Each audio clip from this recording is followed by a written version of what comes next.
And speaking of the game, like the stream's title says, the game already has 6 patches from its release. It was released on January 21st. So it's like a week. A week. And the game already has 6 patches.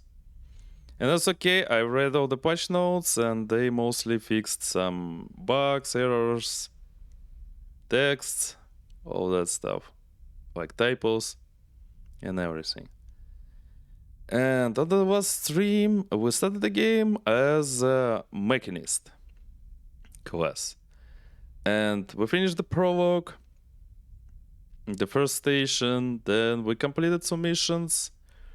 On the second station, we left it, we stole it, the data of Solheim Corporation, and probably that's why that space station we've been at, it was annihilated by something, we still don't know what.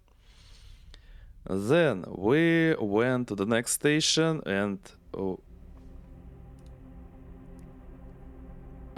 my god, we met Bliss there. Bliss is the character from the first game. Now her, it's not her, the pronouns of that person is they, them. So they have like now they have some air on their head.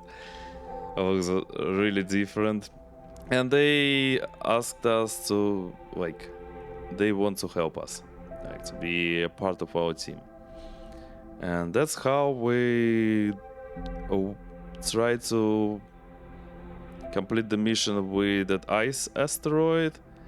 Started to dig it for some ice samples, and I failed many times there, so I have one of my dices permanently broken.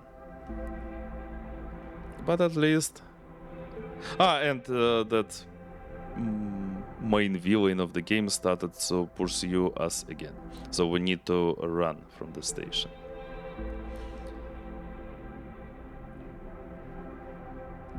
You don't have a job, but you're saying not going to increase, you have to invest somewhere. No, I don't have to. I'll give you profit in future, or it will make me bankrupt. And the crazy take again. No, thanks, Sunny. Kotowaru. I refuse. Thanks. Thanks for your suggestion. Okay, we are at the 31st cycle.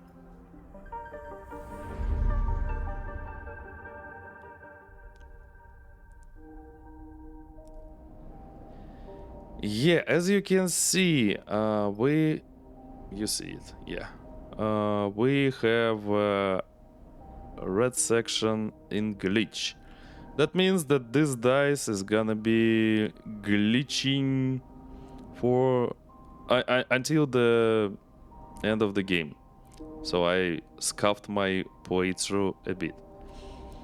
That glitch status means that we have 20% of success and 80% of failure. There is no neutral outcome, yeah. So we have to deal with it. At least, you know.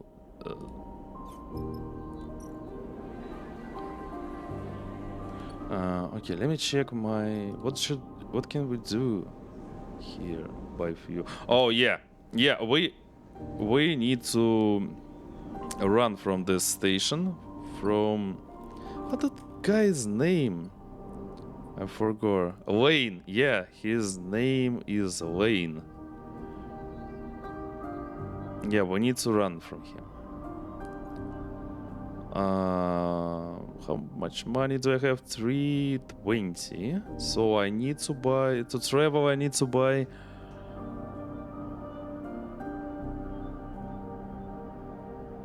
Oh wait, -3 per travel, so I can wait until 3 at least. I can stay here if I need to do anything. Let me... No, source supplies, we need supplies. We have fuel, yeah, we have it. Nemba's kitchen. Okay, I remember Nemba asked us to... Let me check. Oh, fuck! We have 5 quests! I forgot about that. And yeah, now we have major quests. I mean, I'm comparing this game to the first one. We're having major quests and minor quests. Major quests give us 2 points for upgrades. And minor quests give us 1 point for upgrade. Yeah, we need to recruit this Eugene. Has a tip off a also, that was really fun. I remember that previous stream. That Eugene guy has some problems with the other trader, probably with his employer, maybe. And her name is Vesna, which literally means spring. I mean, Vesna in Russian, it's spring. And yeah, she looked like Bato from Ghost in the Shell, though. I remember that. Nenba has diverse sports. Okay, Eugene has a tip of about a hidden wreck. He says is a big score. He wants you to take him out to it. For example, Nemba, yeah, Nemba asked us to get the spores from Green Belt. Explore the hidden wreck. Kadet. Kadet needs your help with something. Something she says only a sleeper can help with. Steal back the drive. Steal back where? Okay, find Serafin's sister. Yeah, I remember this. Serafin is our friend from the beginning of the game. He asks us to find his sister, and he even doesn't know about is it his real sister or anyone. Just some signals from outer space. And diagnose your frame. Yeah, we need to fly. We need to fly to that Flotsam. This is the next system from here. But okay, let's check the map, I guess. Hidden wreck. Payment. Payment is not recognizable. Occasional wreck that he says holds some priceless salvage. It's this wild goose chase or a golden opportunity. Only one way to find out.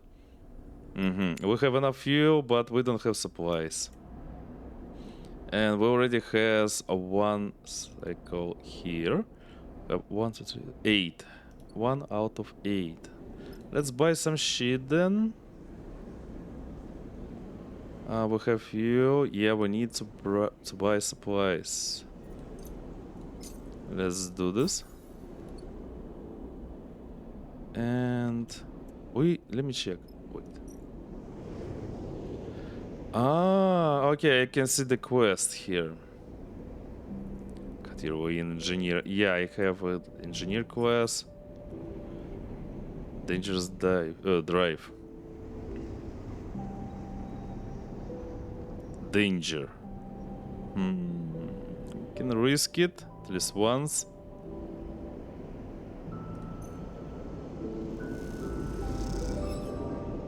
Okay, I'm losing energy here. That's okay. That's not really scary.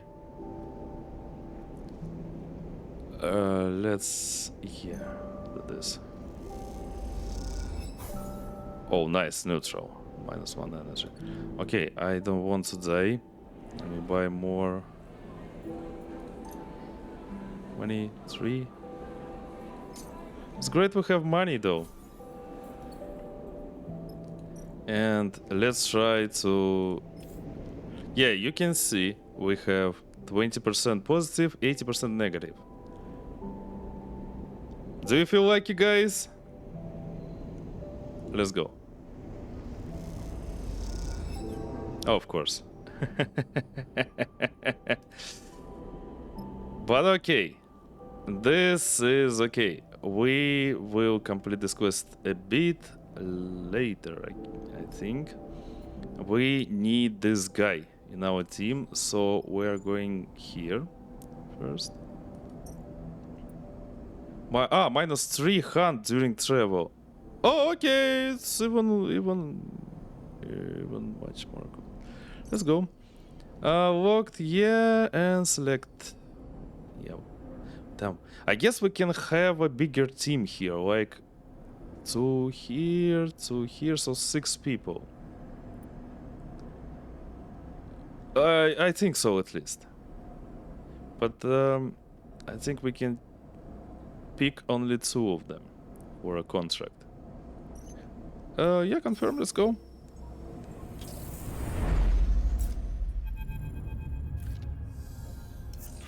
And yeah, for those who don't know, this is kinda a reading game. We have to read a lot and then we have to throw our dices.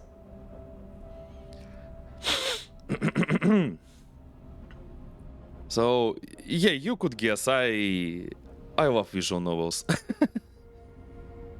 This is not what you promised, said Serafin. Serafin turns to Eugene with a raised eyebrow. Looking out across the field of debris scattered around the small asteroid, whose gravity has kept them here, you have to agree. Where do you even start looking? Eugene shrugs, unfazed. I said the wreck was hidden. Transponder off. No flight records. I didn't say it was intact. True. If it was an easy job, I wouldn't have come with your crew. Could have just grabbed it myself. He winks. We all earn our share. Okay. That's definitely more than one wreck. Bliss is leaning toward the window. Damn, Bliss is so cool. Okay. Yeah, I mean, I can remember them from the first game. So the window staring out at the glinting debris. I see at least 3, maybe 4 different engine housings out there. Serafin sighs. You really think there's something of value to be pulled from all that? Troubled, stubborn, and on the run. Ambitious freelancer, though. I know there is. My tip-off is good. We just need to find the right path. He looks out at the wide field of debris. On the right ship. Of the right ship. And how do we do that? What I know is that a wreck with an item of great value is out here. That's it. Nice information, bro. Perfect plan. He unstraps from his seat. Are you afraid of some hard work? Is that it? Serafin starts laughing. So, you are telling me we don't know what we're looking for, where it is, or what it's worth? Trust me or don't, Eugene shrugs. This will be worth your while. This is a hot tip. Sleeper, please. Serafin turns to you, exasperated. Suddenly, a percussive beep interrupts the conversation. All of you turn your attention to Serafin's terminal. What the? He taps a few keys. We've got an incoming ship. Their transponder just popped up. See? Eugene smiles. What did I say? A hot tip. We better claim it before they do. He jabs a finger at the readout. Okay. Clock's ticking. Let's go. I see a few obvious sights. Large bits of debris. Clear whole sections. We should focus on those. Bliss unclips from their seat and glides out of the cockpit. See you lucky kids in the airlock. Ready, Cap? Eugene slaps you on the shoulder and kicks off through the cockpit's door. Turn to Serafin. I do not like that guy. Serafin shakes his head. Give him a chance. Yeah, everyone deserves a chance. Serafin turns back to his terminal. Hey, you're the one who has to go out there with him. Look, Serafin glances back over his shoulder. Just be careful. You nod and glide through the cockpit door, already trying to map the scattered debris in your mind. What the hell? Please, what happened to your dices? What the hell is this? Incoming vessel, we have 2 cycles. Until they come. Crash shuttle, pitted asteroid, Kadet Rex. What do we have here? We have endure. This guy has endure. Also, I upgraded last time so I can do endure things too. And this is engineer and interface. Yeah, of course we don't have anyone with interface. Dive the debris. Okay, it's here. What's here? More. Clear the wreckage. The wreckage. Scavengers hole. It's here. Slice the door, engineer. And hack the door. I can start with this.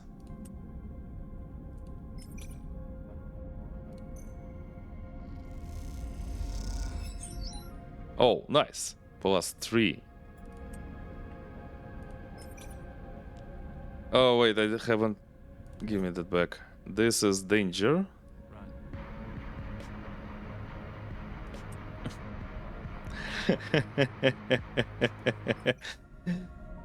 Yeah. I don't have a pass to run, to be honest. We're in space. Let's try. Of course. Okay, I'm getting stress. Stress where, though? Stress for myself. I see. I'm gonna be pain, but okay, we can do this. Please.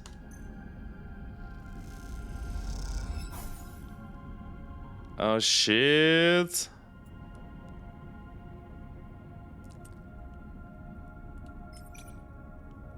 Any lucky people out there?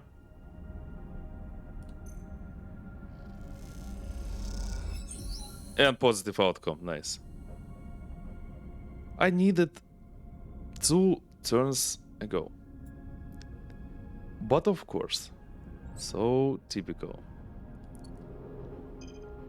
New location discovered, shuttle interior. And we need some interface here, which nobody here has. Of course. No, I have it. Like, not really good one. And this is risky. Risky is not that...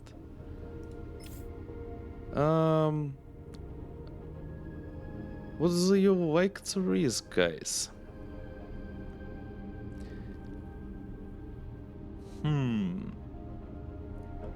20% of positive outcome. Let's go! Yay, positive! Nice, so let's go. Okay, we started with this. I'm gonna do this. What about... Okay, this is endure. Into it. Oh, Bliss has into it. And you have this. Okay, let's start here.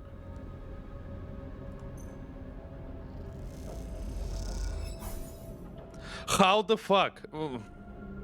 Clear the wreckage.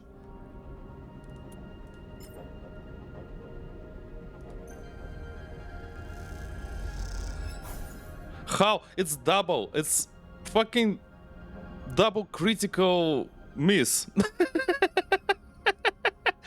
Damn, guys, do you remember the video on Twitter probably?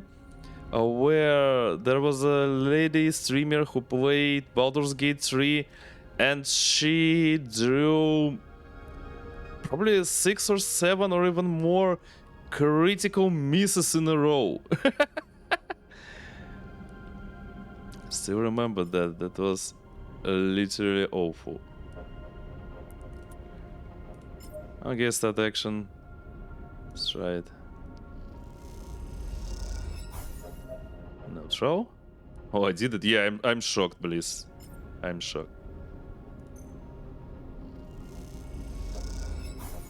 Another no throw. Okay, that's great. That's great. Skipping.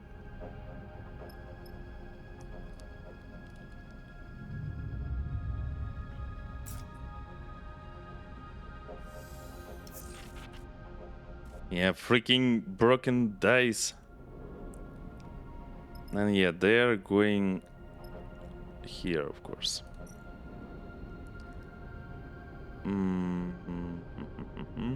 I can help them. Or what's here? Shadow Interior. No, let me finish this first. Since I have 2 6 dice. And one more. Nice. Data throw. Huh?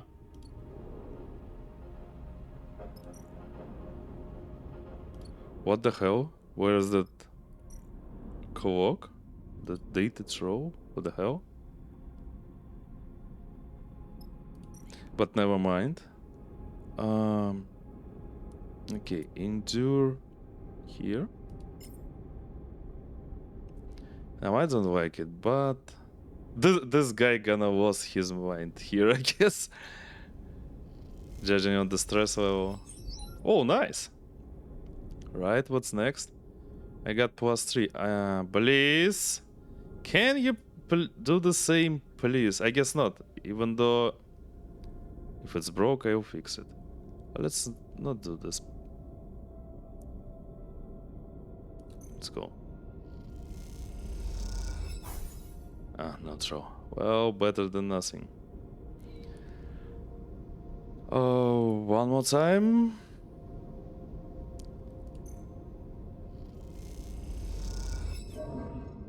Stress. Nothing works. Of course. Of course, nothing works. Are we gonna risk it? Of course, we will. Don't have time. It's gonna give us pain. Let's go. Okay, give me another shot. No, you can't do this. Let's try this. Yay, that's nice. New vacation discard. Cutter remains. And what's here? It's endure again among the debris. And nobody can do this, unfortunately. No, I can try with the glitched dice, but I don't want to. I mean, it's risky though. Risky means I will only lose my sanity here. I already lost 1. Sanity, yeah. Stress. But I can do this.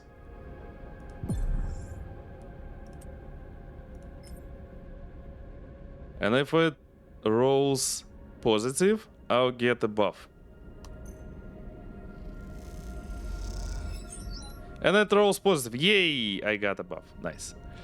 I mean, my stress lowered because of my passive. Okay.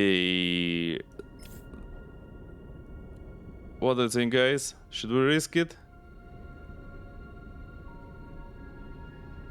I'd like to have warning glitch dice slotted. Yes, I know, thank you. I'm gonna play the whole game with this glitched dice.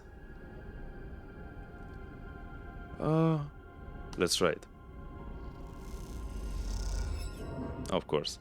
But 1 stress is nothing. That's okay.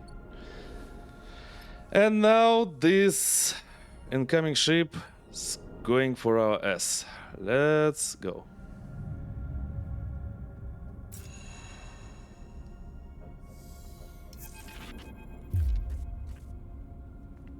Eugene, you piece of shit, where are you? The distorted voice rattles through the ship as you are all finishing your breakfast in the mess. Everyone turns to look at Eugene. Serafin already shaking his head. Весна, he says under his breath. You suddenly recall the steel-eyed captain who confronted Eugene in the gear bag on the far spindle. Open this airlock before I do something I'll regret. As her voice echoes through the room, you realize she must be at the rig's entry lock, using the comms panel out there to speak into the ship. Eugene? He shoots you a resigned look. We should let her in. You kick off towards the door, but Serafin drifts between you and the exit. Sleeper, you sure about this? You can see he's angry, but is also looking to you for reassurance. Be ready. Serafin nods and his eyes darken. I'll be ready. Eugene follows as you glide down to the airlock and hit the control for the exterior door. Let me handle her. Eugene gives you a nod. Damn, Eugene, you tried to do this already, twice, and still she's here. I don't want to... This is my ship. Okay, fine, you can try. He nods appreciatively and drifts forward between you and the airlock. You watch as the airlock cycles, and past Eugene, you see the silhouette of Vesna through the viewing window as she removes the helmet off her suit. Though he has been playing it cool, you see Eugene take a deep breath in preparation. I should shoot you right here. Vesna falls through the airlock door, her eye implants glinting. Yeah, she looks like Bato from Ghost in the Shell. I mentioned that before. But I wouldn't want to give the wrong impression. Her metal eyes make it impossible to read her tone. Let her talk. Yeah, that's her. Cold and hardened captain. This is how you treat all your clients, Eugene? Promise to deliver the coordinates they helped you to find, and then instead, when you find out their value, go to another crew to try to steal the price out from under their nose. Huh? Huh? I knew you were an amateur, she smiles. But I didn't know you were an idiot too. Tell whatever stories you want, Vesna. Until I'm paid, there is no deal. Eugene smiles. Did you pay me, Vesna? Vesna looks frustrated. You know as well as I do that payment was on receipt of the coordinates. Well, sorry to say, I won't be able to deliver. Eugene shrugs. Deal's off. You piece of shit. Vesna's hand goes to her hip. Now, you are a guest on this ship. Serafin's voice comes from somewhere behind you. Let's all remember that. You step back to see Serafin holding a whole bolter in his waist. Its white muzzle trained on Vesna. That was an amazing idea to say him to get ready. Vesna lets her hand go loose at her side, abandoning her thread. Of course, she says. I thought you might all see the breach of trust in this situation, but I was wrong.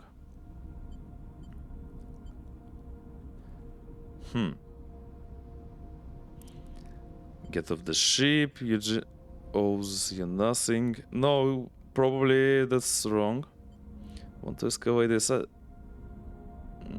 Yeah, let's try to take the neutral position here. Oh, that. On that way, agreed. She backs a little towards the airlock door. Eugene, she looks at the freelancer. Don't think I'll back off. My team can find this thing faster than any mongrel crew. She smiles. First to the prize takes all. Okay, may the better crew win? She smiles. Indeed. Vesna slips back into the airlock and hits the control panel. The door scissor shut. What happened? Eugene suddenly tumbles forward as something hits him in the side of the head. Idiot! Serafin stands behind Eugene, having swung the heavy muzzle of the hull bolter directly into his head. If you ever put this crew in danger like that again.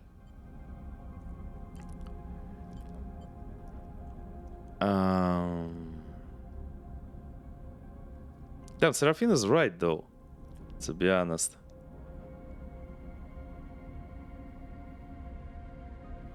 I know what is he doing. It's but I don't think the violence will help us. Even though Serafin is right, he don't have to punch Eugene with the gun. Okay, stop. Sleeper, you know I value your kindness and your patience, but this idiot almost got us killed. Serafin is breathing heavily. His danger apparent. He still might. Hi, Valderons, welcome in. How's your Thursday? How are you doing?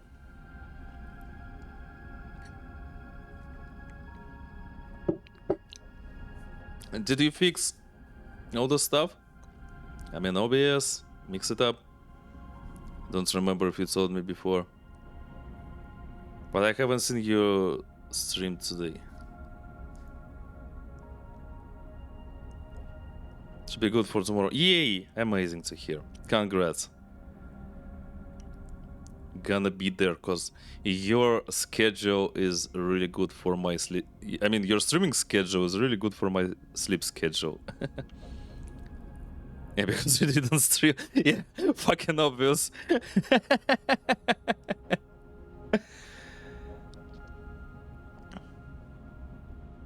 Well, yeah, how was your day?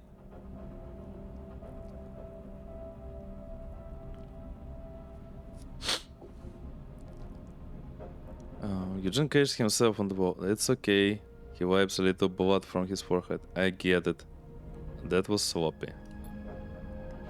Your whole thing is sloppy. Serafin bristles. This is how you get yourself killed.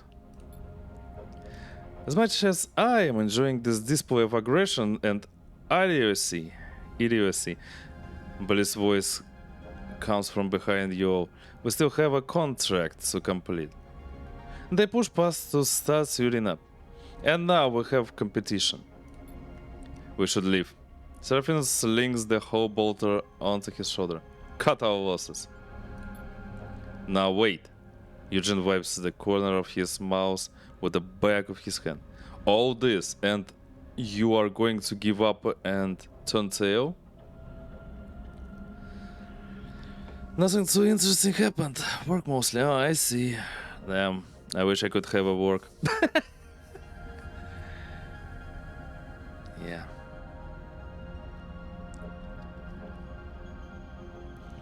Maybe that's even good. Typical days and stuff. And yeah, tomorrow you are going to stream. I will be there. I will be there. Okay, Eugene is right. Shit! Serafin sighs. You're right. Alright. He goes over to Eugene and pats him on the shoulder. Time for you to prove your worth. I'll be watching. Okay, I almost hit that end cycle. So, that's amazing that we managed to make the most of the jobs. How much time do we have? Let me check. 3 cycles we have. So we need to complete this thingy. Same time this thingy. We have endure here and interface here. What do we have here? Only endure. Endure guy. Everyone's endure guy. Yeah? Yeah. No, yeah, except Bliss. Except for Bliss. I have 5. Eugene has 4. Was here. Endure and interface. Interface, it's only me have. Okay, Eugene, it's your turn. We're gonna risk it, but let's go. Yay! Positive outcome. 25% of chance, but it's positive. Nice. So what's this? A rose crab. Oh, we can sell rose crab though. I remember that. So the last place to search for stuff. Endure interface. Damn, Eugene has already 4 in stress. 4 out of 6 though. So let's just fucking hope. Please. My life. Ready to go? You sure about that? Let's go. +1 stress. Okay, I don't have to risk with his life anymore. I need to put him to sleep or anything. But okay, 1, 2, 3, 4, 5, 6, 7, 8, 9, 10. 10. So if it's neutral, it's 2. If it's positive, I guess it's 3. If it's negative, it's 0. That's my thought at least. But okay. Okay. Endure interface. Interface. Is risky. Endure is danger. Let's check the interface. Fucking neutral, of course. I could... But at least I haven't lost energy. Here.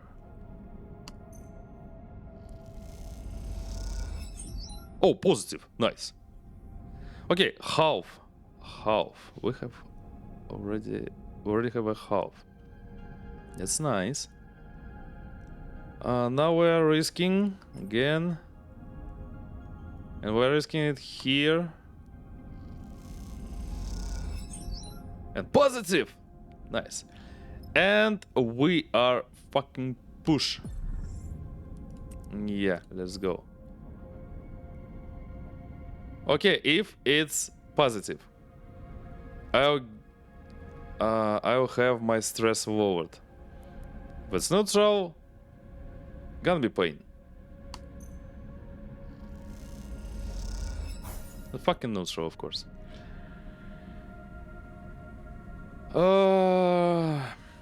Risking here.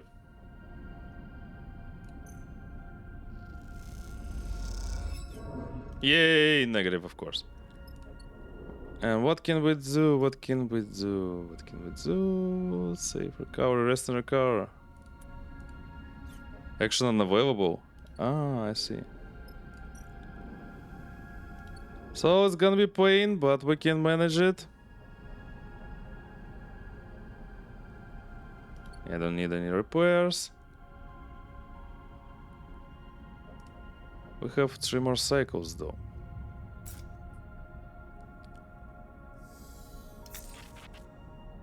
Oh, nice. Nice dices. Let's go.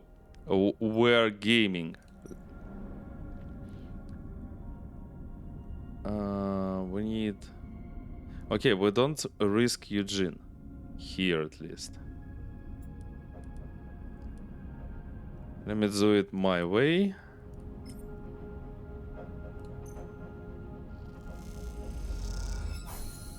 Of course not so, but okay, that's enough. Of course, new location. And what do we have here? Oh? Oh wait, unstable cipher. Let's go.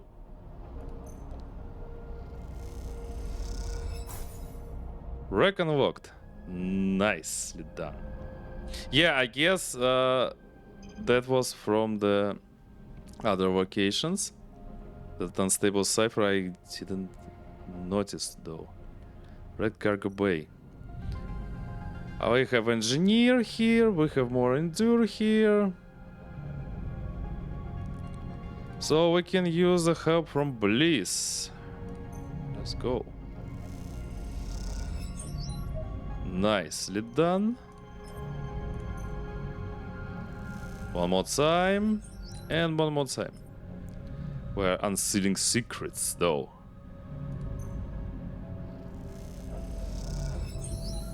Let's go! The cargo bay doors shudder open in silence as Eugene levers them apart. This is it, the final layer to pull back before you reach Eugene's mysterious prize. You can't help but feel a little excited. There's also a sense of satisfaction to the idea that you beat Visna's crew to the wreck. You found it, you cracked it open, and now you will be the one to reap the rewards. Focus on the job, of course. The doors are open enough for a person to glide through now. Beyond, there's only the darkness of the cargo bay. You follow Eugene in. The headlamps on your suit lighting his back, and the dusty void beyond.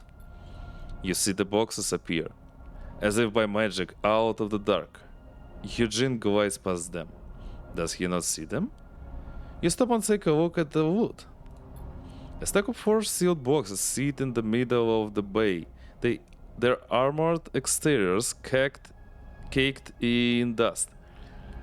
You wipe it away and squint at the aging label. The look of industrial ship components, still sealed, totally untouched.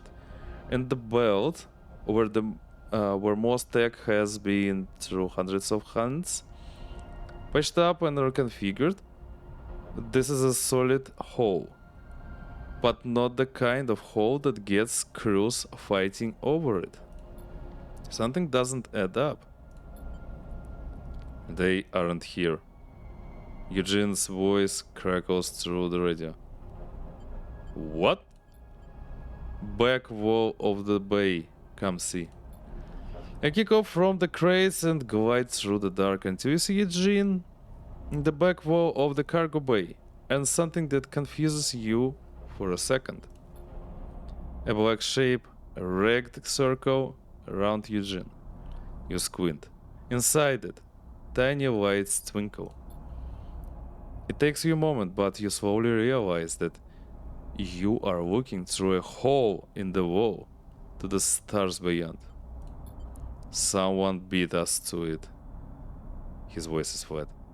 They are long gone. Don't think it's Visna though. But okay, let's ask. No. He points. Look at the edge. This was a long time ago. They punched in and took it. What was it? Eugene turns back to you, his face pale in your torch headlights. He seems to be lost for words. Folks? Bliss's voice comes through the suit comms channel. I've got Serafin telling me Visna's crew are heading this way, so whatever you've gotten there, if you wanna keep it, grab it and get out now. I'm already heading for the rig. I'll get the cargo bay open and prepped for your arrival. They pause. Don't dawdle. Take one last look. You scan the bay and notice braces built into the floor near the hole. Whatever this thing was, it was big and tied down. Eugene suddenly seems to regain his focus. The crates! He nods. Let's grab them and go. You glide back across the bay, your mind still racing with questions. Something about Eugene's reaction tells you he knew what he was expecting to find here. If that is the case, you think, it's yet another lie he has told you. You both reach the crates and quickly lash them together, guiding them weightlessly out of the room between you. As you do, you meet eyes with Eugene, and he looks away. 'Cause he's lying. That's why. I really hope you two idiots are on your way back. Serafin chirps over the radio. Because Visna's boys are just about to reach the track you are on. We're inbound. Eugene quickly responds, then clicks his radio off. Well, Serafin continues. Tell me then, what ancient and powerful treasure did you find in that thing? Gold? A convoy warhead? 3 crates of components? Seriously? Serafin pauses. Sleeper, me and you are going to need to have a serious chat. You cross the debris field to the ship in silence. Your eyes on the scrap for a sign of Vesna's crew. You don't think they'd ambush you, but then again, you wouldn't put it past them. As you reach the cargo bay and guide the crates through the open door, you shoot Eugene a final glance. Give me time, he says quietly over the radio. I'll explain in time. You consider pressing him, even shouting at him, but you realize there will be plenty of time for that on the journey back to the far spindle. For now, you just want to get out of here. Yay! Achievement the better crew. Beat Vesna to the hidden wreck. Okay. We can return now. -5 stress during travel. Yeah, we need it.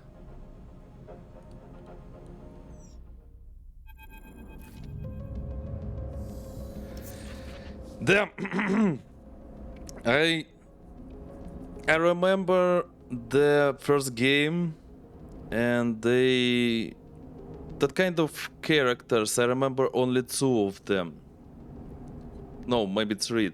Two of them were in the DLC. And one, we've met him in the original game, but then he showed up again in the DLC and almost killed us. I mean, those people with the same behavior as Eugene. So, don't really want to risk it.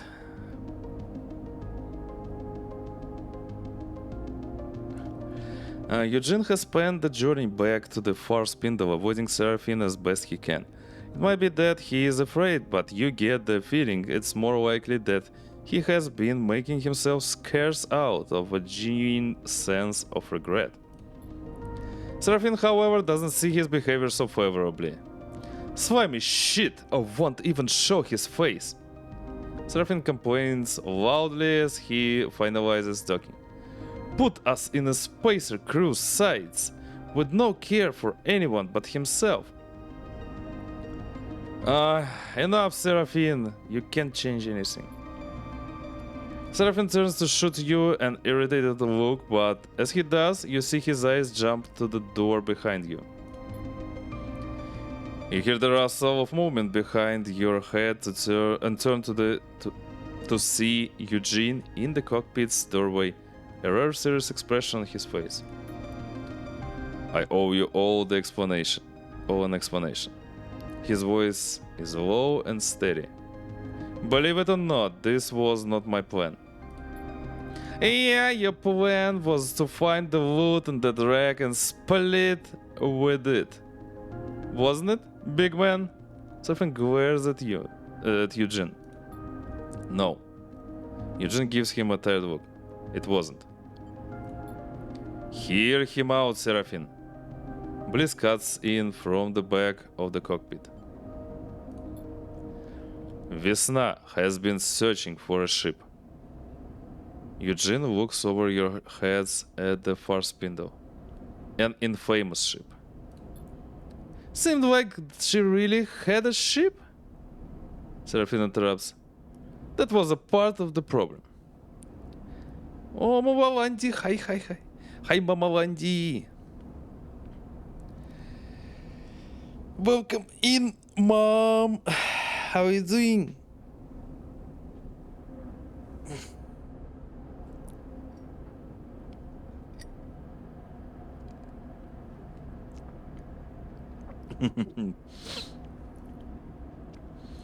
Tell me if you don't like if I call you Mama Landy.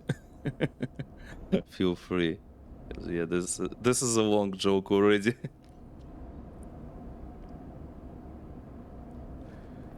That was the part of the problem. Not a rig. Eugene walks down towards him. A fraction drive ship. An interstellar ship. That seems to shut Serafin up. And you don't blame him. An interstellar ship here. And the belt. In the belt. That's tech from the core systems.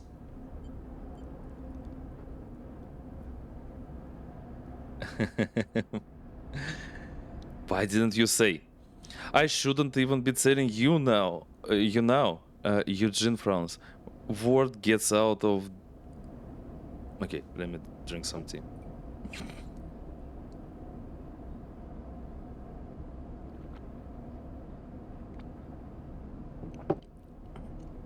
Doing well. That's great to hear, Mova. About me, I'm still thinking about my life, if I can say so.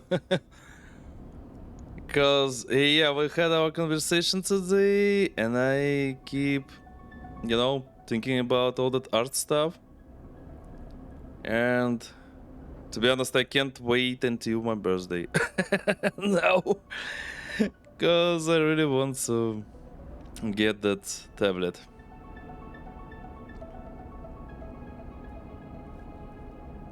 Also, Alex, Movalandi also has Huyon. Yeah, I remember that again.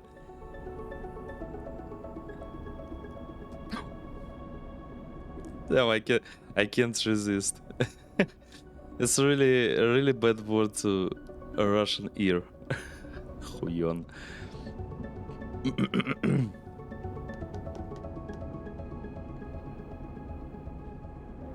Well, yeah, so I'm still on my mind thinking about all the art stuff, and also I keep thinking about the question by Liz. She asked me like what exactly I want to draw, and I had like lots of options in my mind, but still I need to decide where to start. Birthday on February 26th? Yeah, exactly. Oh, you remember. So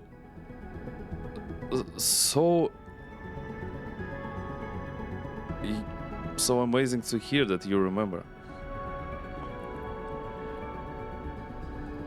Well, yeah, so literally 20 days. I need to wait 20 days. Well, to be honest, 20 days is gonna be Wednesday. So I'm not sure if I can make anything like a celebration on Wednesday because everyone is working with my family. So I guess I'll make a birthday stream. Human notebook. Yeah, I remember you have those. Little notebooks of yours. Yeah, I remember. You are always making notes with a pen, though. Not like digital notes.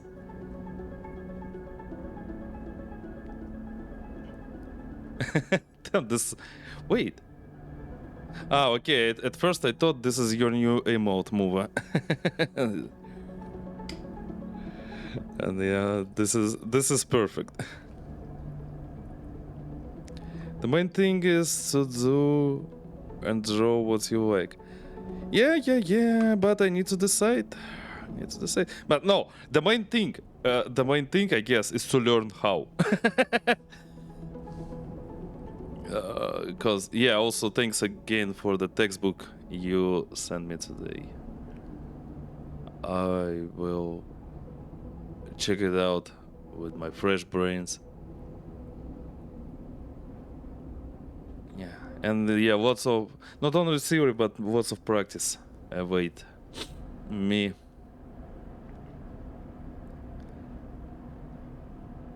But, Mova, to be honest, I feel so excited. Because, I don't know, it's like something, like the really old dream.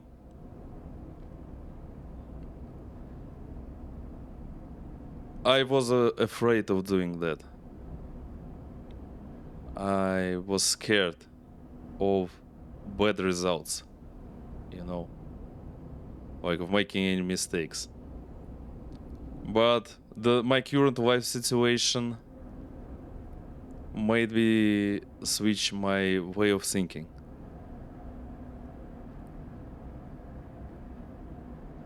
That's why I started to search for new ways to, well, do anything in my life, you know, and express myself and earn money and everything, you know. Yeah.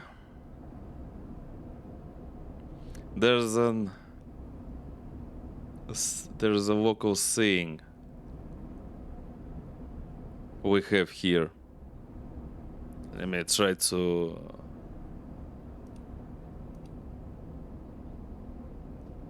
translate it.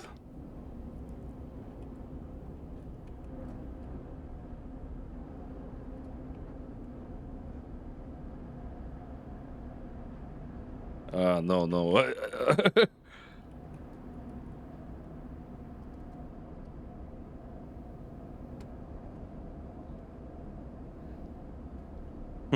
So yeah, the saying, the literal translation is, until the thunder breaks, the man will not cross himself. Literally means I could do that before, but I needed some motivation, bad motivation, to start doing something with my life. Sure, you do well. You do well. Thank you, Muva. Thank you. Thanks for believing in me. Drawing is the same skill as cooking, for example, and you can learn everything.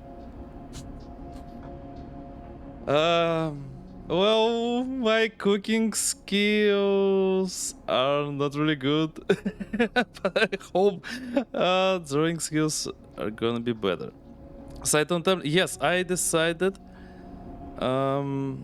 I'll buy. I mean, I asked my dad to buy to give me Huyon. I don't know how it's right in English. I guess it's Huyon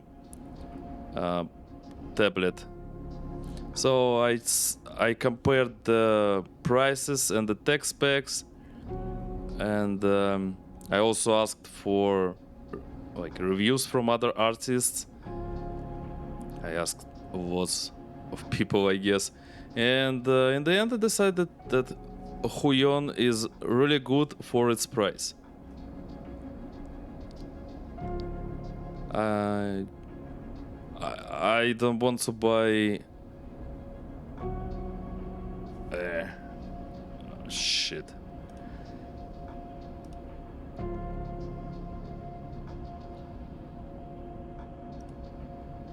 Don't want to buy Wacom, cause for now, cause it's overpriced. It's great, but it's overpriced. And also, I was thinking about XPen or XP Pen, but I don't know. The same. Decided to save some money, probably. But as I said, I'll give it. I'll have it on, you know.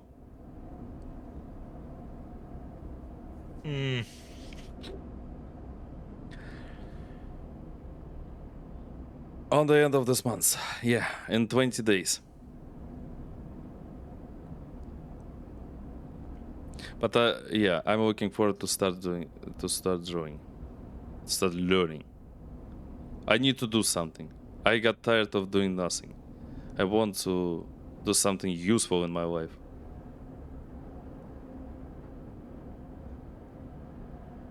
Something productive.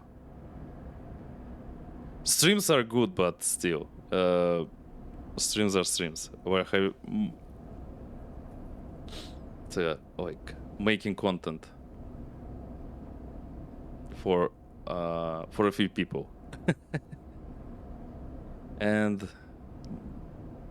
drawing is for more wider audience.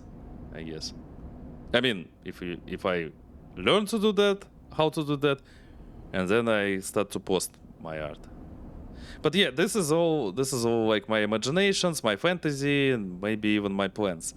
I need to start. But to start, I need to wait. So here we are.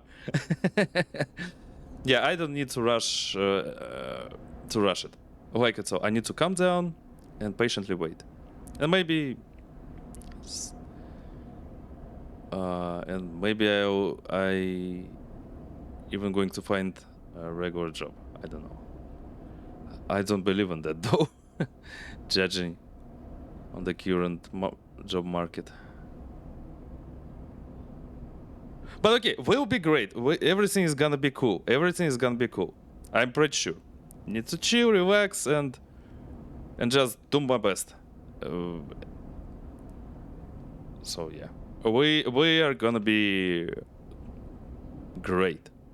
Let's not think negative way.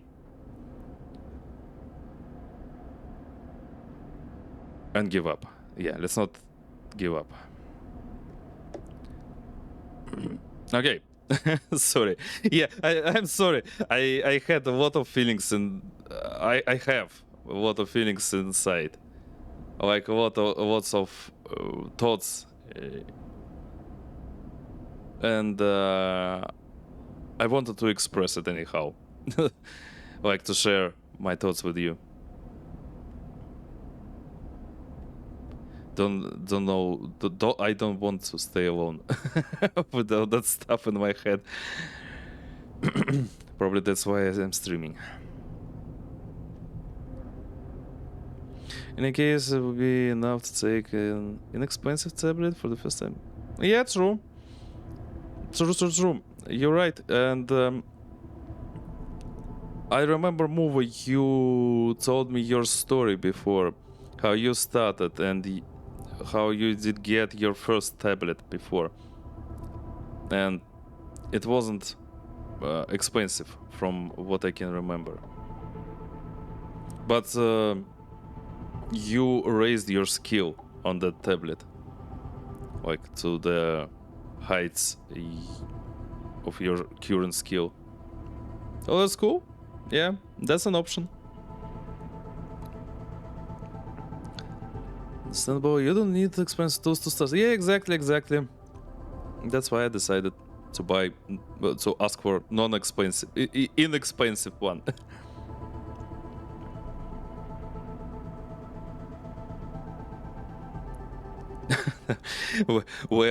we're sitting here talking about our stuff, and that poor Eugene looks at us like, guys, please, I need some attention.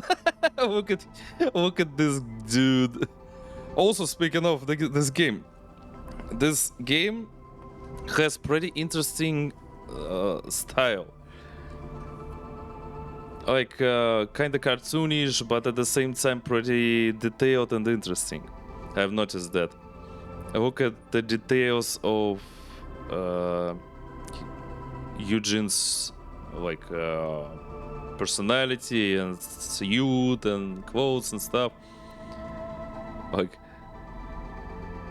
especially this Hawaiian shirt, or kind of.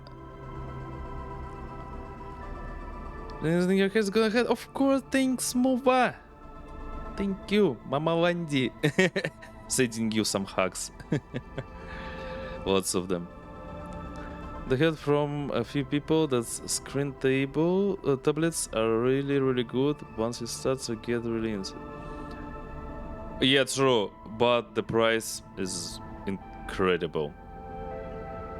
It's like 5 times more expensive. I don't have such money right now, and nobody has in my family.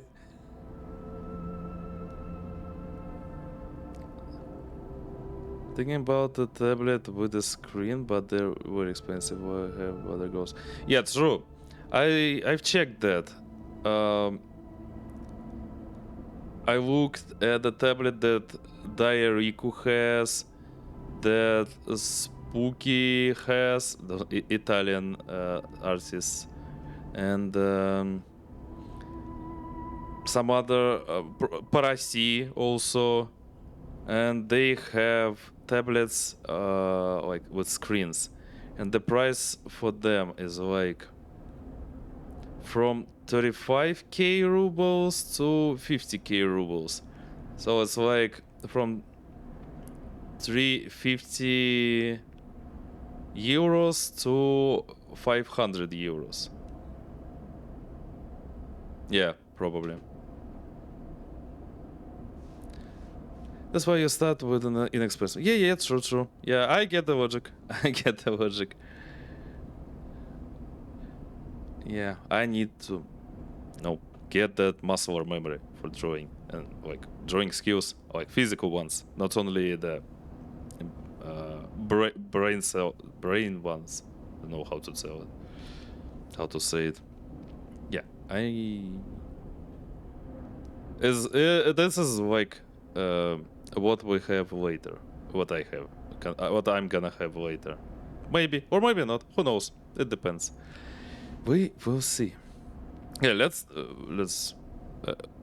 release Eugene from our hands. That guy had a lot. Shouldn't even be telling you now, Eugene. France, word gets out that there's a factory fresh or fraction ship somewhere in the belt. People kill for less. He shakes his head. Gangs kill for much less. You are telling me there's a fraction ship that no one has ever found that's been sitting here? Since when? Serafin shakes his head. Since the collapse? Believe it or not, that's exactly it. Eugene looks to you. Vesna put me on the trail. She wanted me to find its location for a repayment. He looks away. An old debt. But the moment I found the data that verified its existence, that confirmed the ship was out there, I couldn't give it to her. And that's when you found me. Why keep it from her? Eugene folds his arms. You may have met Vesna, but you don't know her. Eugene meets your eye. She is one of the last people in the belt who should have a ship like that. Well, no one has the ship now. If it even exists.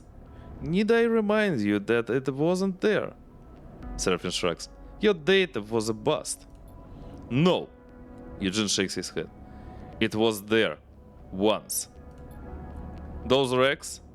Those were the ships that fought over the fraction ship. A bunch of Solheim corporates who wanted to get out of the system when it all came down. And that ship was their ticket. The Aphelion Pass. Eugene looks out at the far spindle. It was there, but someone moved it, hid it, long before we got there. Leave the belt? Sign me up. Eugene laughs. You and me both, Sleeper. Eugene inhales long and deep. I am sorry, Sleeper. He looks at Bliss and Serafin, and to you both as well. I wanted to keep the secret. I wanted to find the Aphelion Pass. And I knew that. If I did, you would understand. Still, I was wrong to manipulate you. He bows his head. It's okay, Eugene, I knew that you were manipulating us from the beginning. But I am not done. He raised his head. His gaze hard now. I will find the ship and I will leave the belt. How will you do that? Serafin shoots him a sly look. With no ship of your own and Vesna at your back? Eugene ignores him and moves closer to you. Sleeper, I will uphold our deal. I will serve on your crew. And when I have news of the Aphelion, you will know. That is what we agreed. Serafin says to you, I know, I always say it, but this time you have to listen, Sleeper. Serafin gestures to Eugene. This guy is no good. I've known his type. Don't bring him. This can be your escape too, Sleeper. Eugene meets your eye. Okay, you're in. Serafin sighs, getting up from his seat. You've got a lot to prove. He passes close to Eugene as he leaves. You better get on with it. Eugene meets his eye, but says nothing. Once Serafin is gone, he looks to you and nods. Thank you. He turns and leaves too. Quite the ragtag group we have here. Bliss nudges past you. I know you understand what a second chance means for you, Sleeper. They smile. But I am glad to see you understand that others need the same. They slip out before you can respond. You stare out of the cockpit at the lights of the far spindle. You hope Eugene understands his mistake. And you hope even harder that Vesna doesn't hold a grudge, even though you know for a fact she does. You sigh. The bunks are going to need explaining at this rate. Yay! Achievement, the freelancer. Recruit Eugene to your crew. Nice. We have only 1 point. We need at least 2. But better have 4 to upgrade the basic skills. But still, we can have 2 and upgrade something here. Okay. But before we proceed, the stream is going almost for 2 hours. I guess we need to take a break. I can hear some meowing from behind, and I could use a bathroom and stuff. And yeah, stretch of course and stuff. Thanks for putting bugs, Velderons. I'll do it right away.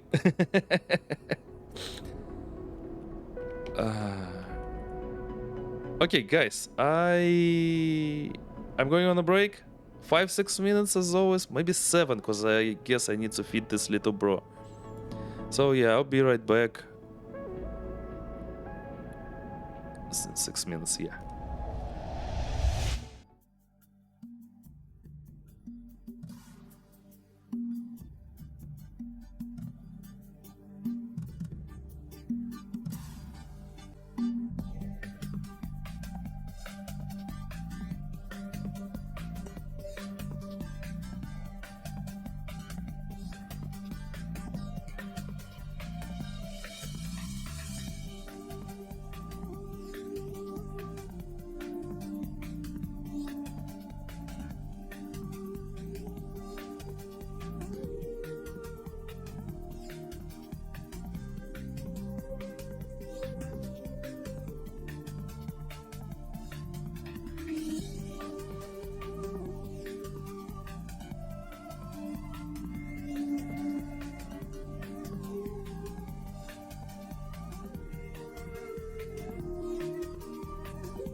Okay, me back. Yes, stream elements. Just on time. Let's see, what do we have? We still... Okay, first of all, we have components to fix our dices, but we don't need it right now. We have raw scrap. We need to sell it somewhere.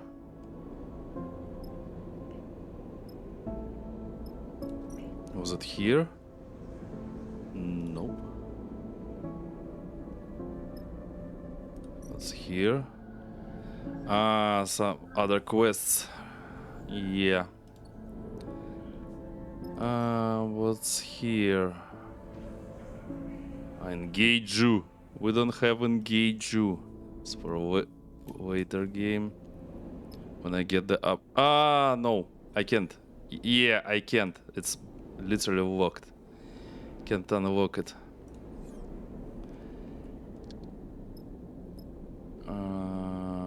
Okay. What's here? What was here? Ceiling shift. Endure. Oh, this is new? I haven't seen that before. Spores. I see. And what's here? Oh, I see. Process raw scrap. What can I do for it?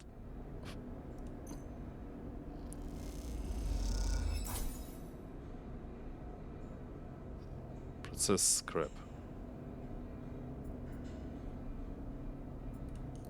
Okay, maybe that's for the late game. Can see if I also get some cryo, some money for that.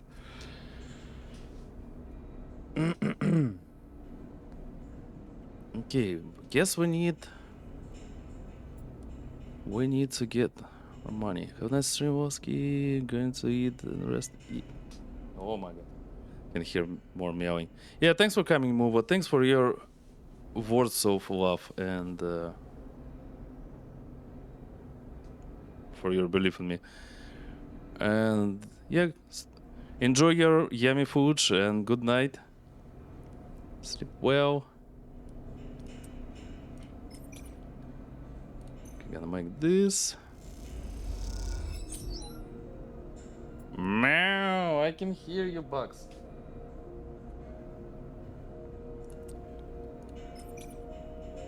Can hear that meow from behind. Energy. Okay, that's okay. Now I want it. Where the? Yeah, here. Oh, also engineer them. Okay. Okay, let's do this. I could spend my bucks. My god. Kato's awake. Ancient evil is here.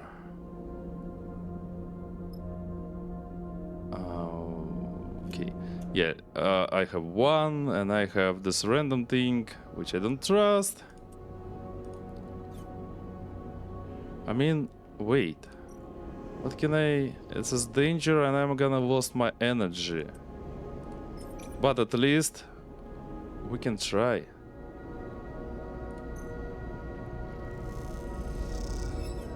Of course.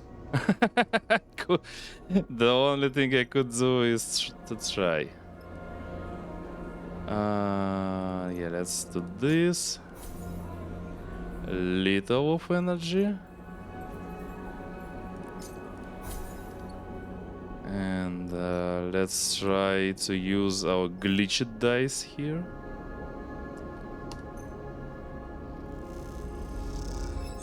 Oh, fuck my life. I mean, cool. Positive outcome. Nice.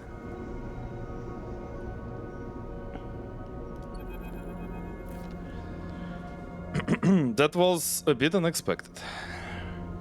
You slide the loose panel away from the wall, letting it float there beside the air bike rack. Behind it in the dark, you see the blinking lights of the fuse box. A noise nearby draws your attention for a moment. The scrape of a sliding door, maybe? Or just some old system cycling in the walls? It took long enough to gain access to the Stripline Express bike garage, and a longer still to find a safe route to the airbike racks. But you are almost there.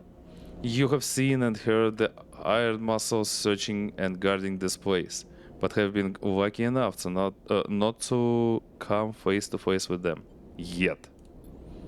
You turn back to the darkness behind the panel. If what Kadet said is right, the drive is taped to the back of the fuse box in front of you.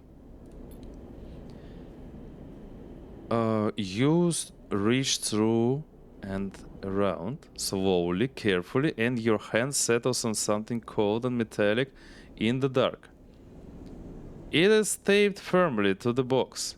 You pull at it, but it doesn't budge.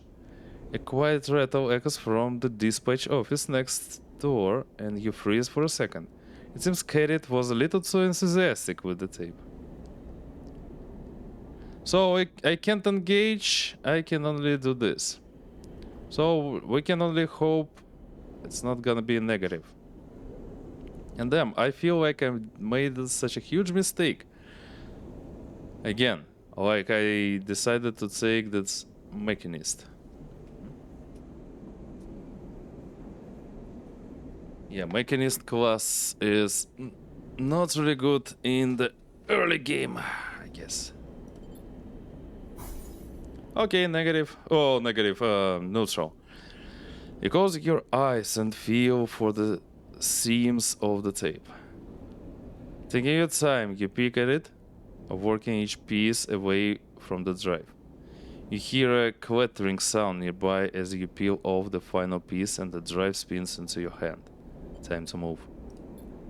You slip the drive inside your coat and kick away from the wall, gliding back towards the maintenance corridor you entered from.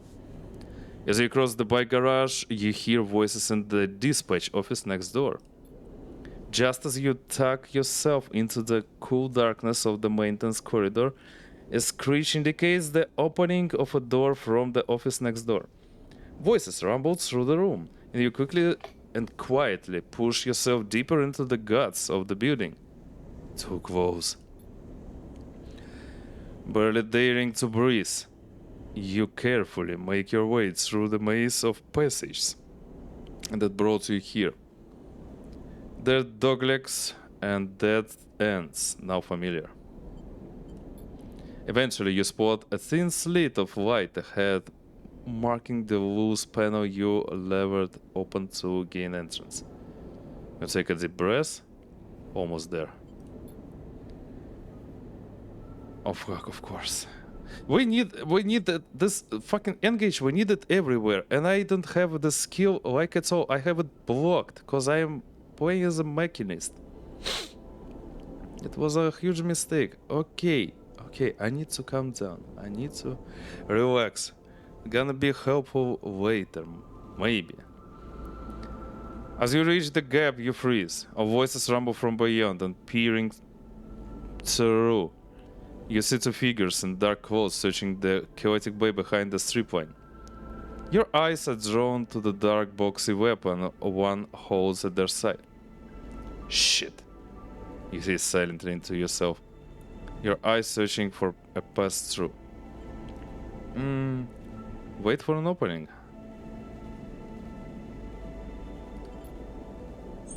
Yay, positive, nice. Minus stress though. Okay, we're lucky. You wait, silent and still, as the figures search.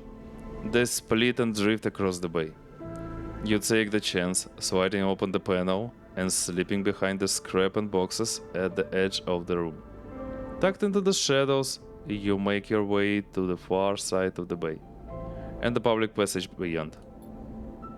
There's a hiss and the guttural chatter of a pressure valve as an airbike pulls up beside you in the passage. Kadet leans over and grabs the collar of your coat. Hop on!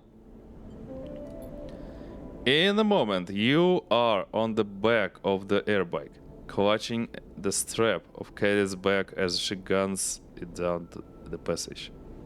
The air resistance almost ripping you from the thin seat. You lean against her back and let out a sigh, the drive pressing into your ribs beneath your jacket. You did it. Yay! Nice.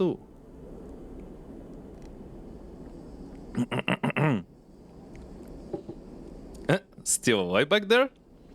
Kadet's voice brings you back from the hypnotic rhythm of the tunnel lights rushing past the airbike.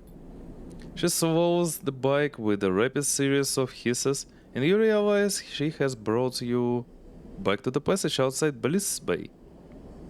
You try to understand the route she took, as a long loop through the branching transit tunnels of the station, but give up. You can let go now. She straightens up and you unhook your fingers from her back strap, separating yourself from her back. You push off the bike gently and float in the passage beside her. You okay? I looked pretty rough back there. She smiles. I appreciate you putting it all on the line for me. Who were those guys? Your guess is as good as mine, she shrugs. Didn't look like anyone nice though. I wouldn't sweat it. She smiles. Go on then, let's see the drive. You fish the drive out of your jacket and hand it over. That's the one. She squints at it. Should have checked it when I had the chance. You get your first good look at it, and there's not much to see. A small lump of solid-state memory with a few markers on the case. You spot a yellow hex among them. Hexport. And what now? She winks, slides her back around her shoulder to the front, and slots the drive neatly into a pocket. I know someone in the scatter yards who can crack anything. Should be my first port of call to crack this thing open. She stretches her shoulders. And I should make myself scars from the spindle anyway, before those dickheads catch up with me.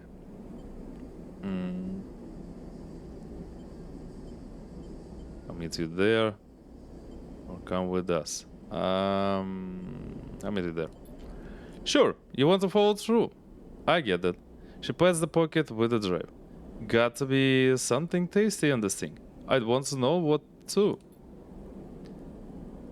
Kadet leans away from her bike, squinting out of the viewing window at your ship behind. That yours? She doesn't wait for an answer.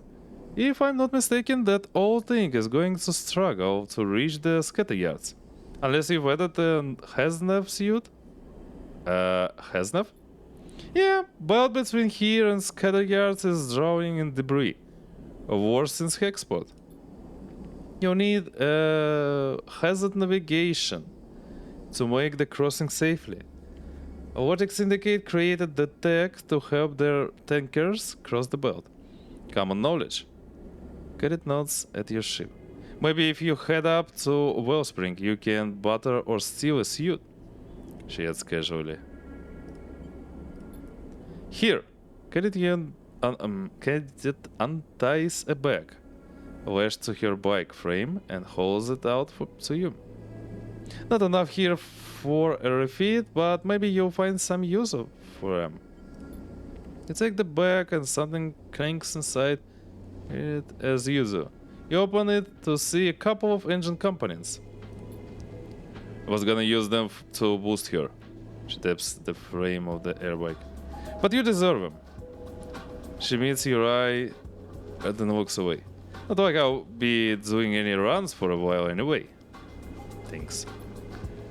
That's nothing. Like I said, you deserve them. She flexes her fingers on the bike handles, eager to be away.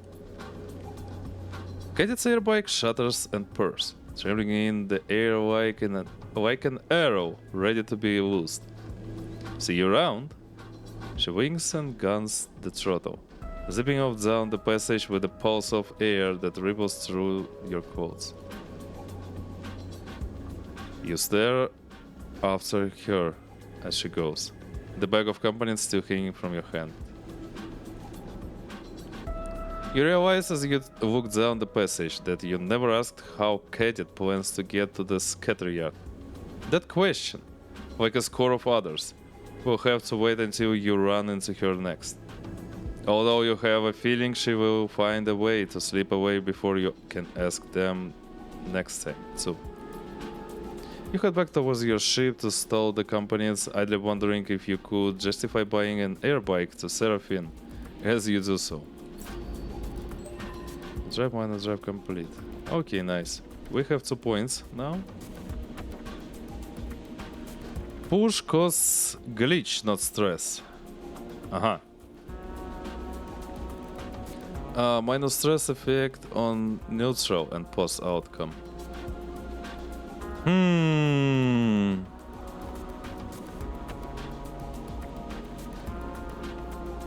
And both options are good. I can abuse this ability. Damn, I like the design of our character. Okay, I'll take this, I guess. Yeah, confirm. Yay. Okay, I guess we can... we can upgrade everything. Okay.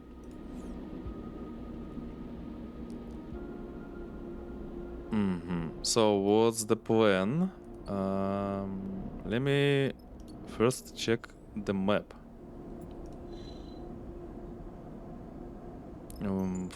Wait.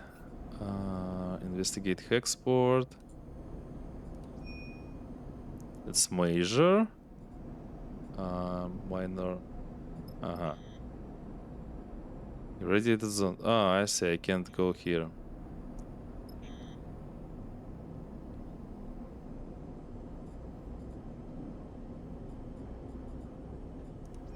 What about Nemba?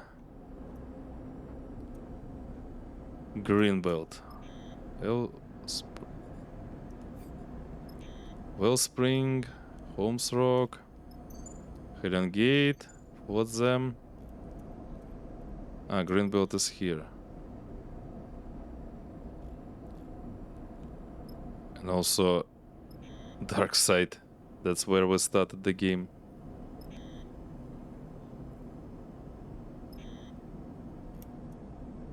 Oh my god, the map is pretty big, but not much, but okay. I guess the next quest I would take the closest one. Trail to Wellspring. Wait, where's Wellspring? I forgot. Here. Feels like I need to go here to Flotsam to find a tech. Then I can jump here, then I can jump here. Like we can jump between the asteroids. That's only my guess. I can try. But before we leave this station... minus repair travel. Yeah. Okay, we have two more moves.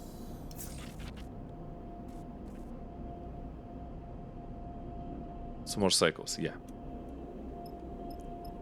Spindle trade hole. Yeah, we will need it. But before, what was... interpret signals. Yeah, okay, yeah. This is where we can get money. This is where we can spend them. What's here? Okay, only food is here. This is the place we can get money. What's here? Spores. Yeah, we need to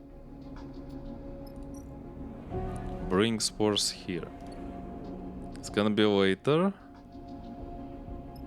The late gameplay. Scraper ship. Okay, let's just do this.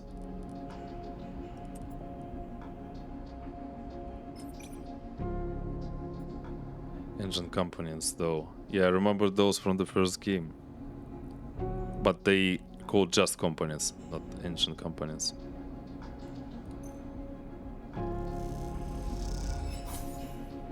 Oh damn. We sorry. Yeah, let's make more money.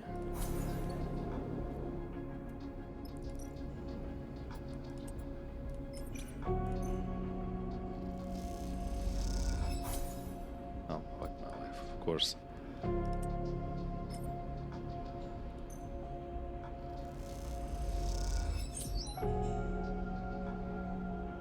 I can see we can buy scrap components. Scrap components, rare components. Okay, rare, we need them for repairs. What about scrap? Here too. Where? Rig workshop. Yeah, those probably. Fully broken parts and not well on a contract. And yeah, those. Dice repair, improvised dice repair.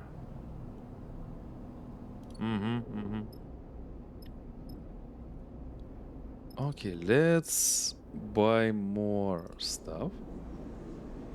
Here.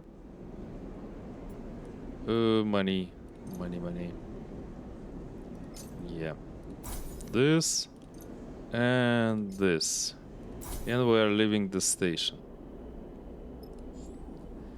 And let's move to Flotsam. Flotilla. Yeah. Okay, our normal travel to the other system, finally.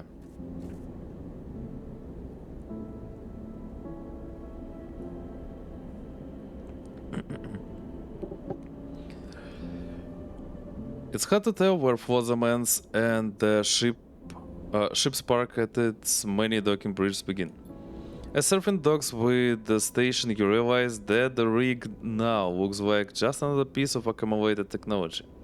One more bit of driftwood added to the raft. I love this place. Serafin smiles as he shuts down the engines. You never know what you'll find. You've been here before? Yeah, back when I first came to the belt. The crew I signed on with used to run salvage jobs out here. Fun place to spend your wages. You see Bliss eyeing the station with what looks like both horror and fascination. You see the seals? They point out some twisted assemblage of ship parts. Total cowboy wheels. They could pop any moment. Serafin waves away their concerns. Oh, that's just the outer layer. I heard there's 6 or 7 in all. So if one fails, it's no problem. He stretches and turns to you. You've gotta taste some of the stuff they grow in old Takahe. Takei. I don't know how to read it. He kisses his fingers. That's the good shit. Oh, great, Bliss says. So many layers of redundancy and fallbacks that you have no hope of isolating a leak and fixing it. They rap on the wall of the rig. Sounds like a ship I know. Defend the rig. Serafin joins in, the two of you shoulder to shoulder. She got you out. She got you out here, didn't she? Shrugs at Bliss. No sense of gratitude. I was joking! Bliss looks a little hurt and drifts out of the cockpit, shaking their head. You go to fall, but Serafin puts a hand on your shoulder. Sleeper. He looks suddenly serious. Remember what I said about getting checked out? There are artificers all over this place. I'll take a bit of searching, but we need to know what's going on with you. He means your eye. That's why we're here? Good. Serafin nods. Let me know what they say. I'm gonna go see if any of my old horns are still open. He drifts out of the cockpit with a mock salute. Catch you later. You're left alone in the cockpit with a view of Flotsam's schematic structure. You look over the multicolor plating. It does, you admit, have a certain charm. So, like always, we are making a recon first. And we still have the guy that lane after us. Oh, we have engineer here. Nice. This is really great. Let's start. New location. Nice. What's the location? This is a bar.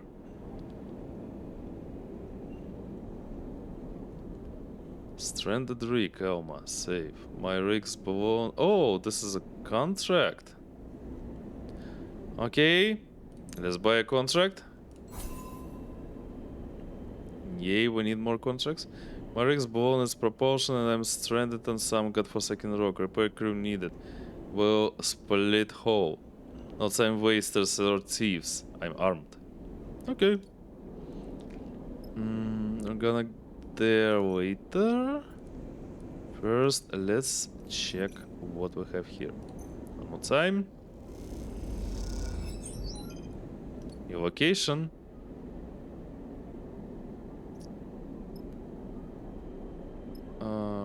Ferris tanker. What do we have here? Oh, okay. This is the place where we can buy fuel, at least. And that was a nice idea to buy supplies beforehand.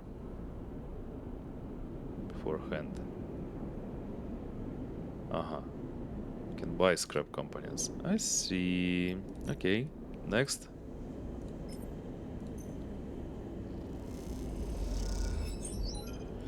One more location discovered. Old, Takahe.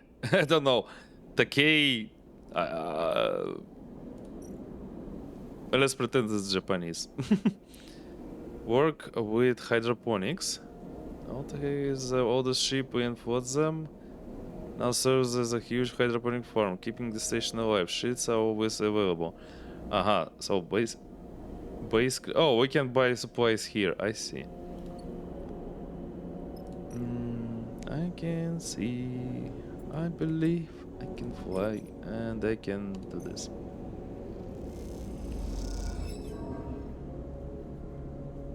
And one more time.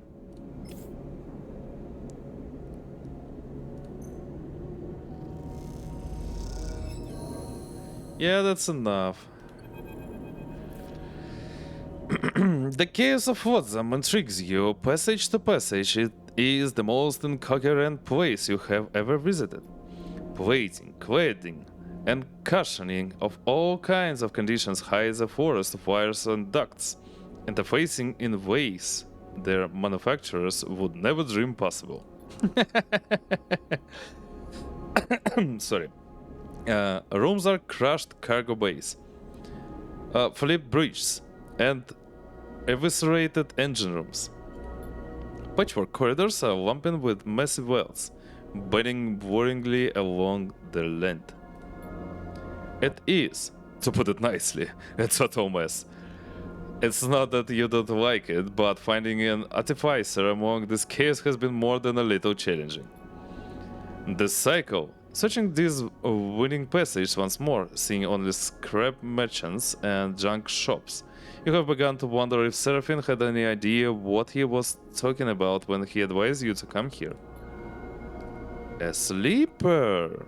The voice cuts through the pungent air. Well, I never... Jin Mi. Or Jean. Jean, I guess. Maybe...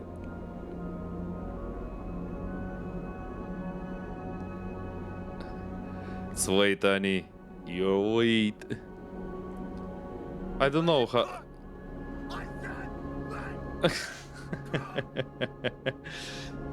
Yeah. I don't know. Is this Jin or Jean? how to pronounce his name correctly. It's Jin Me. Okay. You glance in the voice's direction and find yourself looking at a small booth piled with tech. Behind the fogged and scratched plastic screens is a meticulously arranged counter, the only clear spot in sight. At it, an older man with wet and wandering eyes sits neatly. Excuse me? The man's eyes widen. Apologies. I wasn't sure you'd even hear me.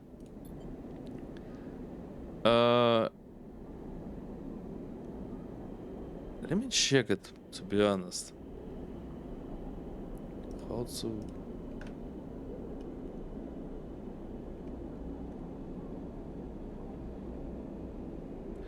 Jin. Okay.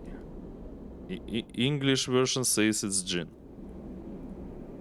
Jin Me tilts his head. I didn't mean to be rude, please. And he bows a little. That's okay. He smiles warmly, almost bowing again, his hunched shoulders accentuating the movement. How? He pauses, taking care with his speech now. How are you feeling, Sleeper? He beckons you a little closer.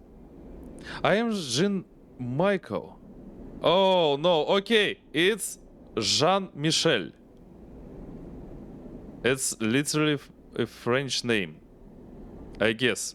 Valderons, if you correct me if I'm wrong.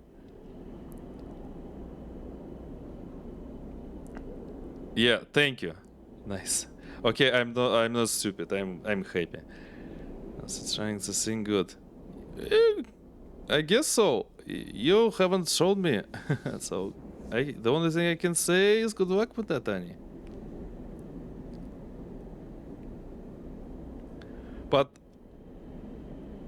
how's the result?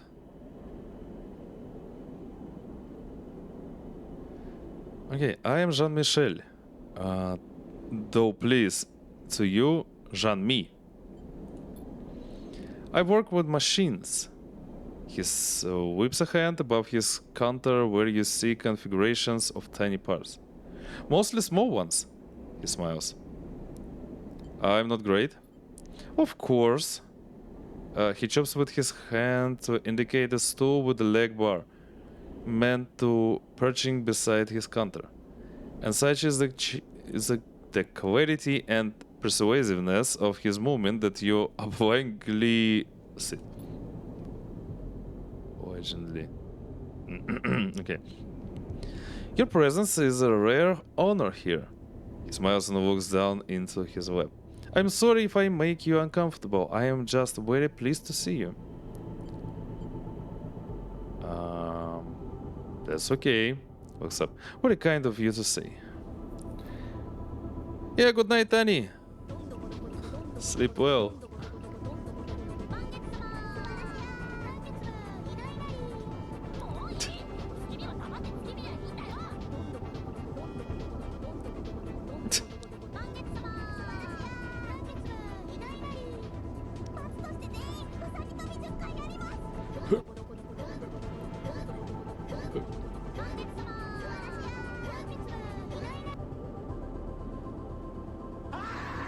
Ah!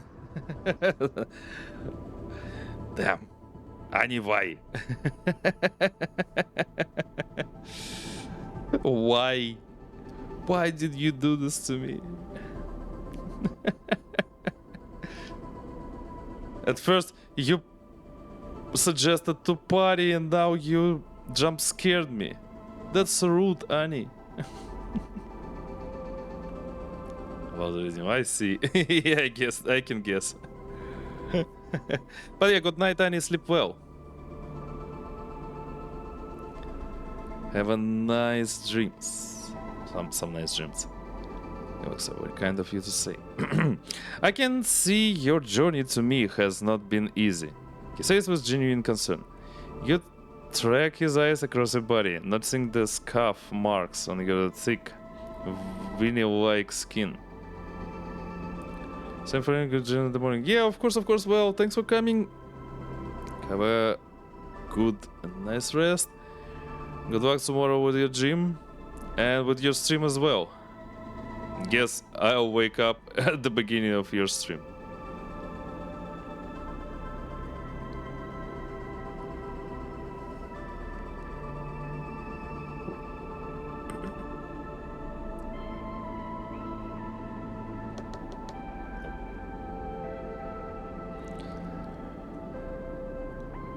When you like skin, the replaced and broken parts of your body, the marks of violence. You pull your jacket a little tighter.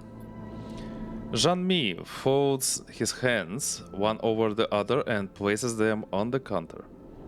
I do not know what your experiences have been, but I want to assure you that I see you as a person, a being, a soul, shall we say, as valid as any other. 'Cause I am. You look at Jean-Mi, his own age and wear also evident. A life of precise and careful work shaping his body into a reflection of his process. You know that his unconfident way of speaking which betrays a certain loneliness, a lack of practice.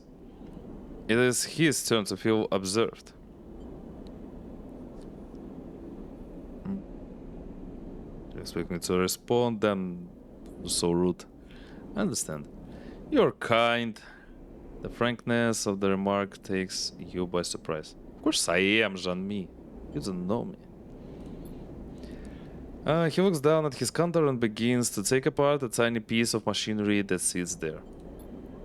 Many years ago, when I began my apprenticeship, I would find that whenever I saw something that, how to say, was not working well, I was fixated on it and its repair. He tinkers with the parts, twisting them precisely. Of course, the belt is filled with this kind of dysfunctional detail. And so I was busy for many years with these small fixings. He smiles in reminiscence. Sorry.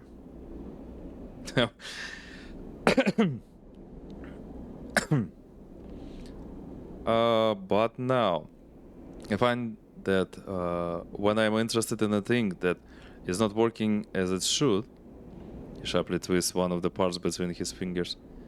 It is because it might have some quality not yet foreseen or discovered. He releases an altered object into the air where it ballistically twists in a hypnotic display, like a spinning top whose movements are totally unpredictable. Jean-Mi smiles at you, watching his hypnotic toy. I can see that you are in the process of becoming, Sleeper. He catches the spinning toy between a finger and thumb. Let me aid you in this. What do you mean? Jean-Mi's precise hands drop to a device around his neck. He deftly pulls a pair of goggles up to his face, masking his wet eyes. Hold still, Sleeper. Something flickers inside the goggles. Their face blank. Jean-Mi's hands play across buttons and switch on the exterior, tuning focusing. What are you doing? Jean-Mi holds up a single stubby finger and continues to work. When the goggles are finally lowered, they reveal a look of concern on Jean-Mi's face. I think you better come inside. He kicks off from his desk and disappears. A moment later, you hear a rattle and a small bulkhead door beside the booth that you had assumed was rusted shut creaks open. Creaks open. Jean-Mi beckons you inside. Jean-Mi's workshop is even more cramped than you expected. As you enter, you are surrounded on all sides. What the hell with me? Sides. Brain. Knock knock. With knitting holding bundles and bundles of terminals, servers, drives, and cables. At its center, a pedal seat and a seat of articulated arms mounted with sensors and tools fill the space. The seat, please. Jean-Mi gestures at it with a polite smile. What are you going to do? For fuck's sake, tell me already. Not to worry, I only wish to examine you. It is non-intrusive. You attentively settle on the seat, slipping your arms and feet into the straps meant to keep you from floating out of in 0G. Jean-Mi floats beside you. He looks across your body. There's damage here, I see that. We will get to that. But I see something else here as well. This is why you came. He looks at you solemnly. Yes. Yeah, we have some kind of tracking device inside. Though I have never met a sleeper, I have studied them. I was lucky to acquire some materials from SNARP some time ago.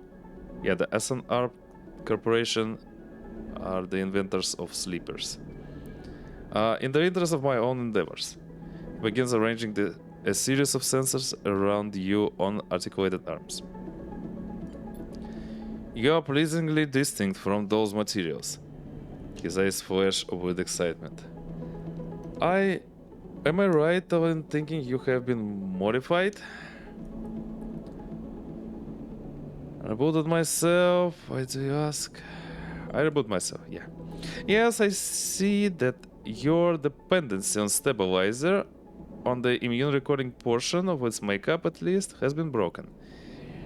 Yeah, like we had the dependency in the first game, still remember. But it was okay?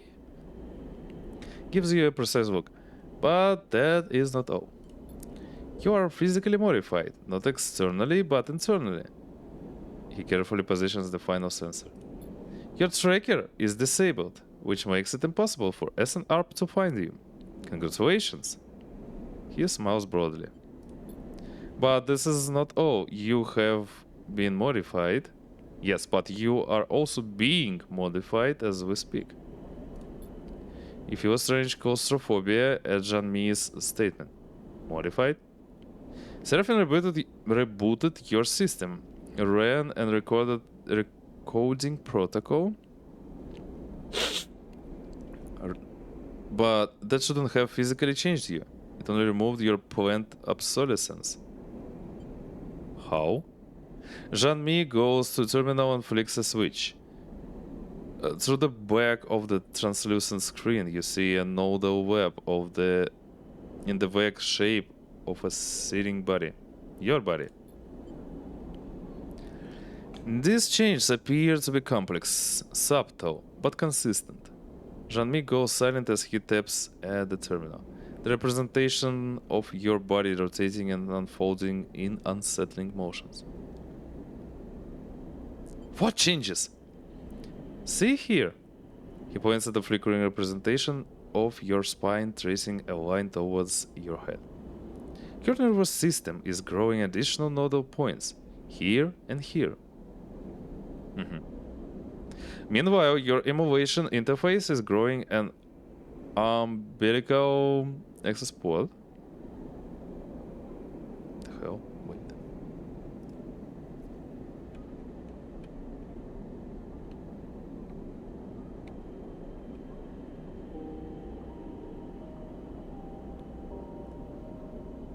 Okay, at least I've pronounced that word right. Umbilical. Okay. Access port through. Though, towards what end, I am unsure. You instinctively reach back and touch the base of your head. As you do, the scan flickers and screeches with noise. You feel for something there growing under your thick vinyl skin. Can you heal a lump? Okay.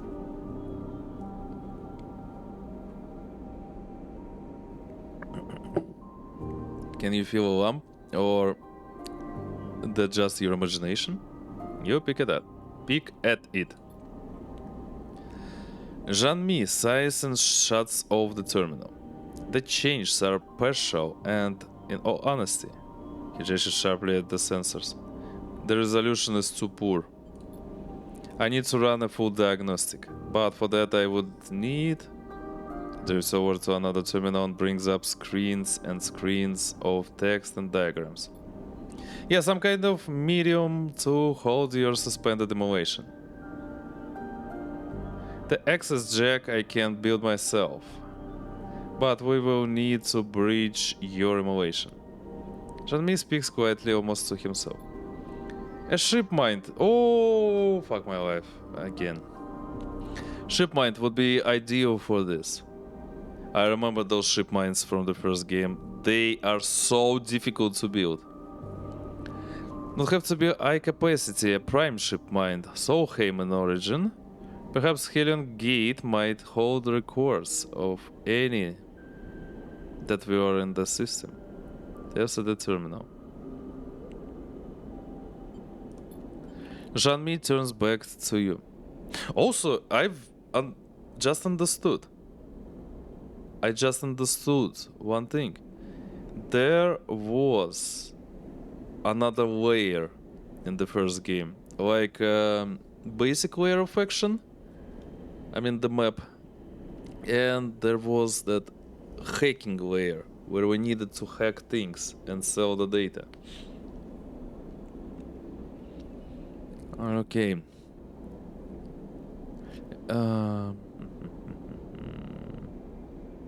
Jean-Mi turns back to you.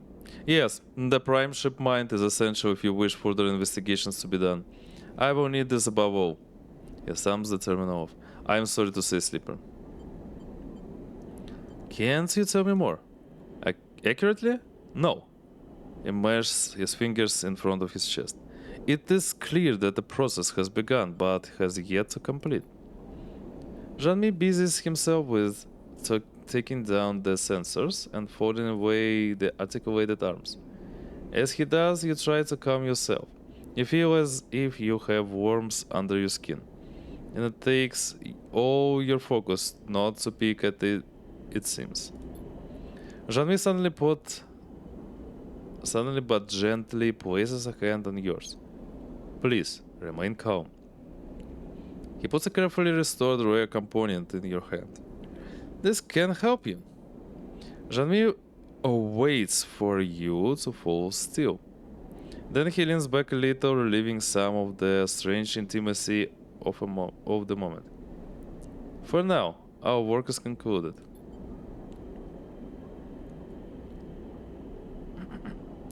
He meshes his fingers again and bows with a small head bob. But you're welcome anytime. Thank you. Of course. His manner seems to have returned to something more businesslike. A humble man who knows his customers' needs. You get up from the seat, a little dazed, and push away into the passage. Safe travel, Sleeper, Jean-Mi says quietly, placing the promised list in your hand as he lets you back into the station. You leave dazed, unsure of how you feel about the insistence of this man's particular kindness, but most of all haunted by the idea of the unseen processes that are running within you. Part of you does not wish to know anything further, to leave this place and never look back, and another is desperate to immediately retrieve every object on this list so that you may know what strangeness is happening within you. For now, you must steady yourself and find a way to continue. New location discovered. I see. Ship and hailing. Serafin comes to find you in your bunk. After Jean-Mi's assessment, you find yourself drifting back to the rig, in need of the familiarity and comfort of your own ship. Sleeper? He drifts in. You found an artificer? He hovers by the door, looking concerned. Yeah, let's share the bad news. You tell him about Jean-Mi, how he offered your repairs and ran an assessment of your frame. You describe the cramped booze, the articulated arms, the strangeness of seeing your own body anatomized upon the terminal screen. Then you tell him that your body is changing, growing in ways Jean-Mi cannot identify. That some process has been started and you do not know where it will end. You mentioned umbilical ports and nodal points, trying to best to remember the details of the things Jean-Mi asked you to retrieve. Serafin grows pale and silent. He shakes his head when you stop talking. Lane, he frowns. That piece of shit has to be behind this. We don't know that. I know it, Sleeper. A dark look crosses his face. I'm sure of it. We'll get what you need. We'll find that ship mind. He nods. A bit of work here and there, and we can make it to Helion Gate and whatever else. What about your stuff? We'll do that too. He trumps the wall. We're free, Sleeper. No one can stop us. Just say the word, okay? He goes quiet. Don't give up on yourself just yet. He smiles. Get up and get back to it. And with that, he turns and kicks off down the corridor, disappearing from sight. You wait a little while, staring at the stained ceiling of the bunks, letting the thoughts settle in your mind. And then, when you are ready, you get up and leave, dazed, but with a stony determination growing in your chest. So we have 2 more places.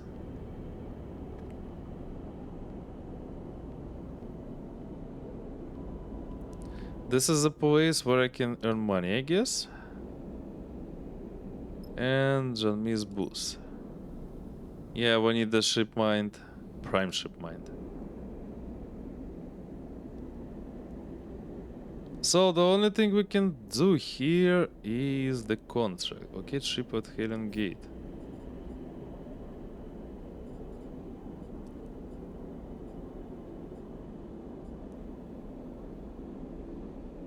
So we need to move to Helion Gate. Let's take a look at the map. Ah, yeah, we need to go there. Recover stranded rig. Scrap plus companions. Yeah, let's go.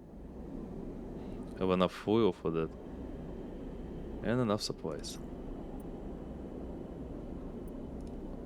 Yeah.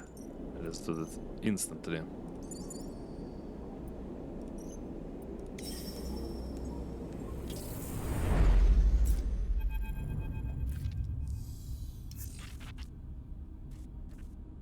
Asteroid. Another rock in the belt. Keep your hands where I can see them. The voice crackles over the open channel of your suit comms as you near the stranded rig. You slow your approach a little as you move towards the ship. Its shape lumpy and skeletal in the distant light of the sun. A warm welcome! Bodes well for the rest of the job. Bliss shoots you a concerned look. You look up at the stranded ship ahead. Clearly they are feeling a bit exposed. We are here to help. Well, I figured that, the voice reports. Otherwise I would have put a hole in that shiny rig of yours already. You arrive at the site of the rig, inspecting the damage as you do. Half the hull plating and big chunks of the internal structure seem to be missing, but you have a feeling that this is not what you're here to fix. The airlock opens and you move inside. The interior, all exposed wires and metal framework. The systems whiz and shudder as it cycles. Alma. Haggard Salvager. Nothing of value here, so if you're looking to steal something, you're welcome to it. Alma greets you plainly inside the rig. You do the work that's needed, and I'll let you take your half of the whole. Understood? Well, right then. Her face is as placid and unchanging as a rock. Elma. No, I don't remember anyone with that name in the first game. Here's the short of it. Engines conked out on me, and I am no engineer. I am engineer, though. Yeah. Can usually get her going, but this time no dice. She looks between you and the rest of the crew. Surprised there's so many of you, to be honest. Bliss smiles sympathetically. Sorry about that, but don't worry. I've worked on these engines before. They give out my wing. I can handle this. Don't be so sure. I'ma lead you towards the engine room. The layout of her rig much the same as yours. This girl is the sensitive type. You need to know how to handle her. The central corridor of the ship snakes in a way that isn't familiar to you, and you realize this rig is far more heavily modified than your own, something that becomes all the more obvious when you arrive in the engine room. Rather than the rig's stock engine, a singular block and double turbine, with feed lines between. Almost engine is a mess of piping and feed lines, linking up multiple row components welded to the interior frame of the room. Your eyes widen at the sight. Been needing to her since I was young. Elmo smiles at the chaos. Might look like a mess, but she purrs when she's running. Bliss is shaking their head slowly. Oh, sleeper. They let out a puff of air. This is going to be special. You struggle to tell if they are intimidated or impressed. Perhaps it's a little of both. That's about all of it. Alma gestures to the exploded engine. Get her running and you get your half of the hull. What's the hull? Alma glides over to a window set in the side of the engine room and points to the corroded remains of a facility deep in the asteroid's loose, dusty surface. There's the hull. She taps on the glass. As good as I find as I've seen. The hull is a building? Building and all that's in it. Almost screws up her face. What, you too good for scraping? By rights. That building's mine. Scraper's claim. Almost scratches at her mess of hair. But you help me get her running and you're welcome to take what you want from it. Up to a maximum of 50% of raw mass, that is. We have to extract it ourselves? She looks you up and down and you feel the first acknowledgement of you being a sleeper. I doubt it'll trouble one of you. Anyway, you're living with nothing, unless my girl here is back in shape by the time you're done.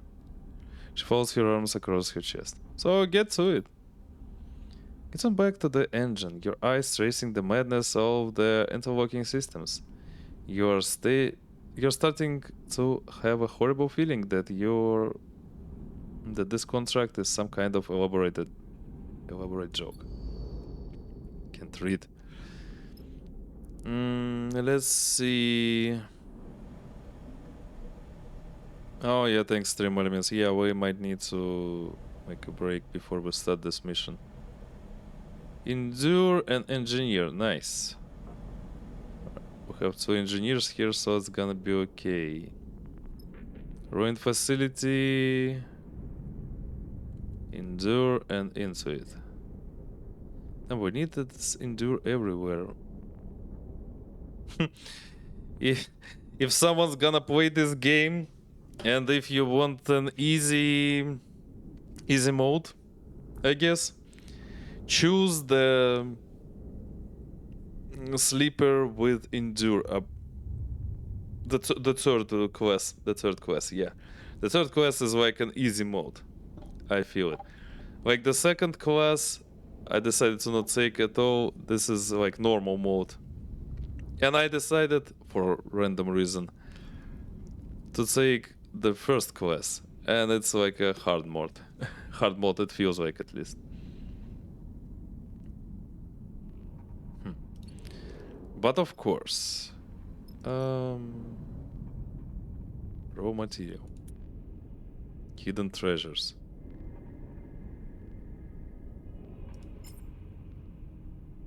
The scrap.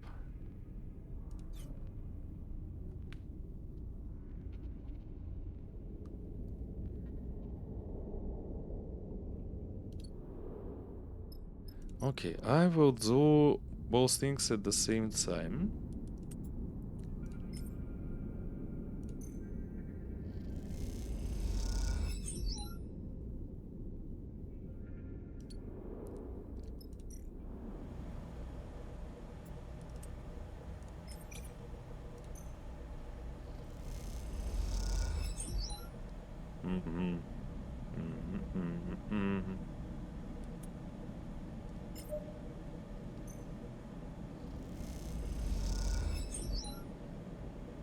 Nice.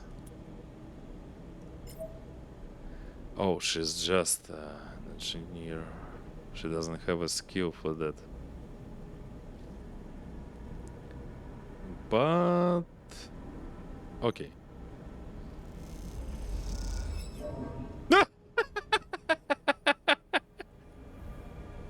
Ah, that bad luck.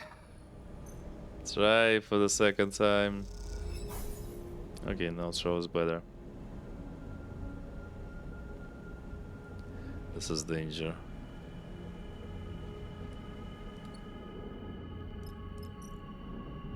This is risky.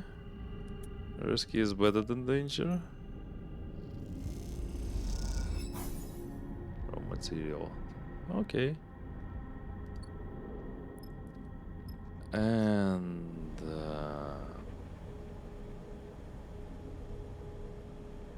1 and 2 and random. Don't want to risk it, but hey.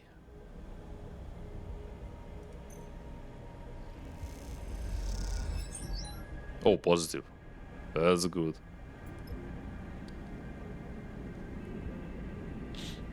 +3. Let's go. Yeah, gonna be good. Nice. We're so close.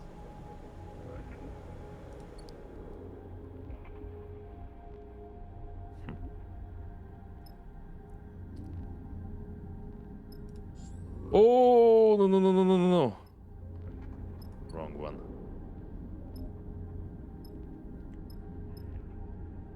Bonks. And Psycho? Damn, I should have done this the different way, but okay, never mind.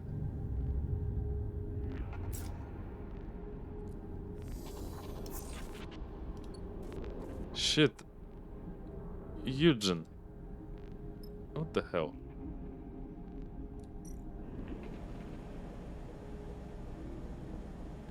Danger. Wait.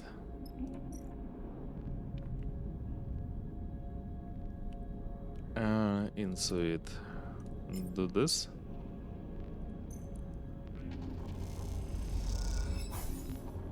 Some stress, of course. Just danger. This is going here. 2 more times. 2 more. 1 more positive and 1 more.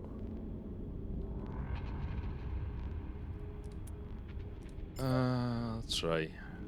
No problem. Yeah, I see. 1, 2.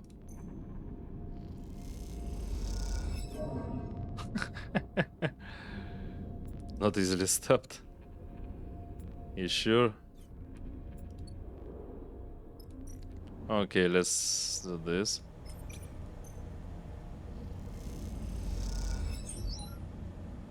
First, it's positive.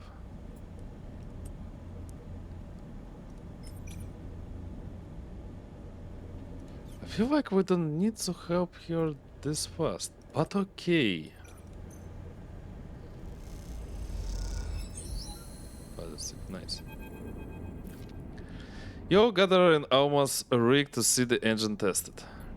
The engine room person chitters. It seems to warm with the sound of the engine, with the polyrhythmic vibrations that rattle through the open framework of the interior.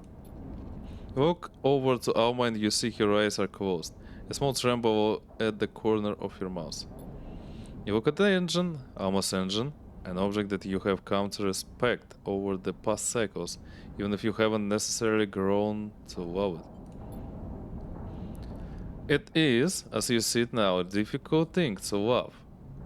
Whole parts of it make little sense, and it's all the systems, and those now bypassed and made obsolete by newer additions, still somehow play an integral role you don't understand. It is unwieldy, and unnecessarily so, and unnecessary so. And the accumulation of parts and patches from its long service makes it surprisingly fragile. Meanwhile, other sections have been welded and re-welded so many times that they are impregnable and will never be able to replace.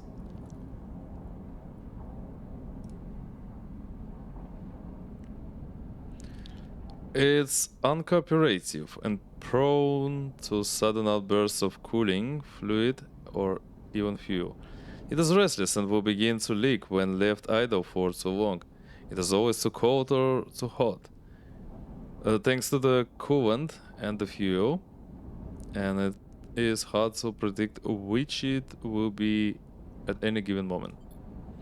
And yet, despite all this, it is an object you feel close to, that you feel a kinship with, because in the end, you too are an accumulation of broken parts, long outliving their operational limits. You too are a machine that has become a story, and a story that has grown beyond the ability of others to understand it. You walk over to Alma again, and Bliss is there beside her. You can see they are talking, but with the engine running, you cannot hear them. You watch for a moment, Bliss now patiently listening as in faltering words. Alma explains something to them. Bliss nods, and then suddenly they embrace, gently and with care. Bliss pulls back, and as soon as the moment has passed, it seems like it might not have happened at all. Nothing in the two figures' attitudes betrays the act, and the room seems unchanged. You try to remember if you have seen them speaking before now, but you recall there are many moments when you were not with Bliss. As you watch Alma as you watch Alma approach, you realize the engine is not just special to you, and that between her and Bliss, it might have been the bridge to an unique kind of respect. That's the job, Sleeper. Alma approaches you from the other side of the room, and you know where the payment is to be found. I believe that brings our business to an end. Alma stretches at your hair. Unless you have something to add? What will you do now? I believe that's my business. She pursued the question. I'll need to find somewhere quiet to resupply and so on. But I don't think you'd like my usual haunts. She gives you a sly look. I appreciate the assistance. You are welcome to take what you want from the hangar if you haven't already. You see a knowing shimmer in her eyes. Now, I must kindly ask you to leave my ship. As the airlock cycles, you look across at Bliss and swear you see a tear in her eye. Are you okay? Bliss turns to you as if they forgot you were there. I'm good, Sleeper. Really good. They sniff. This voice reminded me of why I do what I do. Why I do what I do. Why I fix things. They look ahead. There's beauty in it. You find yourself drifting away from Almost Rig in a haze of thoughts. It's clear to you that at this point that Almost history is written all over this place. But more than that, well, you can't be sure. The story, it seems, isn't for you. You realize as you gaze at the broken remains of the facility that no one ever took any of your half of the whole. Huh? You turn back and squint at the cockpit of your rig. You see her there, looking out across this wasteland, still as a statue. It's an image that, as you load into the rig and begin the preparations to depart, will stick with you. One that, every time you enter the engine room of your ship, a room almost identical to the engine room of Almost Rig, will leap into your mind. A woman floating above the wreck of what was once your home, looking for a reason to keep going. Okay, contract complete, but we are gonna finish this.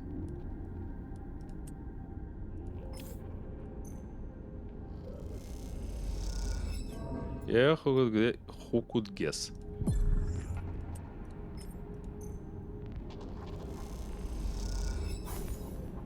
It's okay. Please, would you like to try?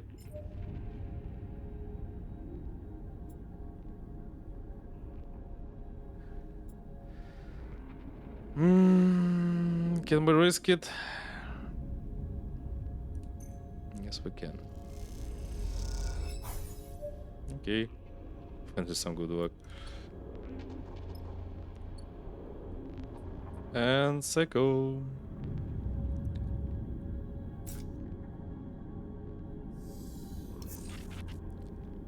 Damn, the dices they have are not that really good, I should say. Yo, go to this, my bro. Nice. So, please, what do you have? You do this.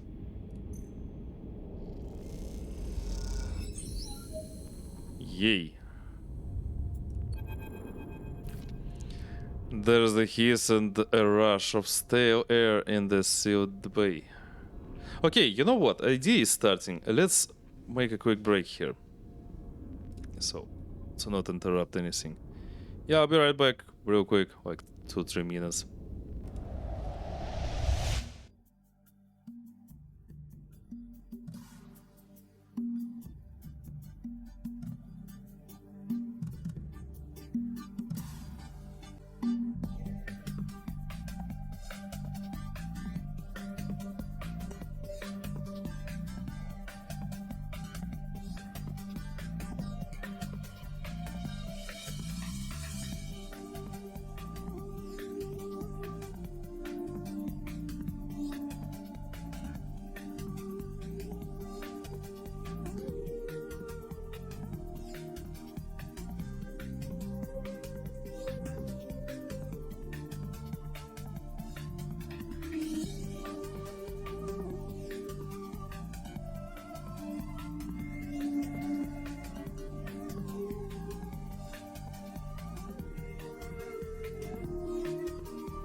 Okay, me back.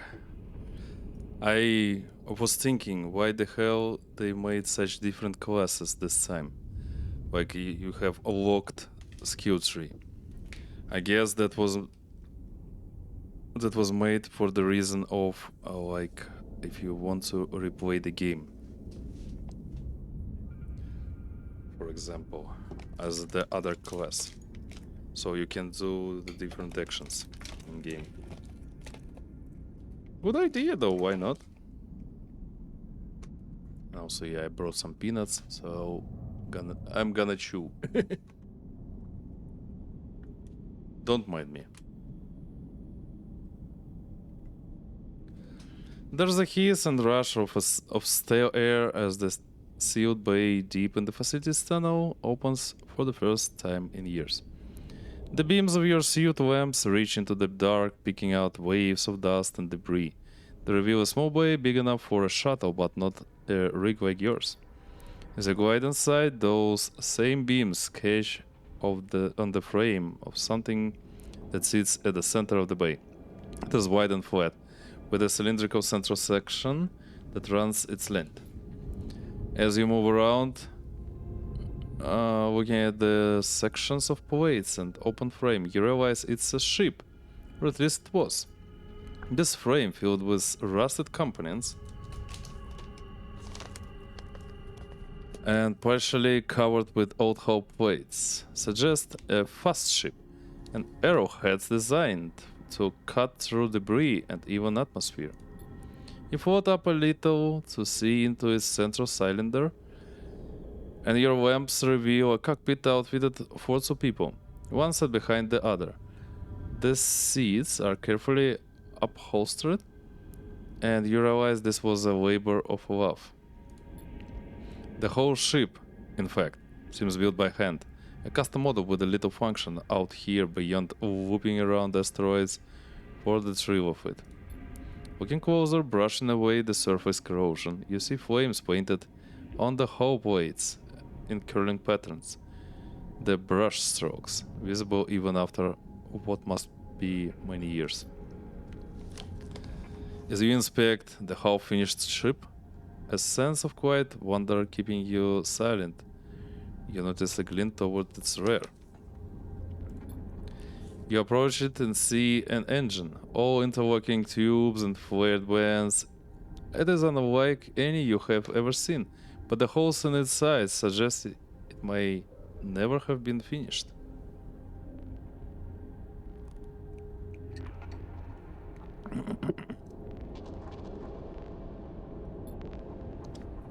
Those holes are the source of the glint.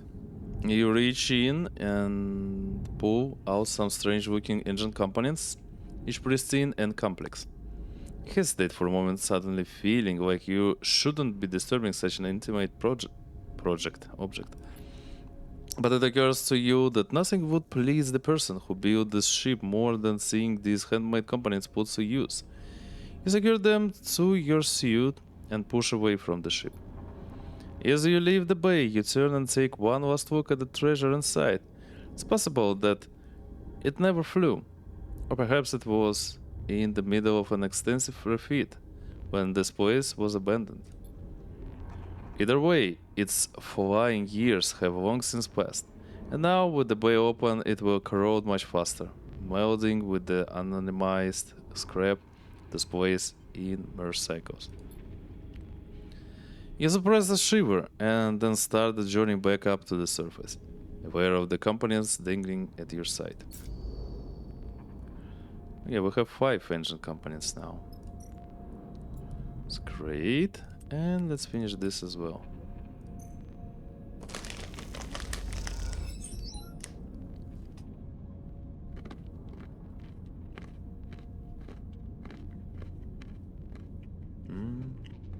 Sorry. Peanuts are so yummy. As always.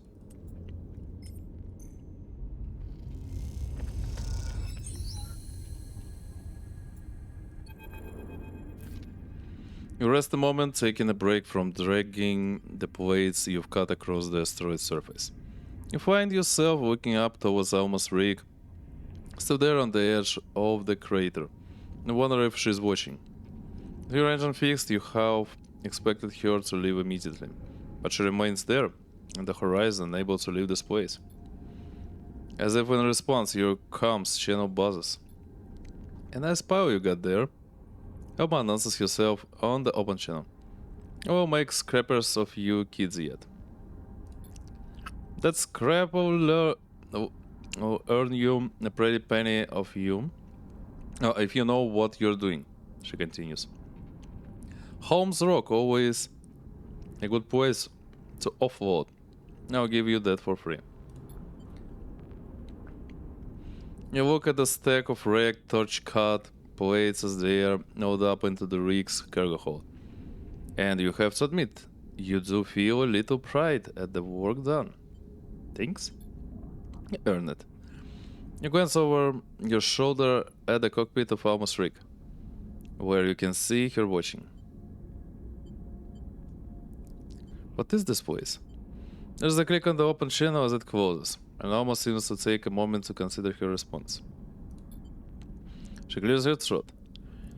How about you tell me what you think, Sleeper? A hangar. I found a ship. Alma coughs and splutters, then goes silent. Got a good nose for salvage, have we?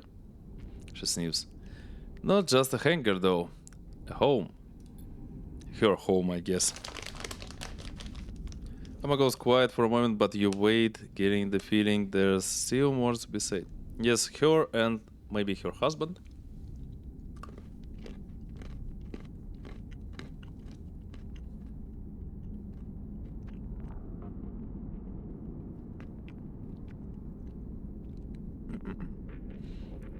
Alma goes quiet for a moment, but you wait, getting the feeling there's still more to be said.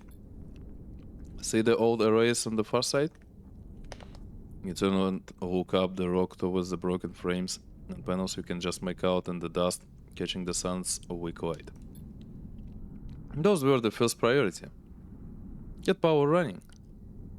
Recharge the cells for the excavators and welders. Turn the scrap into something livable. She falters and coughs. Look at them now. You see the tumble-down collection of panels.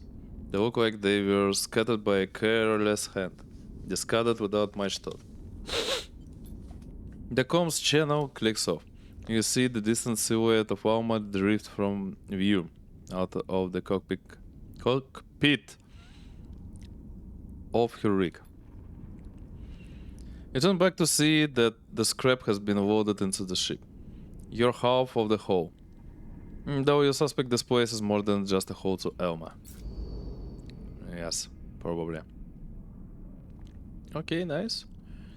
The mission has been completed. Yeah, let's leave it.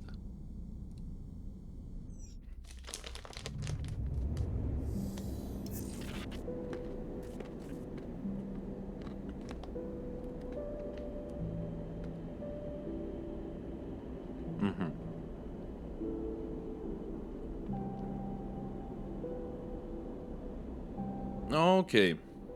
Wait, did we... we didn't get...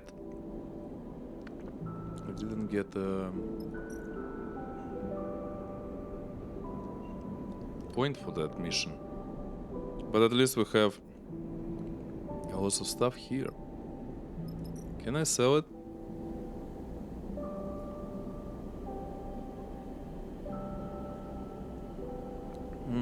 Yeah, we need supplies, that's for sure. Just in case.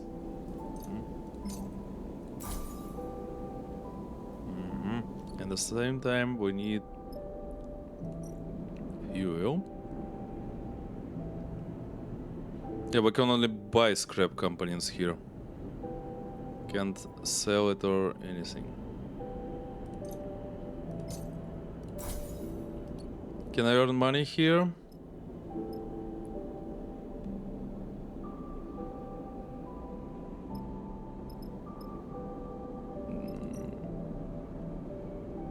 Into it, interface, engine components. Okay, so if we need to buy engine components, maybe in the late game, we need to go here. We already have 5 of them at least. What's here? Endure.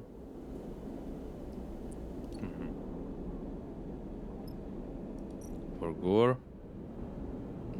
Nothing to see here. So we can't earn any money here. I see. Only via interface. We can try though, why not?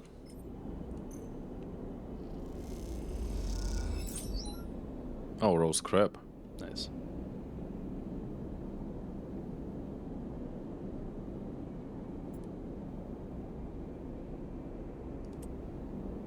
Both are risky though.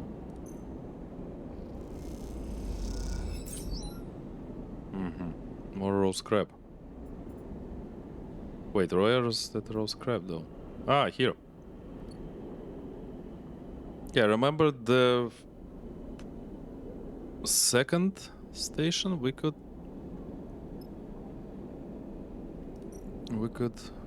sell that roast crab.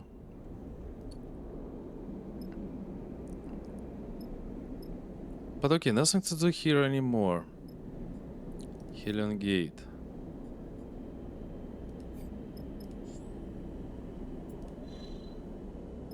Yes, I can move there. Holmes Rock. Do we have any quests there? Wellspring, Greenbelt. Ah, Helion's Gate is there.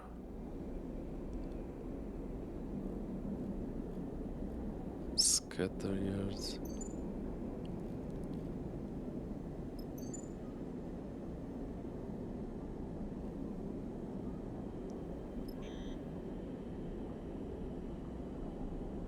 Greenbelt.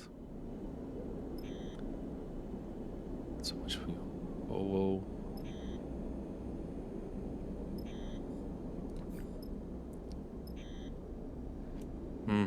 So to get here we can get mushrooms.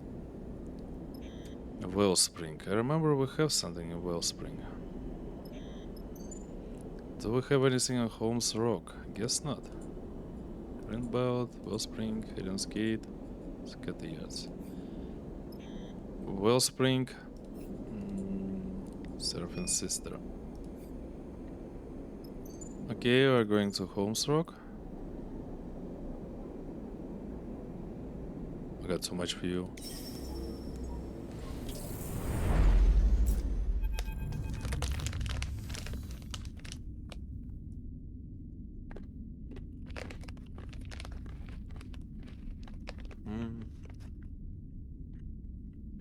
Sorry, gonna chew some nuts.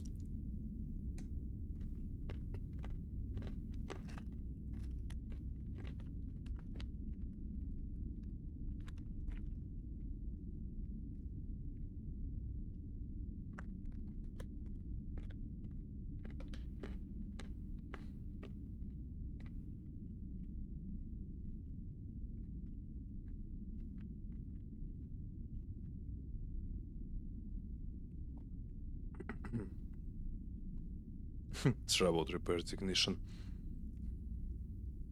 Sleeper. Bliss speaks quietly from the door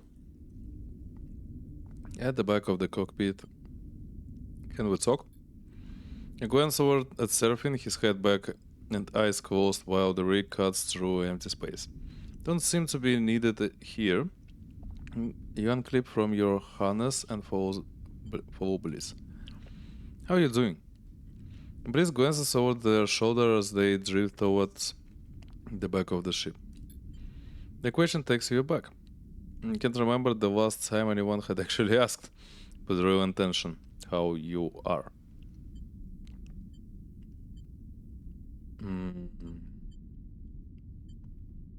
Better than I was. Which shoots you look. That's a good way of thinking about it, I guess.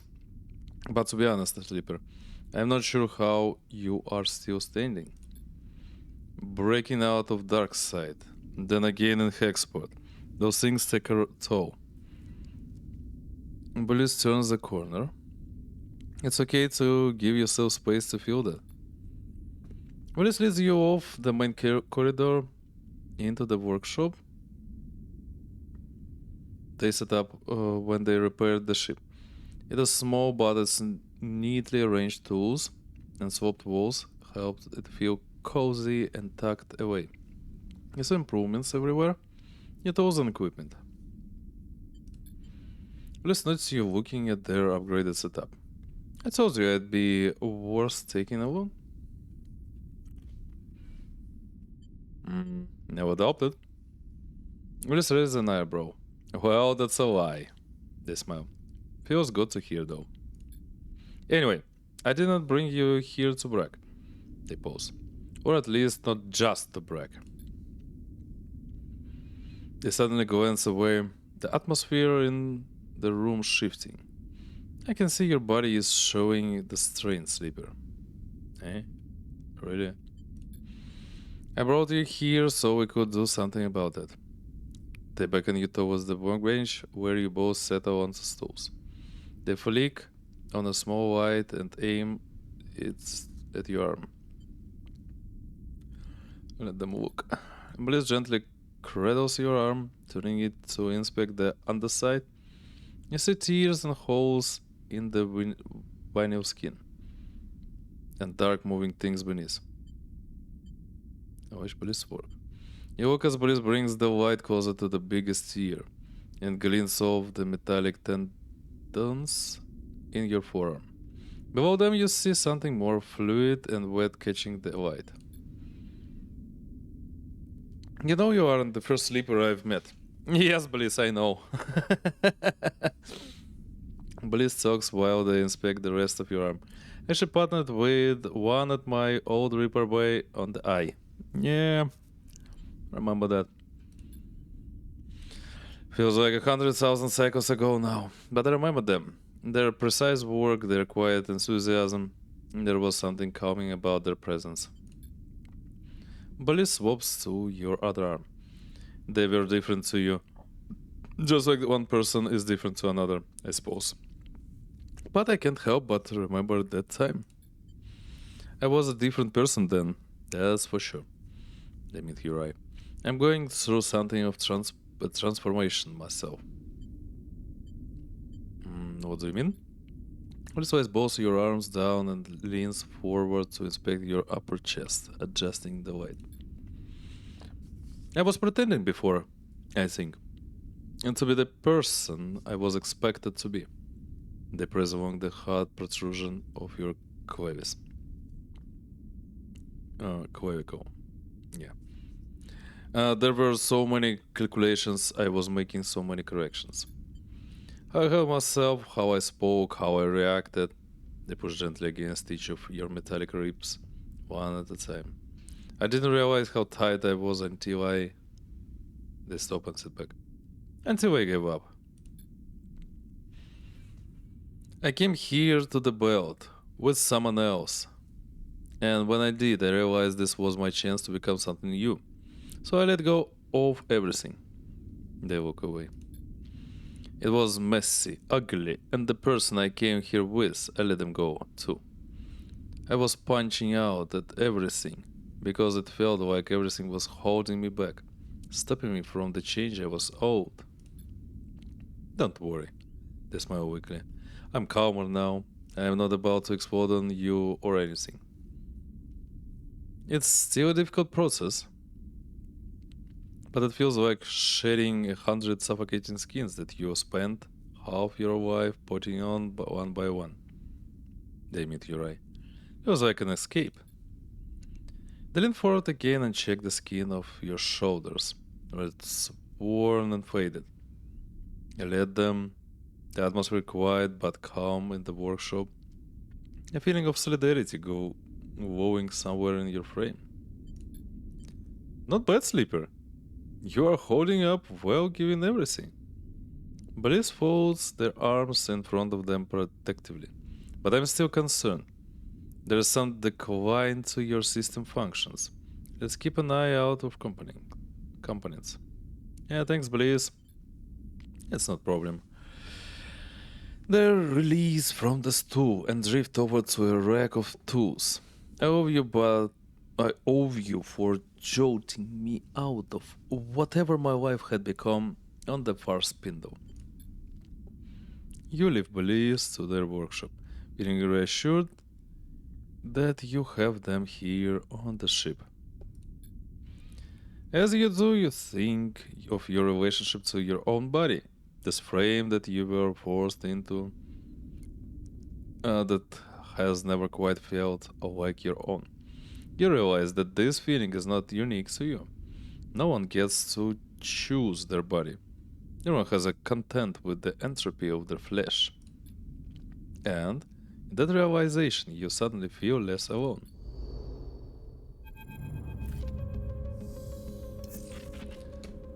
Hey, you system, let's go.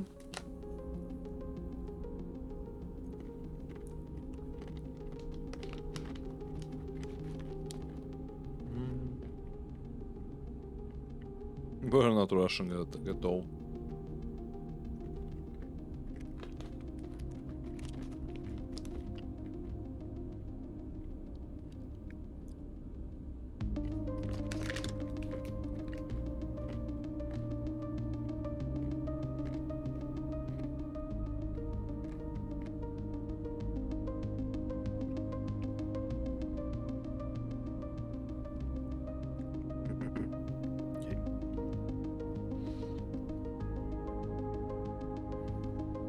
Lampen cratered, Holmes Rock floats on the sunward side of the belt. Its only notable feature, the bright shapes of its solar rays, angled towards the system's distant star. Can't even dock the rig here. Serafin nods at the bright shape of Holmes Rock, rocks along docking bay. It won't fit. We'll have to park here and go out the airlock. He seems repulsed by the idea. This place? Was a Solheim relay station once. Now it's a way station of some sort. Serafin squints at the rock. Never heard of much happening here, really. The music is amazing, though. I love both games for the music. But it seems worse be the trip down. Bliss picks up from the back of the cockpit. There are other ships docked? Yeah, looks like a Lotic Freightner. Bliss yawns.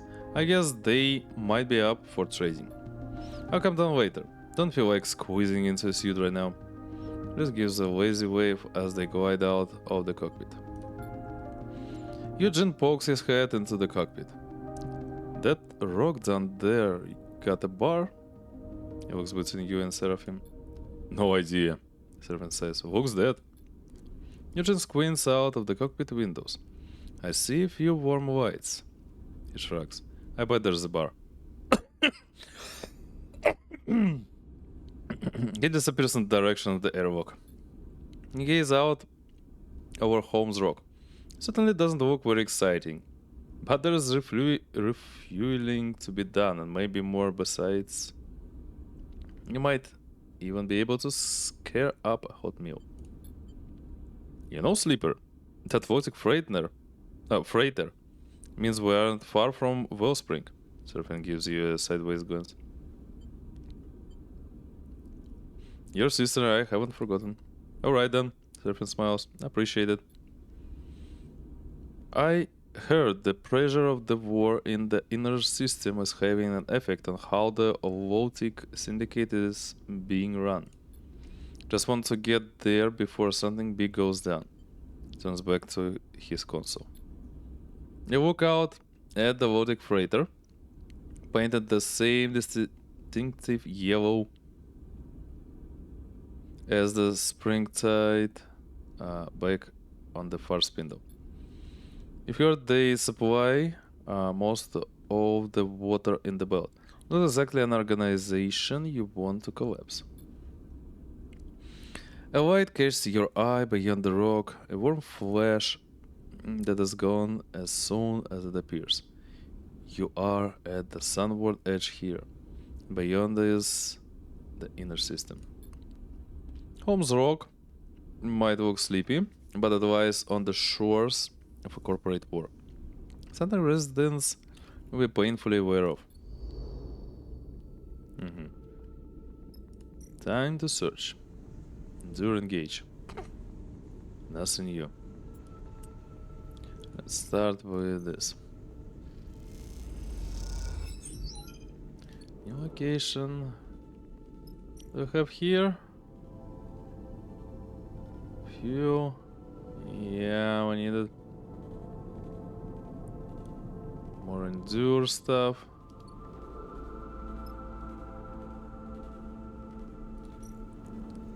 About this.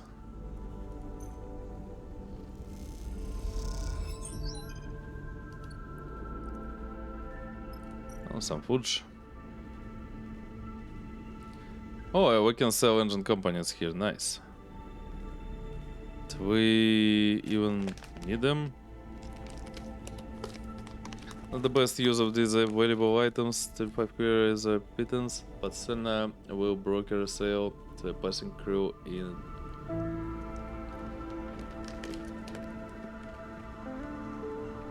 need of repairs.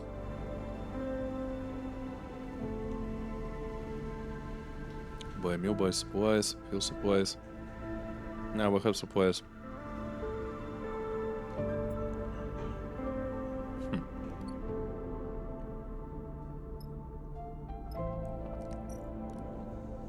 Risky, but okay.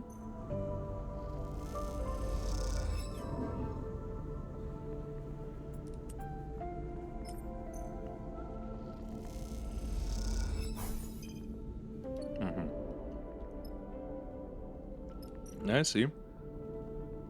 Endure. Oh, we can sell raw scrap here. Nice.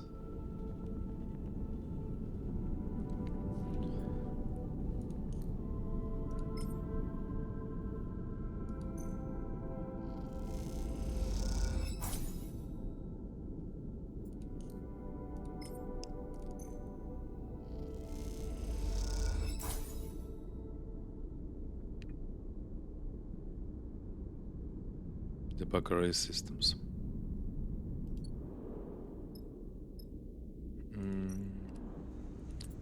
No, one more time.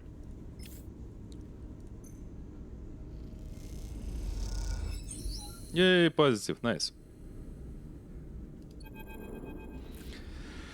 In Holmes Rock, it's impossible to get away from the feeling of living, working, and eating in a ruin. Most of the belt is built on top of the remains of Solheim's infrastructure, but there are plenty of spaces, of places, where the modifications or extensions to choose structures eclipse the original foundation. In Holmes Rock, it is the reverse. The station is a small warm patch at the center of a network of tunnels and bays that stretch within the rock, most of them dark, damp, and wrecked. A sprawling foundation that will never be built upon. Every so often gliding on your way between Senna's Rest and the Suncatchers, or from the docks to the depot, you find yourself in one of these dark tunnels. That's where you are now. Your foot stopped at a four-way intersection. No light visible down any tunnel. Straight ahead, left, right. Okay, straight. You drive straight ahead through a tunnel where loose wires have a wave in the dark. On either side, tiny lights occasionally blink, signs of a ghost network still running in the walls. You arrive at another intersection with crooked passage leading into the dark. Straight ahead again? You kick off gently from the wall and head into a cylindrical passage clad with panels that hold back the rock. It is wider than the others, and here and there little droplets of water float undisturbed. At the far end, you see a faint point of light, the warm glow of a lit passage. Suddenly, you hear a rustling in the dark and a shrill sound that you can't place. There's something out there. Damn, negative outcome. I want to risk it.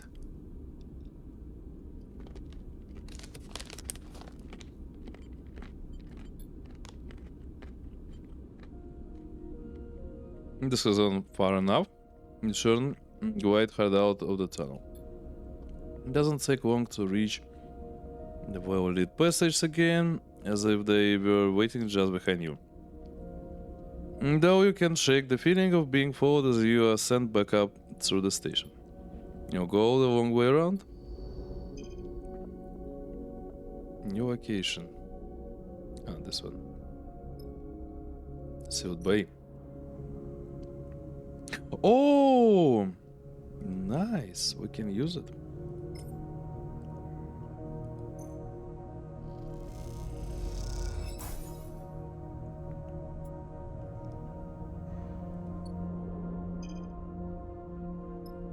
Old fabricator. Neowind printer. Yeah, we need to collect more Solheim data now.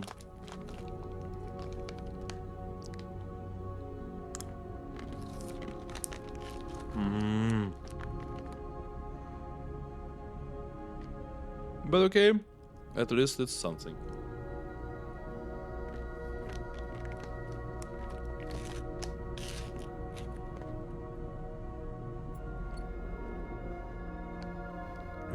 Can I earn money here?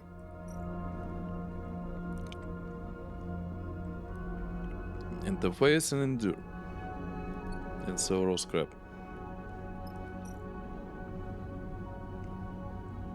And endure again.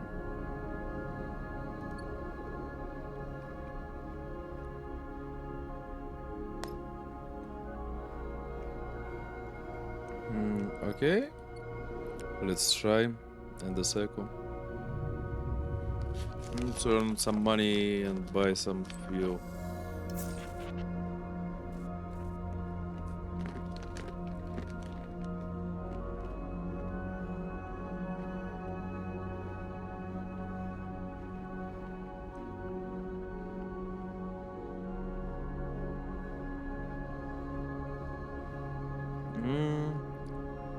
I feel stupid.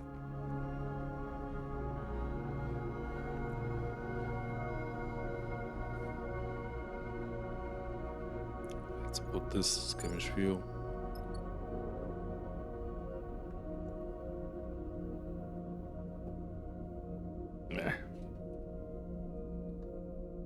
The tissue.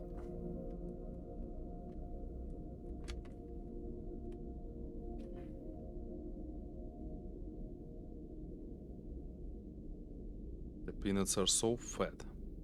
Does that mean?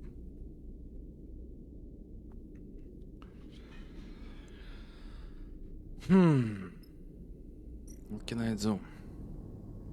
Risky?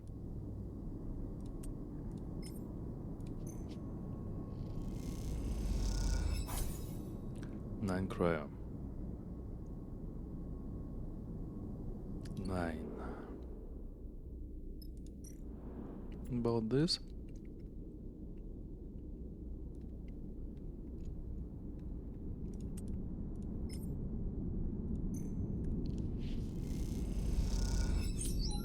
Eight cryo plus energy.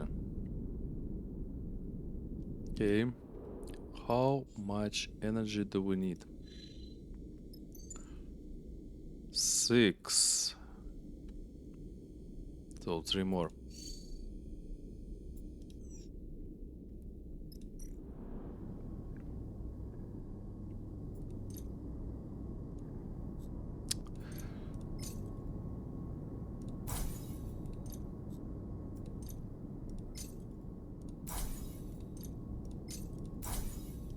Feel greedy.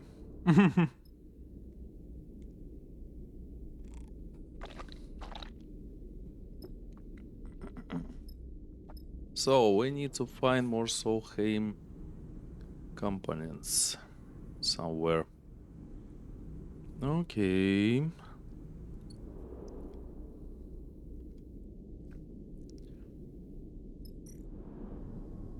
Risky.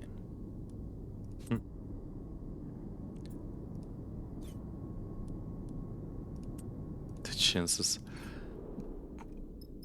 Sorry.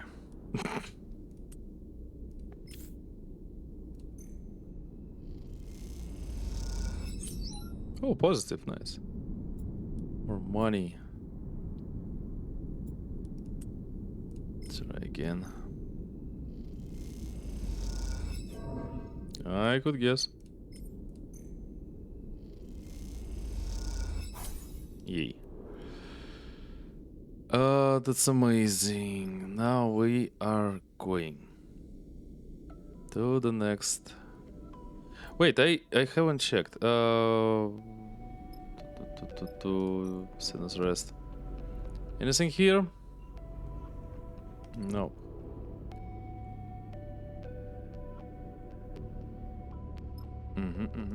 So okay, we're going to for the sister.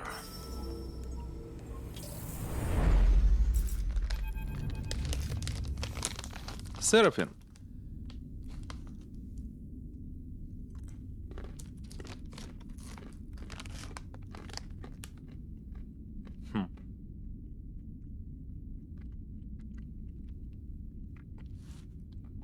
The shout echoes through the ship, reaching you in the cockpit. You see the angle of Serafin's head change, but he does not respond otherwise.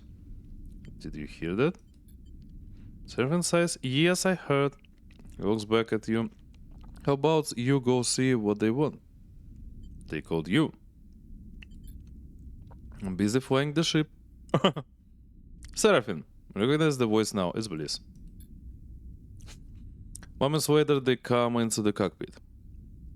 Is no one listening? They look between the two of you. I guess that means one of you is guilty. Bliss shakes their head. Come on, you need to see this. You follow the irritated Bliss through the ship, down into the cramped storage unit stuck between the main ship and the hull. As you enter, you're greeted by total chaos.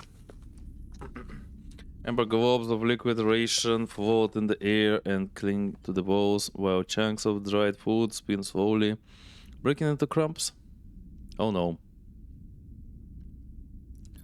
See? Bliss fumes. Someone opened up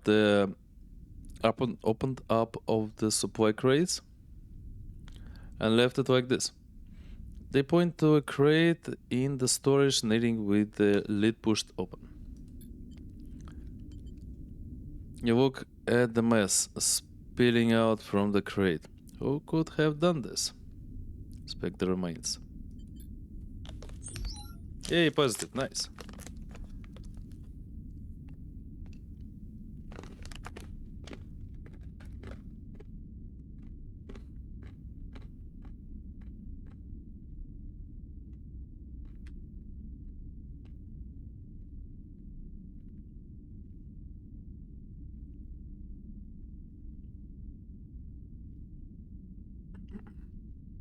Take a moment to pick through the food and find a torn, open pouch of liquid rations.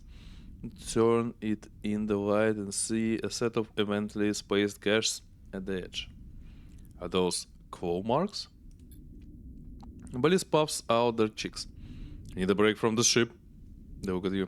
Help me tidy the ship? Spend the rest of the journey packing the crate away and disposing of the spoiled supplies. As you do, you can't help but wonder what actually happened here. When you are finished, you take one last look around the storage bay. As you gaze around the now clear space, you have the same feeling of being observed by unseen eyes as you felt in the tunnels of Holmes Rock.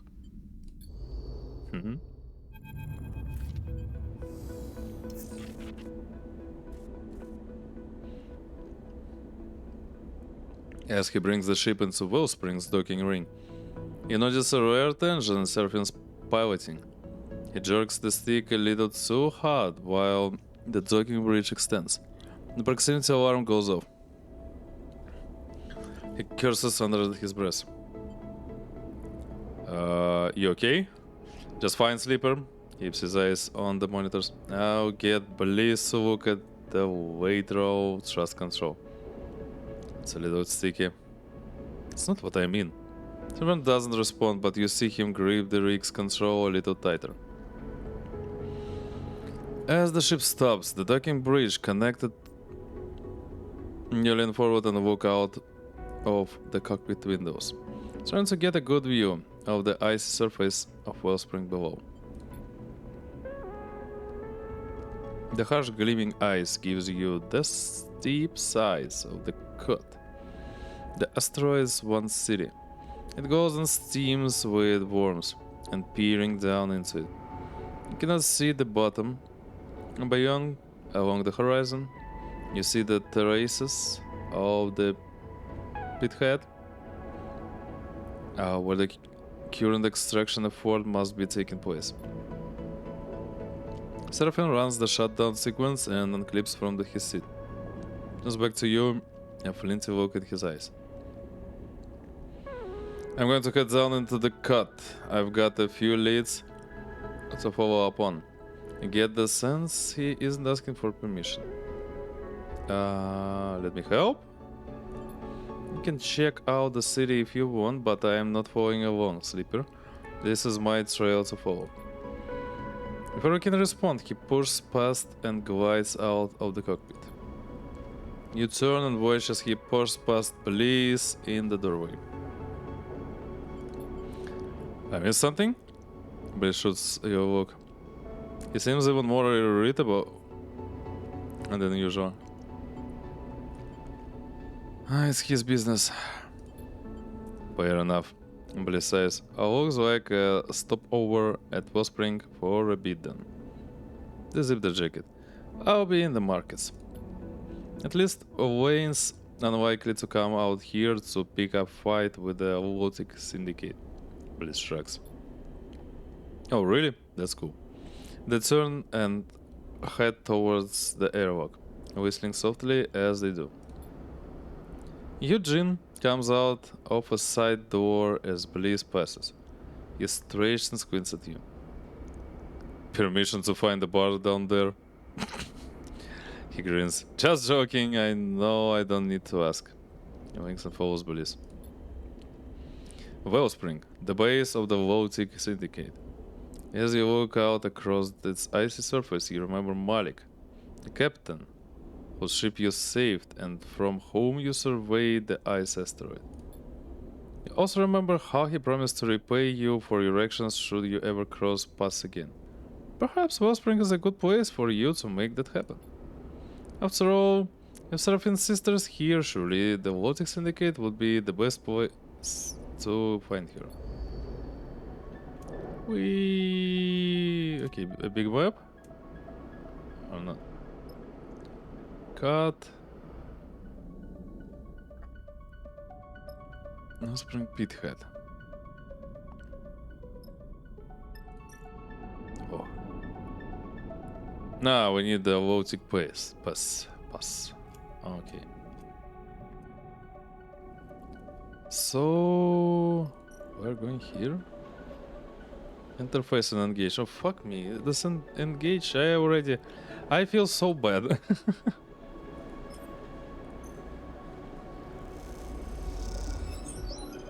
Oh nice, new location.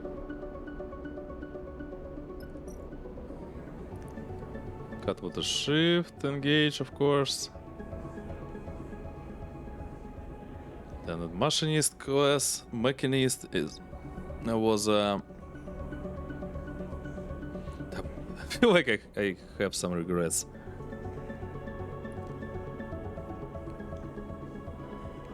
Cut with the shift by a mill.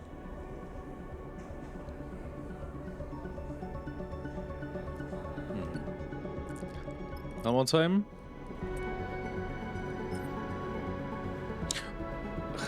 What it comes, okay.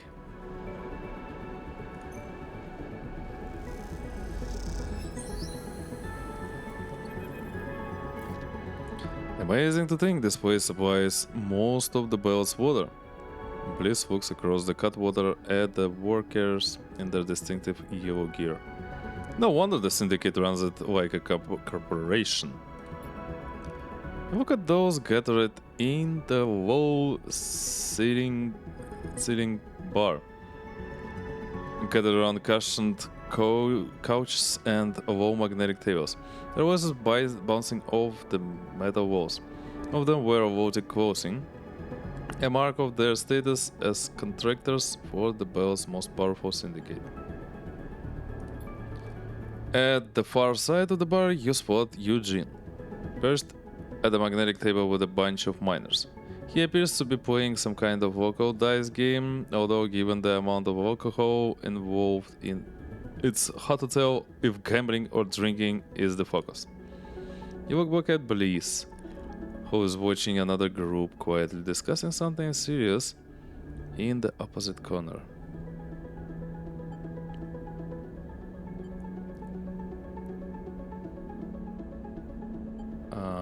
What gets the job done? Don't like it one bit. Bliss turns back to the bar and sips their drink through the metal straw. The contractors seem happy right now. They glance to him. Though people usually are when their shift's done for the day. I've been looking around Chasm Row, searching out companions and the markets. Down there, people don't seem so happy.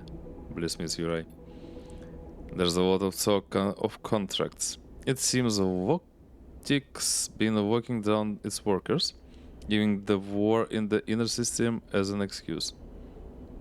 They play with their metal straws, swirling the orbs of liquid in their sealed glass. The pressure is building. Sleeper. We shouldn't hang around here much longer, they say. We need to give Serafin time. Oh well, Bliss raises an eyebrow. It sounds like I'm not the only outsider who's been hanging out in Chasm Row. I heard someone complaining about the rude young man asking too many questions. Bliss smiles. Who else could that be? They laugh.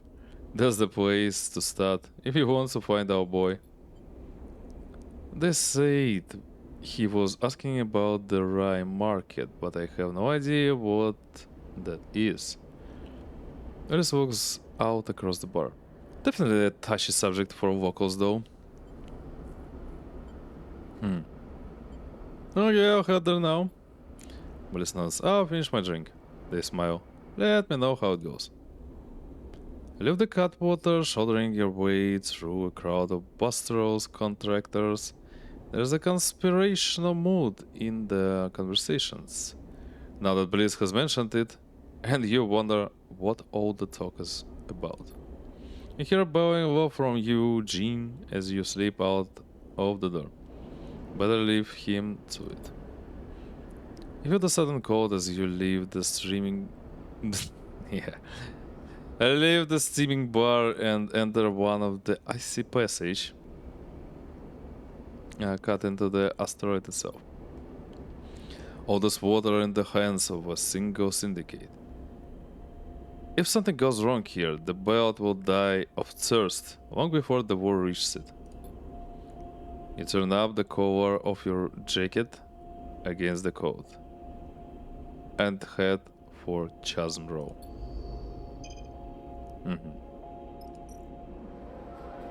And what do we have here? So we have this quest now. At the same time, we're out of fuel. That's pain. That's for sure. So here it is. Yeah, let me buy it just in advance. So it's pretty cheap here. Just noticed.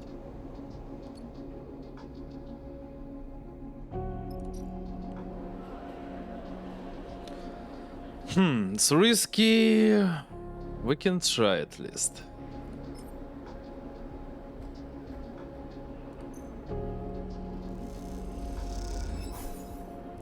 Not sure, of course. Well, it's better than nothing. About this. Was some money. You pay a street hawker to guide you to the entrance, but they lose you in an alley. An old trick. Okay, a random dice. Let's go.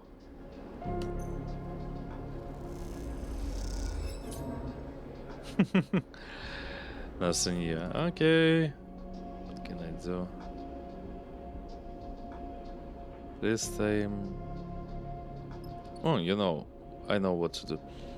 Odd jobs, I guess. That's how we can get some money.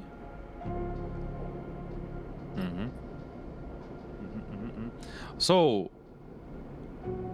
Wayne isn't searching for us here, or he can't do anything against us here. Okay.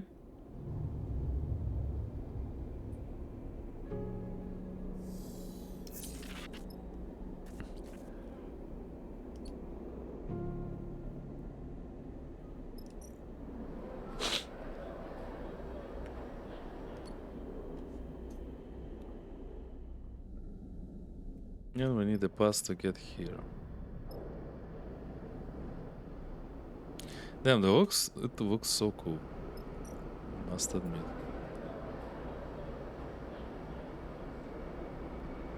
But yeah, it's into it. And the second class was for interface. Okay, I'll start with this. Maybe gonna help. Yay! And yeah, I can do this just for fun. Might lose some money. Yeah. The markets of Chesmrow have become familiar in the past cycles. Their steaming orange lit depths, the persistent condensation on each unit's windows, the gleam of the ember workers' suits, each contributing to the particular atmosphere of this buried city. But among the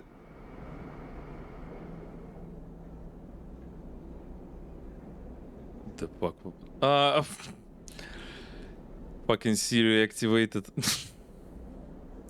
Oh, I thought I have it turned off.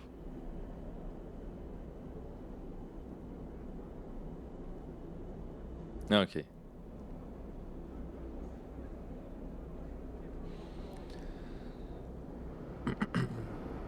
But among this, you have noticed other details too. The freelance crews on the hunt for illicit tech. The conversing workers who drop to a whisper when you pass. The light flickering up through 4 grates, suggesting even deeper layers. These are the details you have followed to the Rye Market, a place discussed in hushed tones in dimly lit rooms. And as you drift towards what can also be one of its entrances, the door burst open in front of you. A large dark bundle glides out of the door and impacts the metal wall of the passage with an echoing bang. But your eyes are drawn by the imposing figure that hovers in the doorway, bracing himself on the frame. Kirk, posing Lotic Syndicate worker. Haven't seen them before. Stay out of the rhyme market, rat. The man sends an orb of speed spinning after the bundle. Oh. Yeah, I can't engage. The bundle unfolds and you suddenly recognize Serafin, winded by straightening up, so go back for more. As either neutral or negative. You can engage. What's going on? Hunter towards you as you shout, and Serafin, seeing the opportunity, kicks off hard, flying into them with swinging fists. The two tumble in a flurry of blows. Also, let me snooze the AD. Swinging into the door frame until the man gets his legs between him and Serafin and kicks him into the wall. Serafin hits hard and floats away, a few crimson bubbles of blood dripping from his bust lip. Approach the figure. You square up to the man gliding across the passageway until you are in striking distance. Who's this? Another rat who needs a lesson in minding their own business? Cracks his knuckles. As the angel rises in you, a hand falls on your shoulder. What are you doing here, sleeper? Serafin pursues aside. I told you this was on me. No, when you are beaten, rat. The man calls out. It's time to go home and lick your wounds. Serafin exhales in frustration, his anger fading, replaced by the stinging pain of his injuries. Whereas a perfectly round blob of blood form in the bottom of his nose. Want to explain what's happening? For the record, the man folds his arms. This one started it. He looks between the two of you, snooping around our meeting like a rat. You see his sharp eyes recalculating the situation since your arrival. I wasn't snooping. I'm looking for someone. Serafin glares. If you'd taken a minute to talk to me before throwing a punch, maybe you would have got that. Man scratches at his beard, squinting at Serafin. Say, Bolivia, what were you doing at the meeting then? Missing persons ain't our business. All I heard is this is where the worthy contractors meet, Serafin says. I don't like you hearing that, not at all, and I'm going to need to ask you who told you that later. Straightens up. But yeah, this is where the contractors meet, as if that's anything to you. The person I'm looking for is a contractor, Serafin's frustration rises again. She uses the cover name Laz. The worst name for my speech defect.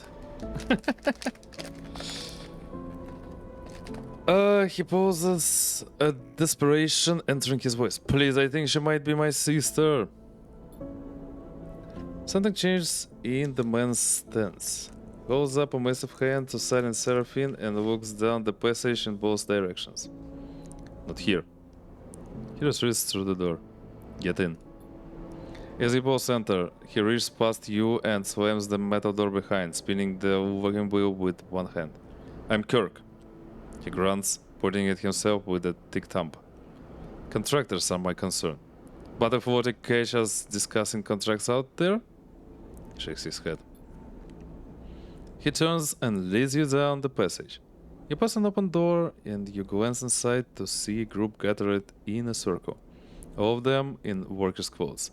They are speaking in hushed voices. One of them exchanged a nod with Kirk. Let's not interrupt the meeting anymore, shall we? He glances playfully at Serafin, who remains silent. Kirk leads you to the side of a massive vertical metal pipe, with a rough hole cut in the side. He beckons you both inside. You descend through the pipe in silence and darkness. Suddenly you come out through the ceiling of a wide and low hall. As far as you can see, crooked stalls and makeshift shelters dot the ground floor, lit by scavenged lanterns and light strips. Steam drifts up through the grates, concealing the room so that you cannot see the walls. Welcome to the Rhyme Market. Kirk gestures a thick hand at the ramshackle interior. What you don't know about this place? He smiles. Let's get a drink. He leads you off to a nearby stove with a set of improvised stools welded to the floor in front. He hooks sorry. He hooks his legs onto one, and you and Serafin follow suit. He holds up 3 fingers to the stove's owner, and a drink in a straw-pierced packet is handed to each of you. Serafin looks skeptically at the drink. We're friends now or something? Look, Kirk takes a sip. I'm not going to apologize for putting you on your arse. That's on you. But like I said, I represent the contractors, and if someone is part of the family, well, he shrugs his massive shoulders, then they deserve to be heard out at least. You know who we are looking for? Laz, he said? I know a Laz, sure. Describe her. Kirk leans back on his stool. I'm not giving you anything more until you prove she's your sister. Serafin closes his eyes. Dark hair, used to wear it long and messy, bright eyes, broad shoulders. You see a little twitch around his eyes as he recalls. Tough but kind. Tattoos, nervous love. He opens his eyes and glares at Kirk. That's enough? Kirk sniffs. Yeah, that's her. You feel something jump on Serafin and almost imperceptible tension rising. It's her. A sister. And let's go have some break. Yes, the time has come. I'll be right back in 3 minutes. Do my shit, you know. Be right back.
Okay, me back.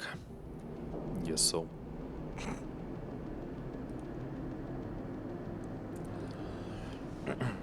Was.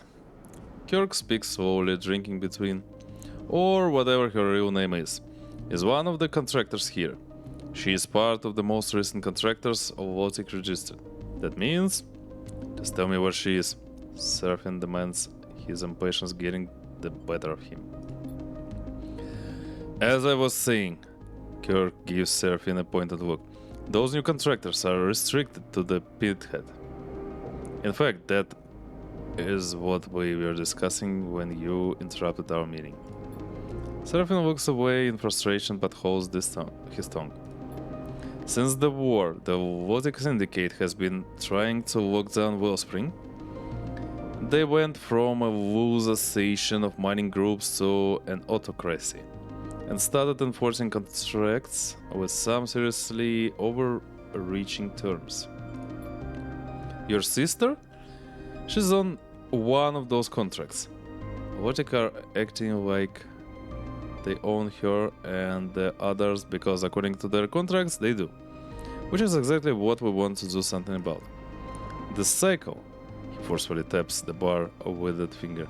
We're voting on strike action and a full blockade of Flotsam. Eh? We will bring the syndicate to the table to... Serafin knocks his drink away and kicks off from the table, disappearing into the market. Stay with Kirk. Yeah, let's get more information. Kirk watched Serafin go with a disappointed look in his eyes. In front will go to the Votic Syndicate, I know it. He sips from his drink. They won't help him there. Kirk's bright eyes meet yours. The Syndicate will do nothing for him or for you, trust me. I want to help you, Sleeper. I want to help your friend, but I need your help in return. Okay. Good, Kirk nods. I knew you would. Kirk places a plastic pass card into your hand. It glints with the mark of the Votic Syndicate, a blur ID photo laminated into its transparent interior. This will get you into the pithead. You can see for yourself what's happening there. Don't follow your friend to Votic. Go to the pithead. Find the Vaz yourself. He meets your eye. When you do, come back to me and we can discuss how to free her and everyone else like her. If you go to Votic, if you meet with them, I can't help you. He releases your forearm and drifts back into the crowd, disappearing into the steam and darkness. You catch up with Serafin in the bustle of the Rye Market among the steam and crowds.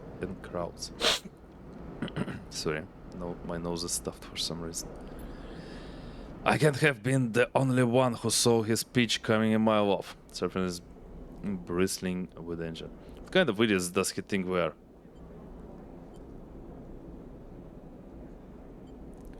Is that what this is about? This is about getting my sister out of whatever mess she's gotten into. Serafin starts to push through the crowd towards the exit tunnel. We need to speak to Votic.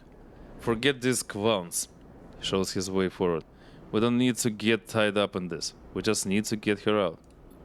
Serafin forces on ahead and you get caught in the crowd behind him. As he disappears from you, you curse him his impatience.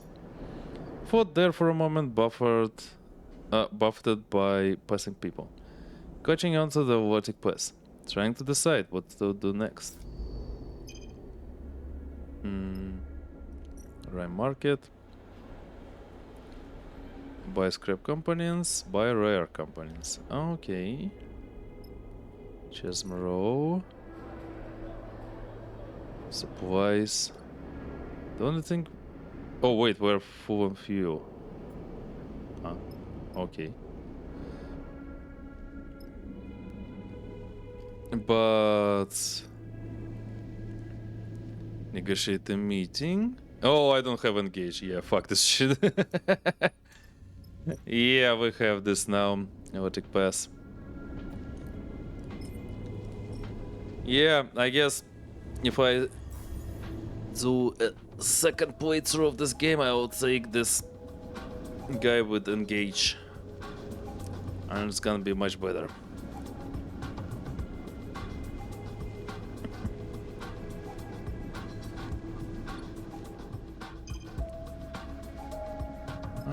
Pithead Canteen.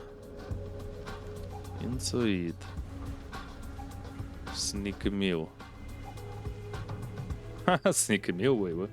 You can sneak into the canteen and get some free food, but you better be careful.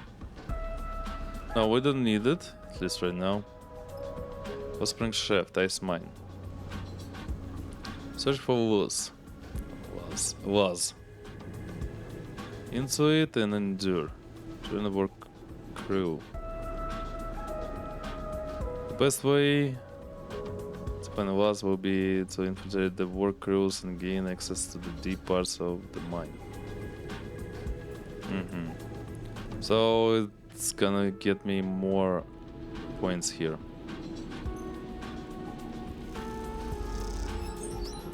Yes.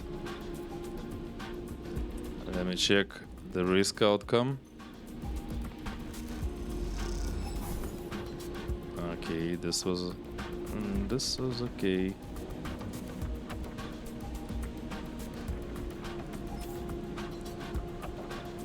If we feel lucky. Okay, just energy, that's okay. Can I buy? No, it's only sneaky meal. Where it was? Here? Meal.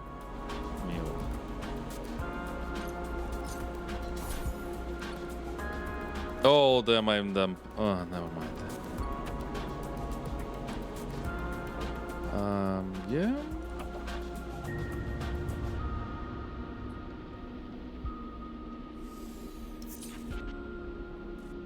Did you get any cryo? Probably. Search for wolves. Okay, still endure. Or some risky shit. This we can try. Yay! Great. And this.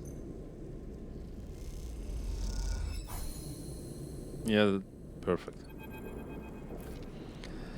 The shaft descends towards a sump in the depths of the pit. Here, the air is freezing cold. To prevent the ice from melting into globals of floating water. If your breath carried water, you would be able to see it in the air, but the absence of steam and each exhalation.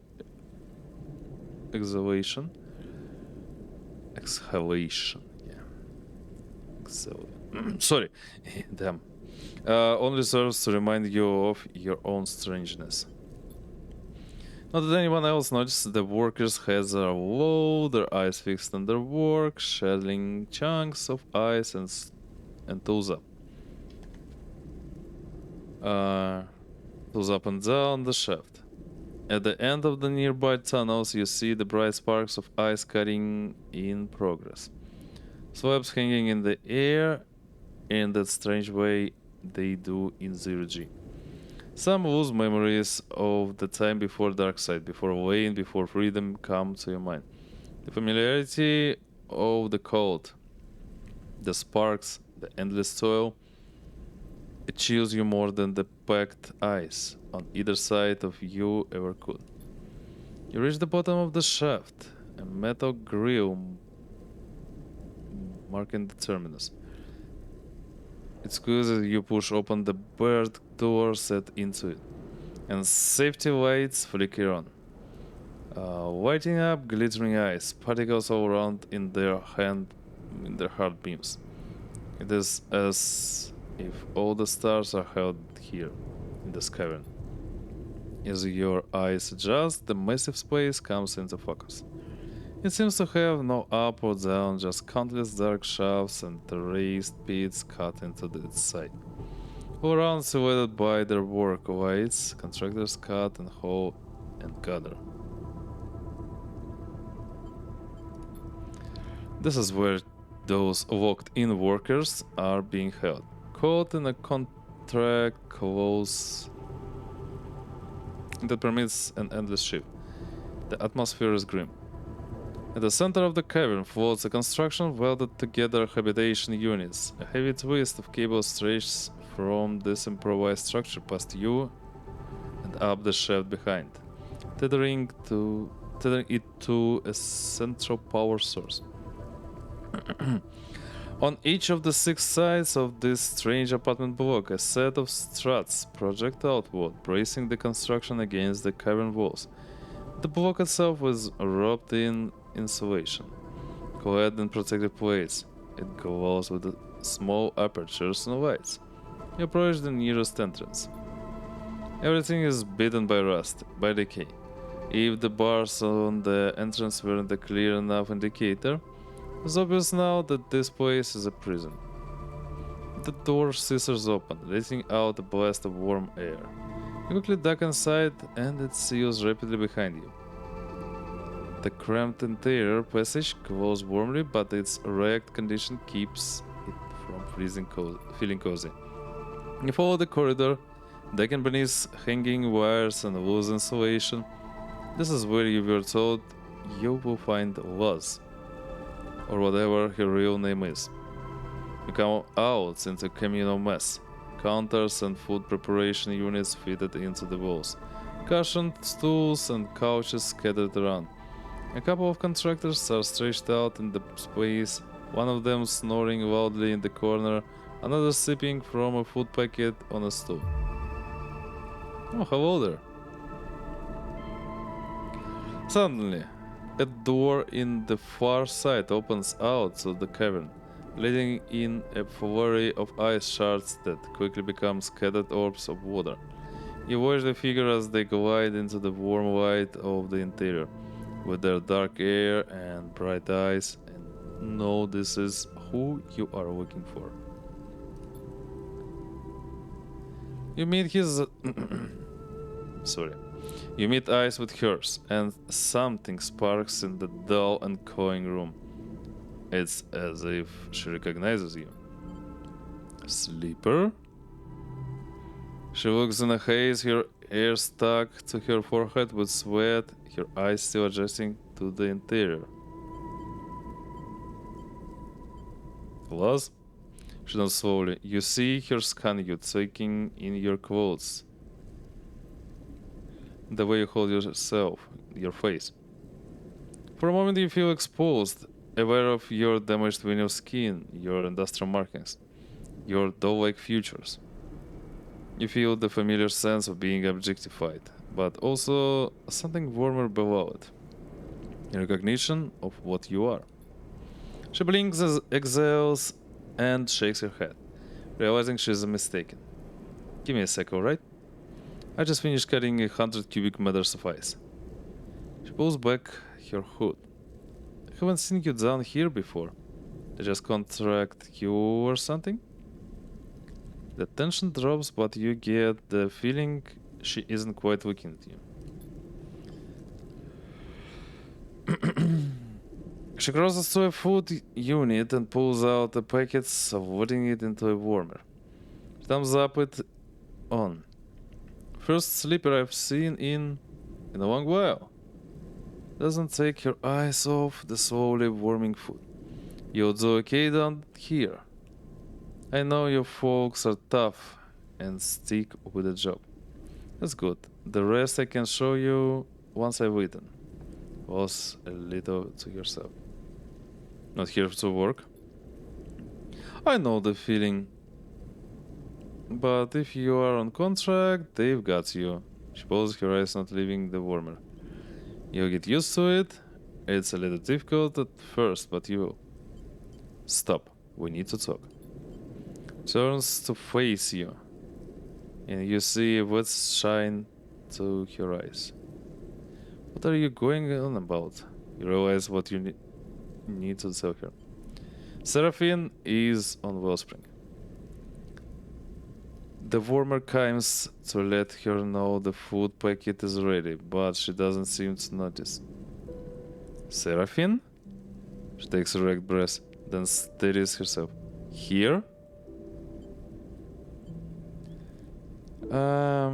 That's what I've been saying. Sorry, She pauses, shaking her head slowly. It's been a long time. Well, if he trusts you with his name, I guess I should trust you with mine. She comes closer. Wait, Tala. I'm Tala. She smiles a warm smile. Now, where's my idiot brother? Wait, Tala. Wait.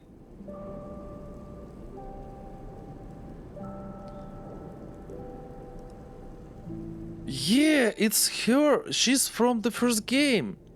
The bar owner. Yeah.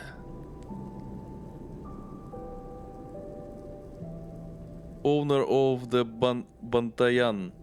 The Overlook. Yeah, I remember. Okay, nice. That's amazing. We have the second character from the first game. I'm amazed. I'm happy. Finally. Damn, she got older. I'm looking at her at the screenshot from the first game.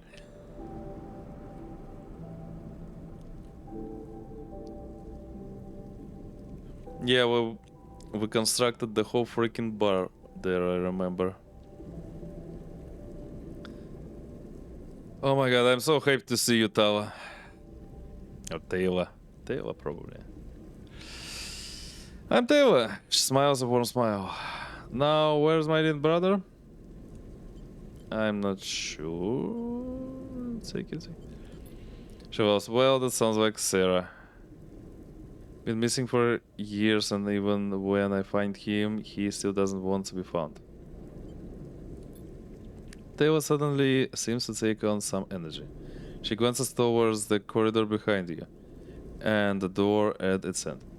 I sure hope you have a plan, Sleeper, because they do not want us locked-in contractors getting out. She moves towards the corridor. There's security in the shaft, and then again at the pithead. Must have passed through the checkpoint at the entrance too. That we can bypass all those. She turns back, grabs her food packet, smiles at you, and shepherds you towards the corridor. Could run in this direction, maybe? Or is Sarah on that already? You're slightly taken aback by her sudden change. We don't actually... A boiling alarm sounds inside the habitation module, loud enough to wake the sleeping contractor with a start. You and Taylor exchange glances. Surely this can't be for you.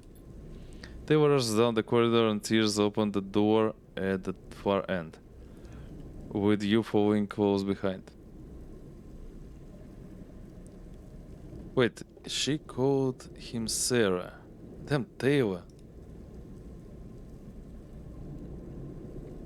Ah, okay, yeah, Serafin, Sarah. I could guess. Okay, nice. The second familiar face from the first game. They rush down the corridor and tears open the door at the far end, with you following close behind. The ice scatters, glittering in the interior light. The cavern is in chaos. You see dark-suited robotic security wrestling with contractors, led by flashing red alerts. More contractors are coming in through the door in the grill you entered from, carrying bulky equipment. The equipment is blaring out a voice. Kirk's voice, echoing around the cavern. A look of panic crosses Taylor's face. A general strike is now in effect. All contractors shoot down tools and hold in place. Extraction will cease until our terms are met. Kirk's voice distorts and shifts. We have blockaded all traffic to and from Wellspring. We seek the resignation of the syndicate's leadership and for a new workers' council to be installed in its place. The cycle we will shut down the shaft. Any worker not willing to strike should leave now. There is a screech of noise and the message begins repeating. You watch as the security are pushed back towards the grill. outnumbered by the gathering workers. Tail looks at you for guidance. Now's our chance. Tail looks around the cavern, the red light reflecting in her wide eyes. She says, I need to stay. I won't abandon the others. What about Serafin? Tell my brother what's happening. Tell him I'm not leaving until all of us are free. Taylor backs away, glancing over her shoulder at the others. You see them gathering their tools and taking them to be locked away in the habitation module.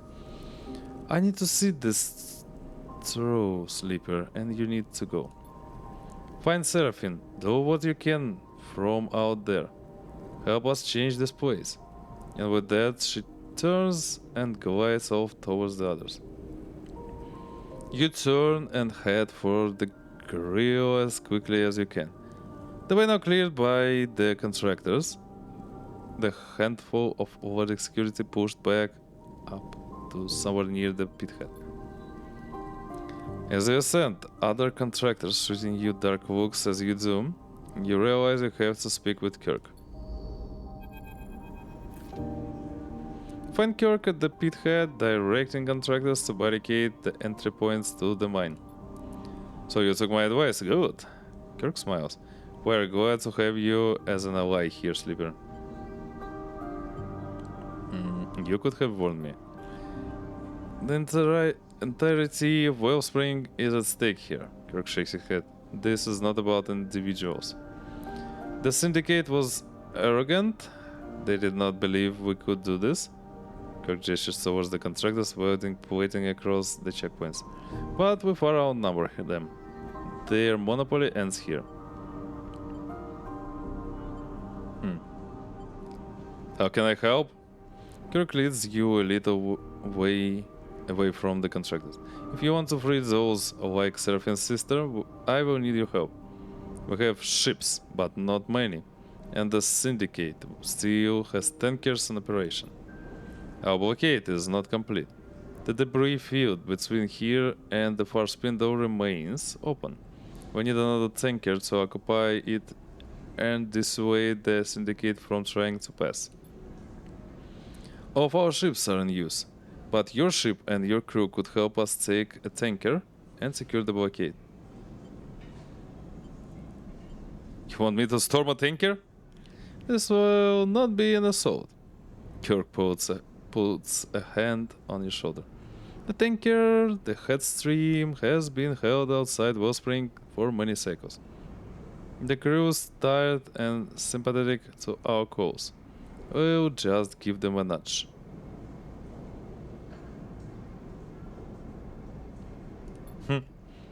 Your ship will pose as an in distress trader trapped inside the debris field. When the Headstream is obliged to rescue, we'll board and encourage the crew to take control. You want to incite the mutiny?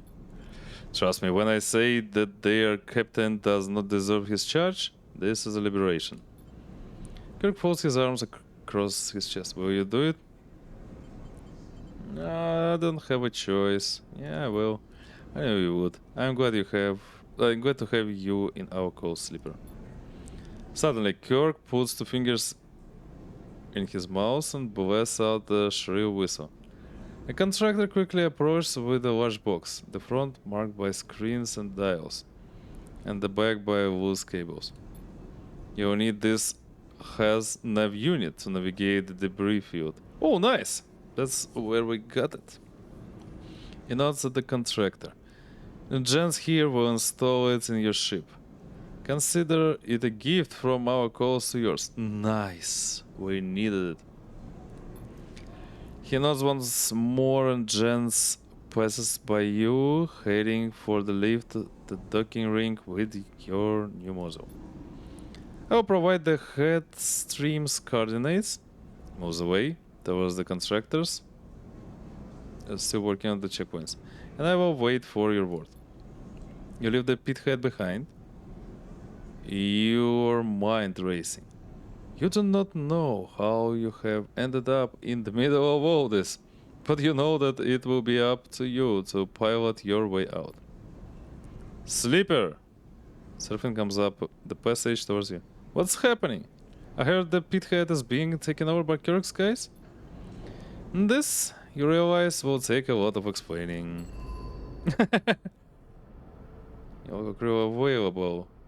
Your local map. Okay. Okay, this is interesting. And it's amazing that we have that hazmat stuff.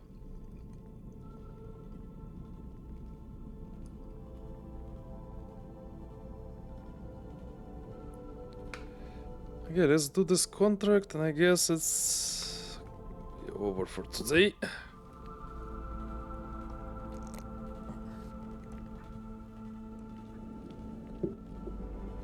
But we need to buy food. Is it here? Nope. Here. Supplies, yeah.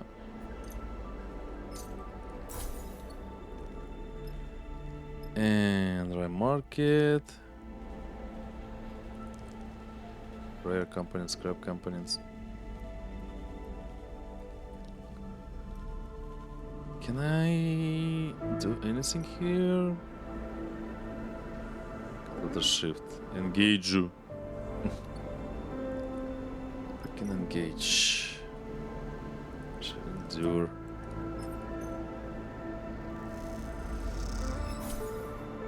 Neutral.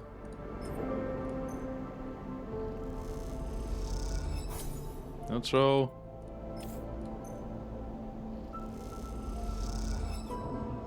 Ah, it's okay. It's okay. Map. Headstream. Payment Taylor released. Yay. Confirm. Who do we have? Ah, he's locked. Ah, crew full, of course. He has engaged in this. We need two of them? Guess we need a variety.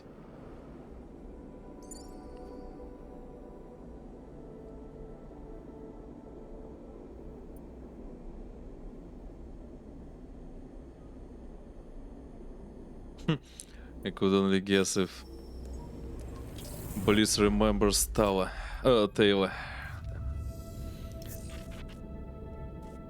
Let's go. The headstream looms large in the cockpit windows as it comes to a stop. I can't believe you talked me into this, Serafin says. This is not a good plan.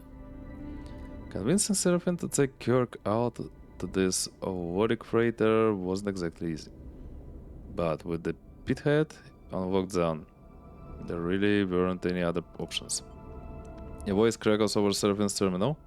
Loud enough to hear, but quite enough that you can't pick out what's being said.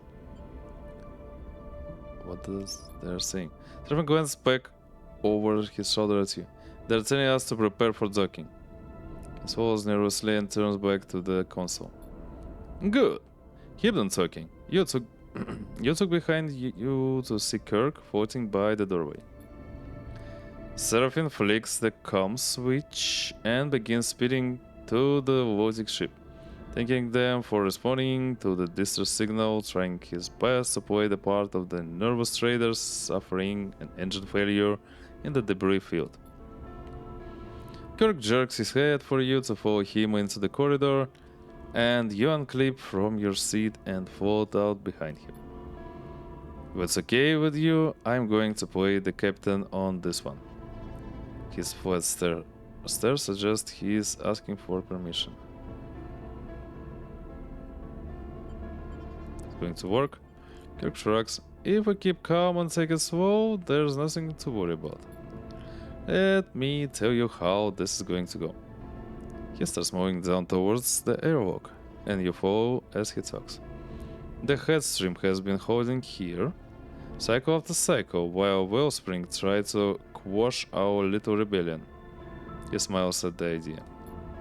Now the blockade is in effect. Well, they all know they have to hold out for longer still. while the messages from robotic operations get less and less frequent. He stops by their workers, swapping his robotic uniform for an old flight jacket.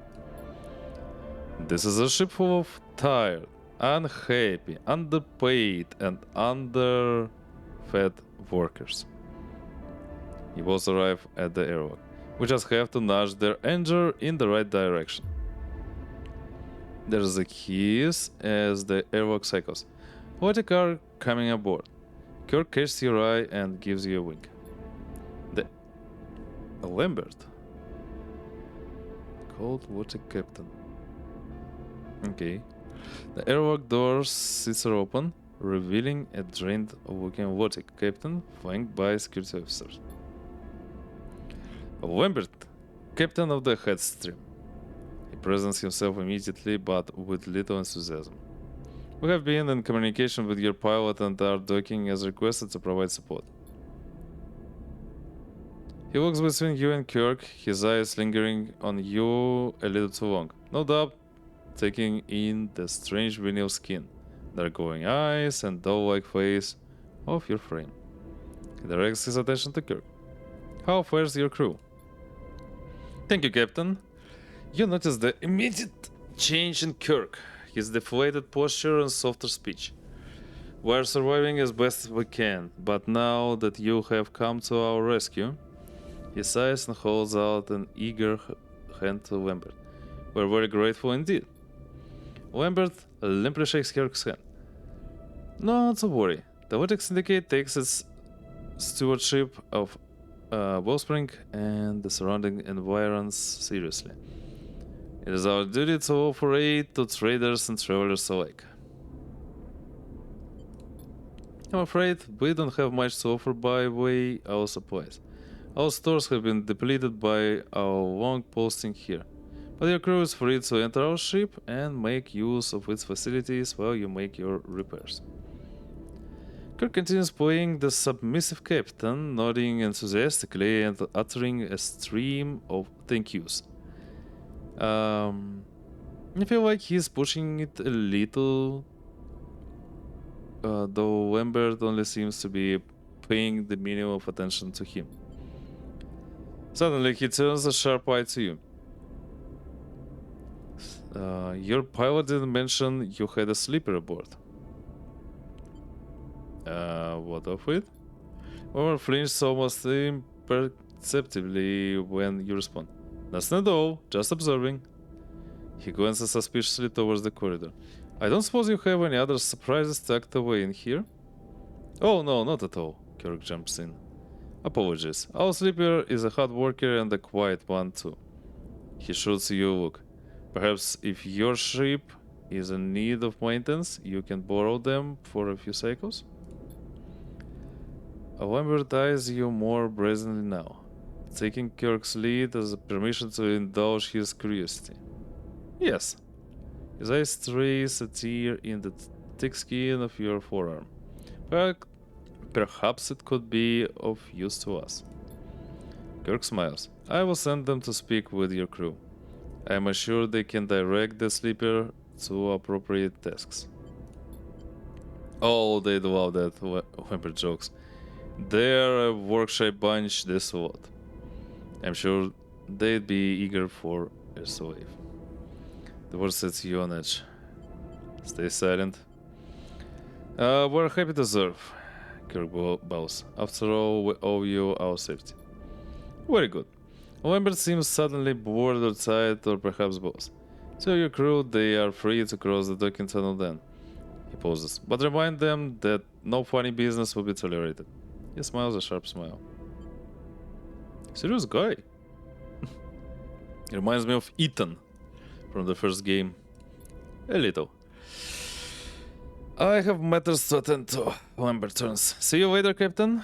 And with that, Lambert heads back down the tunnel, still flanked by his two silent security officers. Kirk waits until he is out of sight to turn to you. Good. He lets out a breath. Well held, Sleeper. I thought from the look in your eye you were going to knock him out. He chuckles. I know I'd love to, yeah. I bet. Kirk stares down the corridor. But don't you worry, we're going to pay him back for all that very soon. Kirk squeezes your shoulder. Shall we go meet this crew? See what their opinions are on Nautics administration? He smiles broadly. With a captain like that, I doubt they'll be very positive. Uh-huh.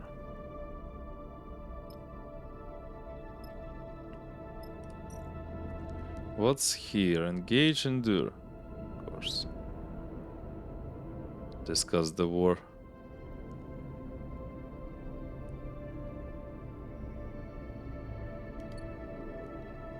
Navigation control.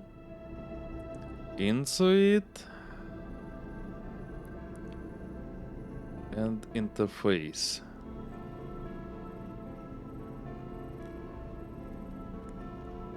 Uh-huh.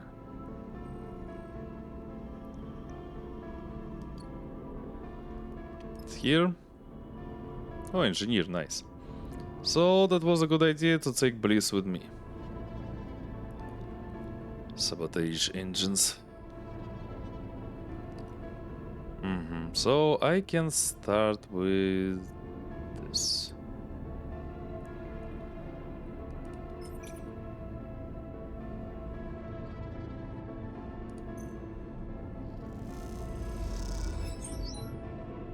One. Okay, this is gonna be a difficult mission, I see.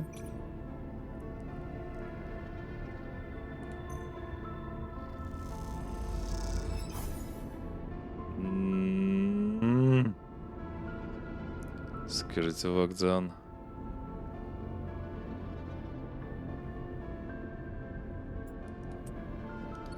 Wait. Where's that?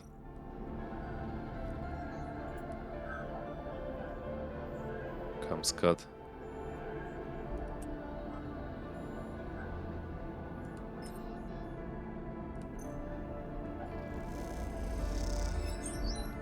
Needs to be so freaking...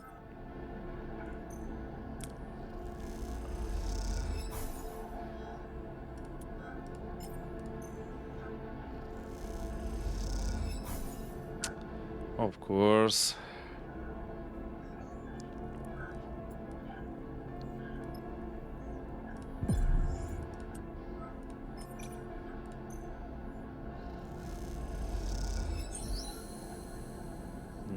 No. Okay.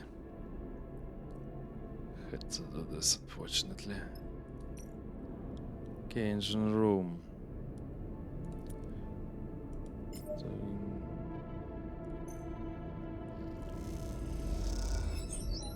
Don't have much time though. It's gonna be pain.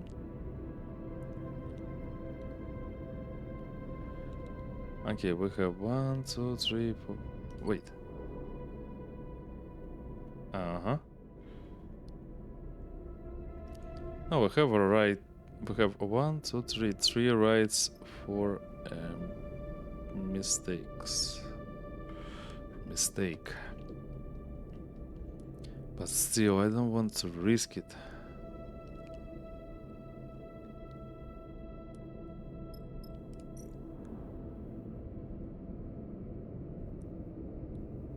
This is risky.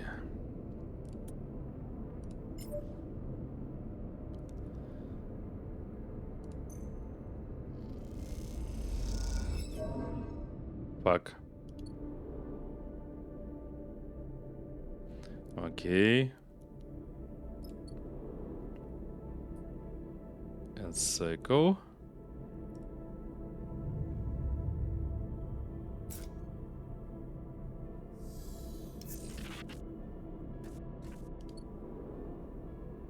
Needs to be so freaking careful.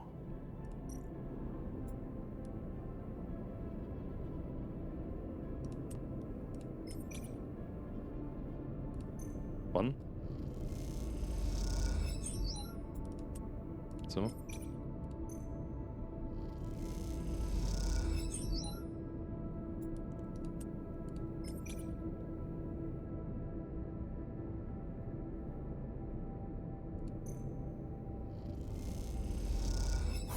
Nice. +1 stress? Ah, because it was neutral. Oh shit. But okay. One thing's done.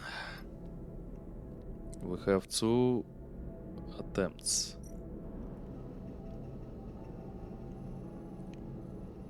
What do we have here? Interface and Intuit. Basically bliss. So many actions.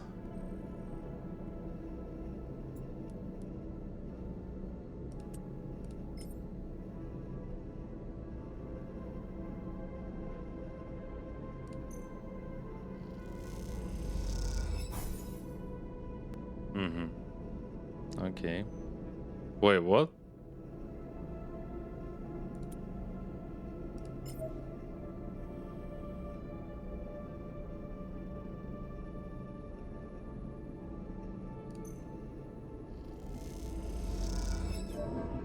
Uh-oh.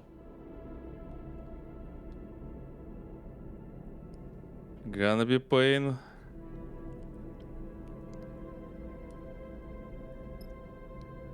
This guy has shittiest dice ever.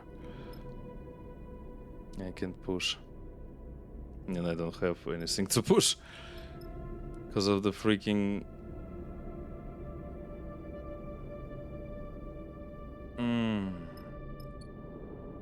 Kirk.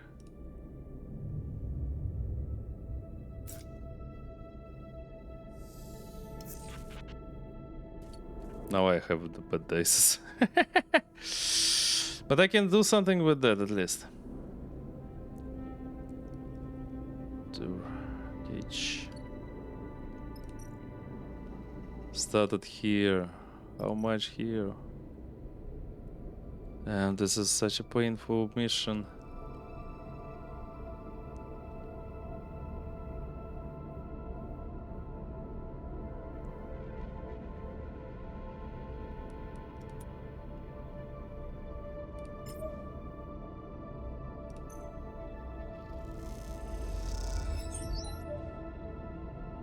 Damn, I had to do this. Oh my.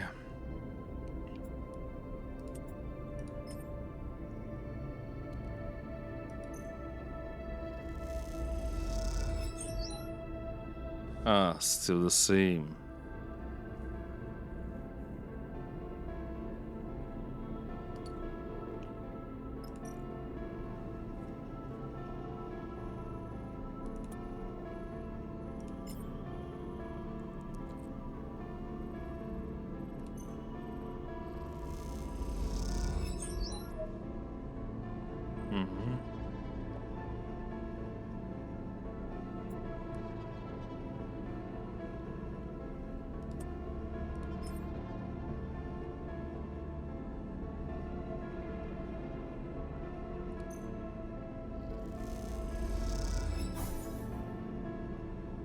Yeah, better than nothing.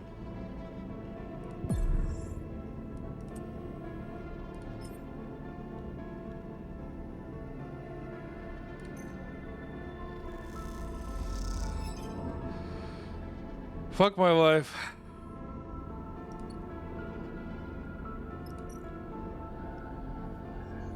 It's only me who can do this. Beacon.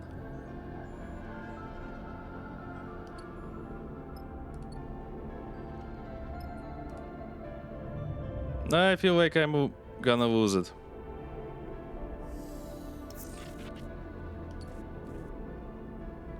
Yeah, thanks for the bad dice game. You want me to lose it, I see.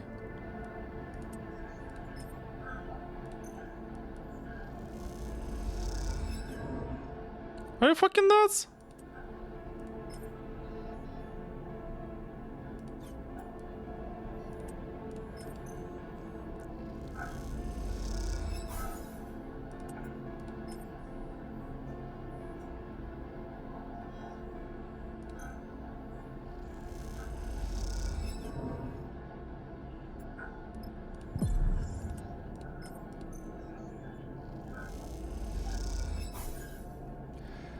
Okay. Yeah, we're gonna lose it. Yeah, it's 100%. We will. The game doesn't. I played so well.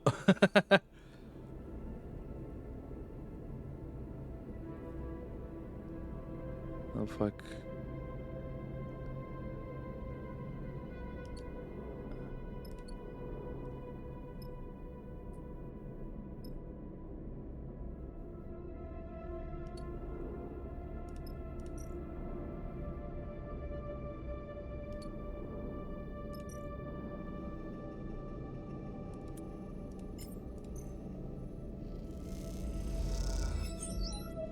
Oh. And it's only half.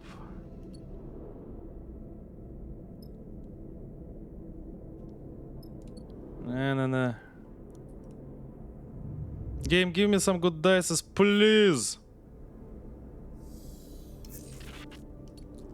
Oh, better than nothing.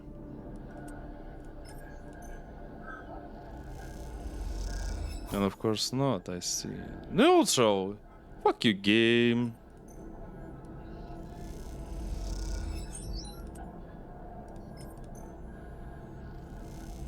Supply is empty though.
Fuck, 1 point left.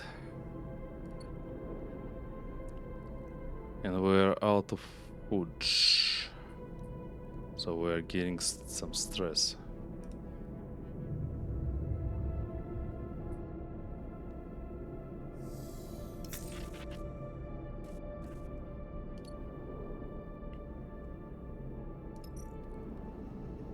Okay, finish the job, please.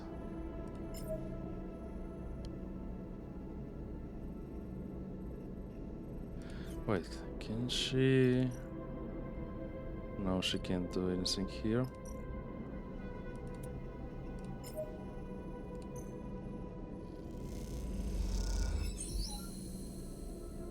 Nice.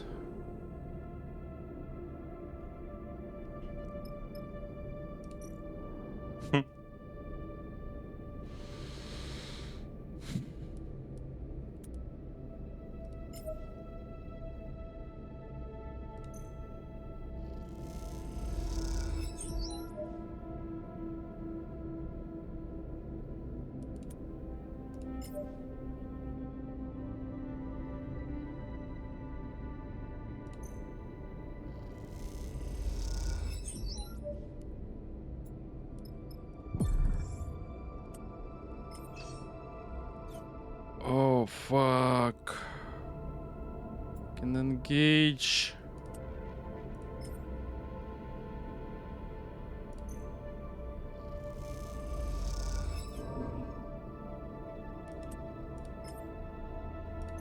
Stake it already.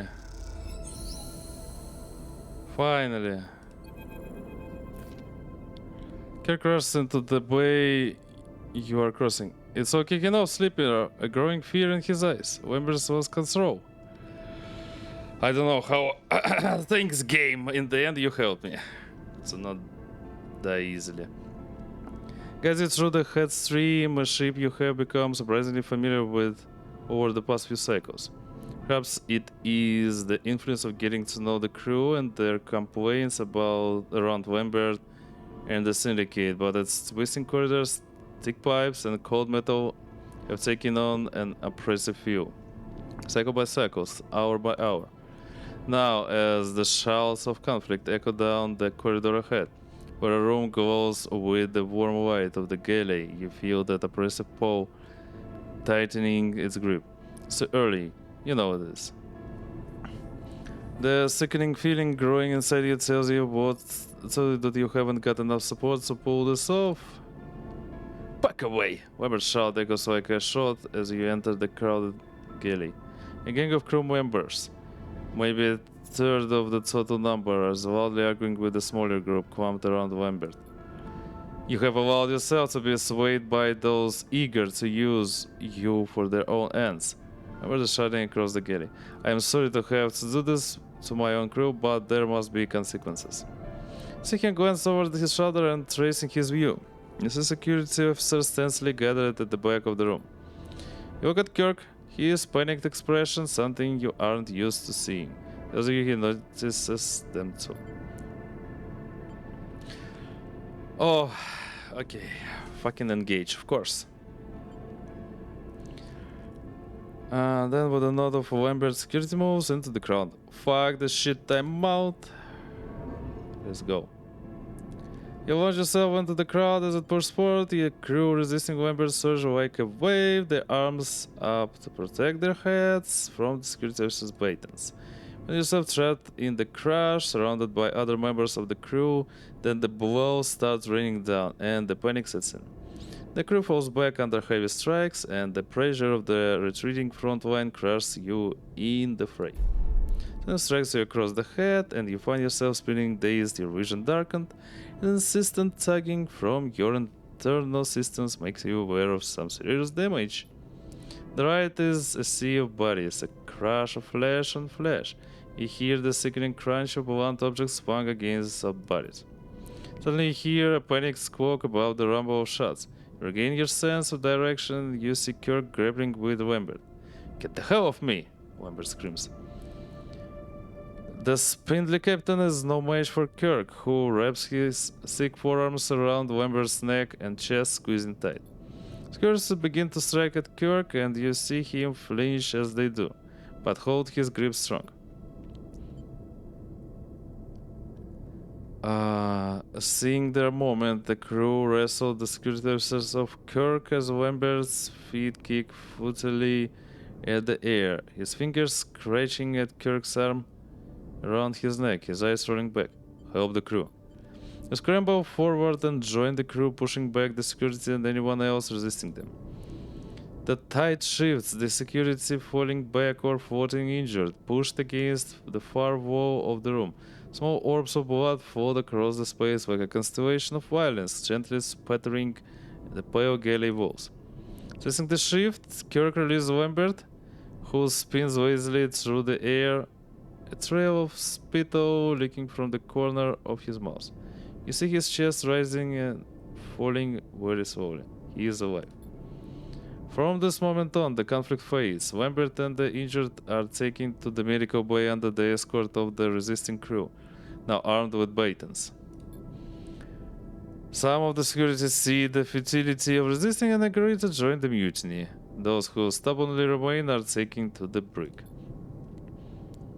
You join the others in cleaning up the galley, the room itself, evidence of the brutal takeover this became. People bled and cried out in this room, and you can't help but feel that some of their pain is on you. At some point, you have to stop, a hazy feeling coming over your body.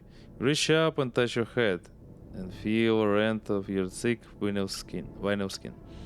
When you touch something metal and cold burn knees, you withdraw your fingers. Settle yourself there, sleeper. Here. Kirk breathes and tired gestures to one of the galley fight couches. Please. You have no energy to resist even if you wanted to. As you settle on the couch and slip your feet in the straps, Kirk inspects your head. This wasn't how it was supposed to go. You you him applying some kind of adhesive patch to your wound. But I want you to remember this. I want you to remember that it was Lotic that caused this. That pushed us to the edge and required this of us. Kirk fingers smooths down the edge of the patch. The blood will always be on their hands. The repair finished, he turned to face Kirk.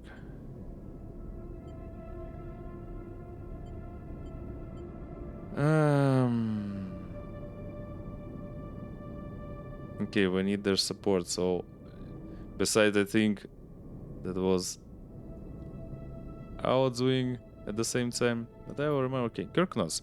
The price of resisting is high, but the oppressors are the ones who live by it.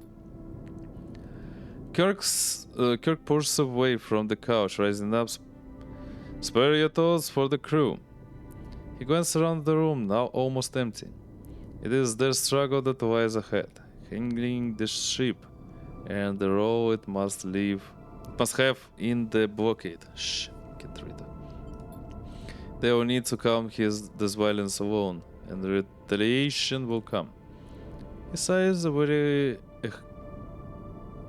heavy sigh. Hope they will be ready when it does.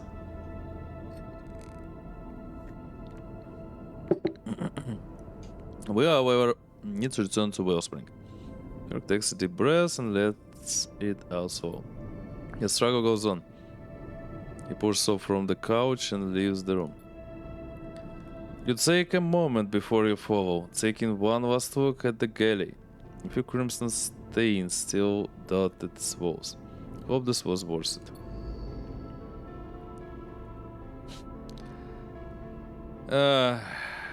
Fuck you, Kirk. Fuck your mission. So maximum stress.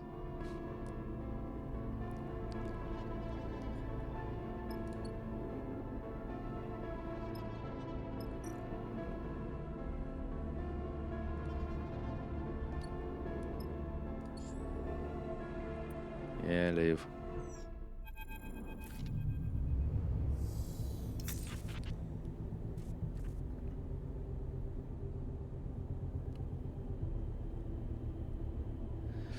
The cut thrums with tension. This steaming city and its brash inhabitants have quietened it, not to silence but to a low rumble of conversation. The blockade is holding, the syndicate is waning, and everywhere there are plans to be made. You and Serafin float idly in Chesmrau. Many stories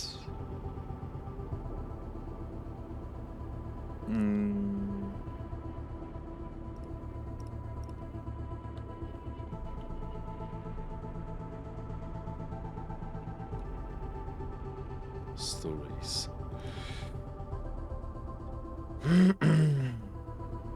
Deepen this wound in Wellspring's side, waiting on Kirk, not far from the first place you met. A meeting Serafin still has lingering bruises from. Kirk is inside somewhere, and like every other Lotic contractor, he is making plans. Even before you arrived back in Wellspring, he had hijacked the rig's transmitter to speak with his fellow conspirators and make arrangements to his arrival. Watching Kirk's plot unfold made you realize that, despite your involvement, in the end you are just a subsidiary part of this struggle, a chaotic outside actor with effect but no real influence. Now, waiting for Kirk's return, you feel a little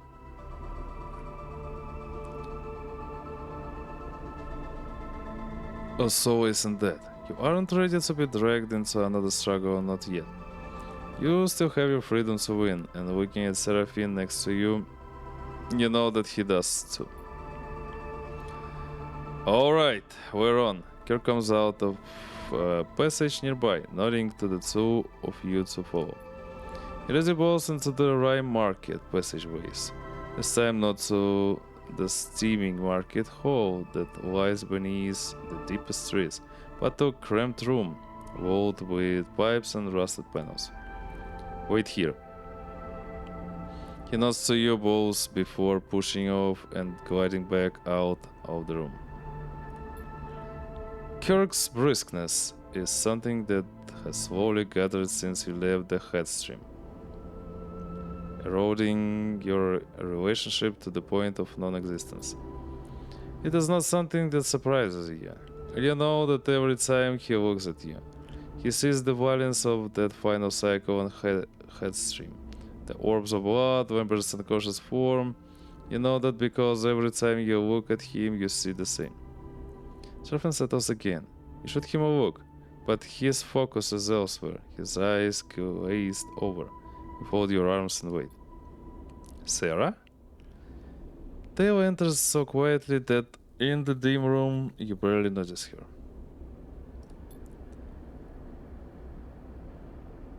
Shoots you a look and a smile as she enters. Thank you, she mouths silently, and she then turns her attention to her brother. Taylor, Serafin says her name like a sigh, like an exhale. He's shaking his head, his eyes already shining with uncontrollable emotion. She rushes across the room, flying into Serafin at speed. They embrace, softly spinning in the dust and dark, their fingers dug into each other's backs.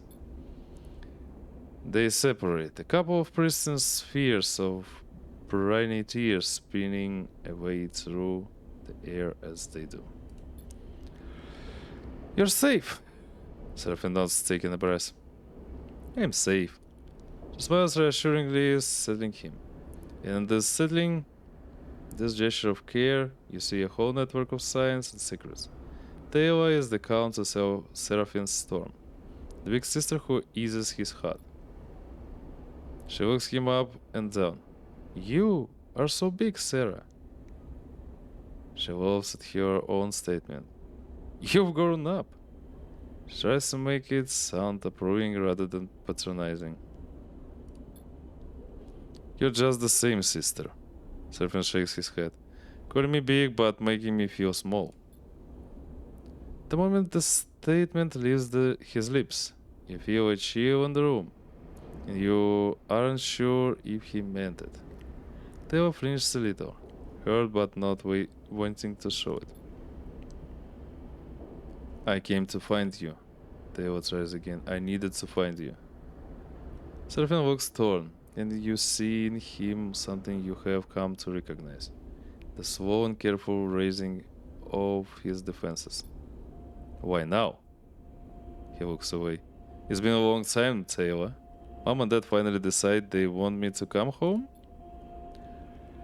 A ripple of emotion runs through Taylor, one she can't hide. Sarah, there, after you left, they're gone. She sighs. I thought you would have. Struggles to find the words. It's been a long time. It has. Serafin sets his face into a stern look of control. But you know he is raging inside. And in this moment you feel closer to him than you have felt in a while. Taylor folds her arms, trying to regain a little control of the exchange. It's good to see you, Sarah. So good.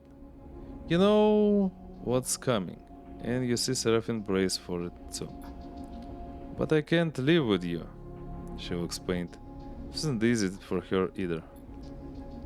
Serafin can only nod, enduring acceptance washing over him. I want to find you, and I have. And I can see you are strong and well, and, shoots your glance, you have your wife here. But the people here, the other contractors, they were the ones who found me, who have kept me going since I end up here, desperate and alone. She smiles warmly. It's not that I owe them. It's that they are my family too. She gently places a hand on his shoulder. I know you understand this. She smiles at you. We all find our families out here. Serafin smiles at her smile, his eyes wet. We do, sister. He embraces her again. They separate and Taylor turns her attention to you. I know you will take care of my brother, Sleeper, she smiles. I saw it in your eyes when you came to the pithead. She approaches and puts a hand on your shoulder. I can see you're building something of value on that ship of yours. Thank you. She nods gently and takes your hand away. She holds her arms again, her sense of control returning. There is a wisdom and experience to Taylor that brings a certain calm to you. And you feel that now. Will you two be staying here for a while, or... That looks between you and Serafin. Serafin cuts in before you can answer. Not long, he smiles. We have our own freedom to find. Taylor nods. Just be aware you're free to pass the blockade after that, she says. Wellspring is going to be locked down for a little while, at least until Kirk can establish his council. Next time you come, she smiles proudly, it will be a very different place. Hearing Taylor say this, you suddenly see the authority in her. Realize that one of those council seats may well have her name on it. You look at between the two of them and realize they have years to catch up on. And they'd probably rather do that without you watching. You nod to them and slip out of the room. A lilting conversation starting up the moment you leave. As you follow the twisting corridors back up to Chasm Row, you smile to yourself at the thought of Taylor and Serafin united at last. You hope this whole adventure will make Serafin a little less moody, even though you know deep down it'll probably make him worse.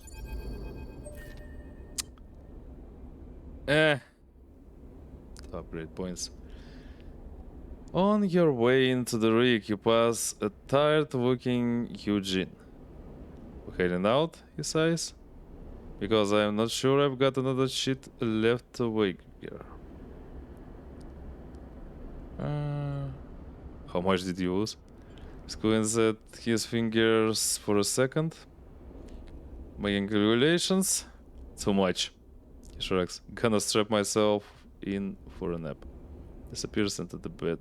Bursts. Later, the Serafin quietly comes back to the rig, immediately settles himself in the cockpit and starts running diagnostics on the engines. He looks up as you enter and shows you a smile. Good to see you up here, Sleeper. I'm getting you ready to head out.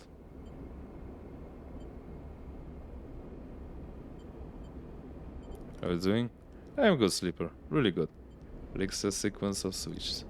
Sleeper. Serafin turns to face you. Thank you. He smiles.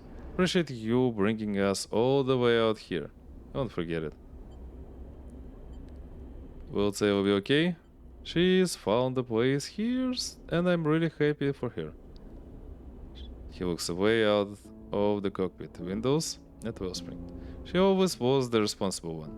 And I was always the one running away. I guess some things never change. Serafin quietly watched the diagnostics complete, a subtle smile on his lips. One thing is for sure, we've been here too long. Serafin meets your eye. And we've been seeing so many people. Wellspring may be far out of Utsubo territory, but I'm sure Wayne will find a way to reach his nasty claws out here. Given enough time. Let's not give him the chance. Hey guys! Bliss goes up the passage into the cockpit. They lean at the door, looking between the two of you. Two contractors just dumped a lot of fuel outside our ship. Say that was a gift. You and Serafin look at each other. Got to be Kirk. Serafin gets up. It's either a thank you or his way of telling us to get going.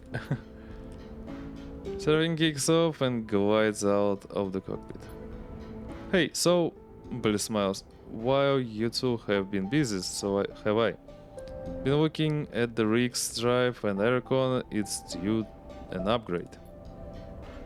We need engine components, quite a few, so keep an eye out.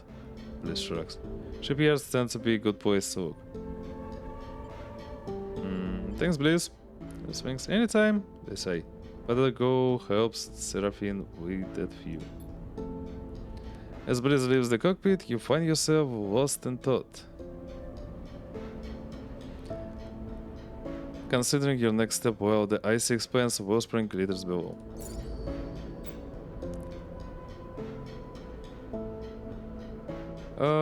Has enough unit installed, you can predict the debris field. Oh, nice. Yeah.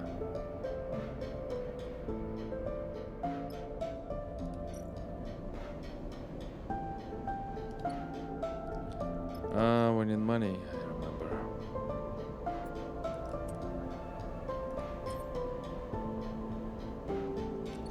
Wait, something...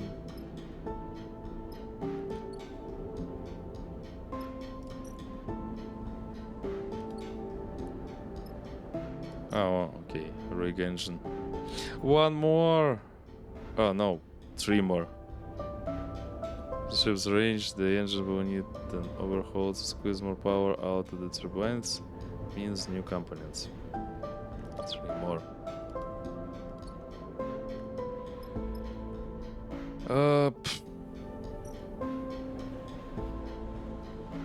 Rare components.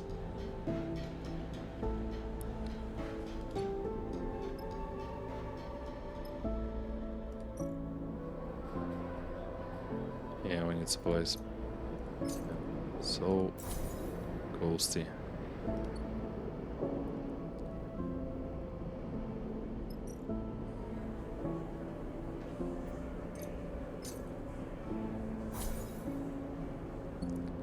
Can engage everywhere.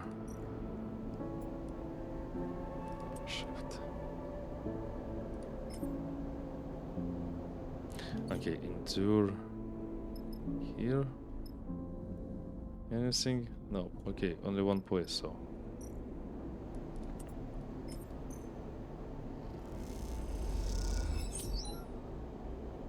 $13.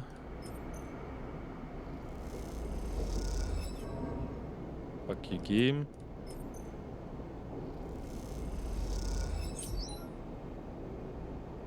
Funny. Can I... Yeah, I can.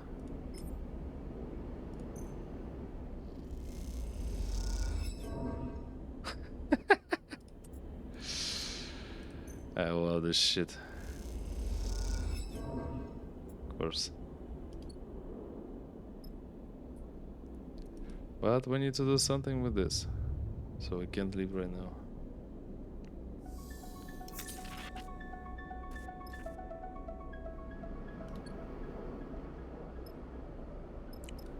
First of all, we need money.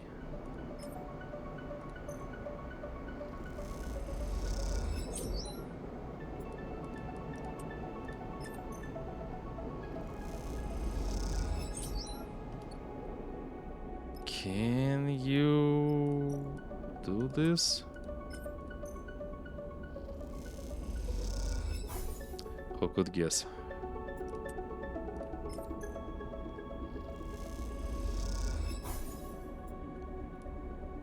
Better than nothing.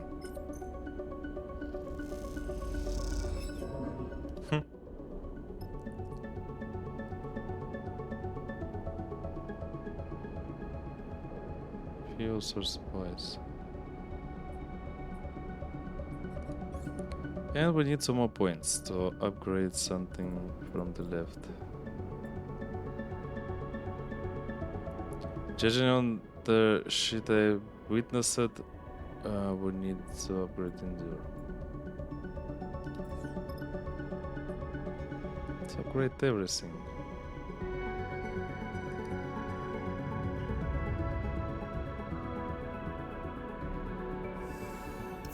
Oh shit, I forgot.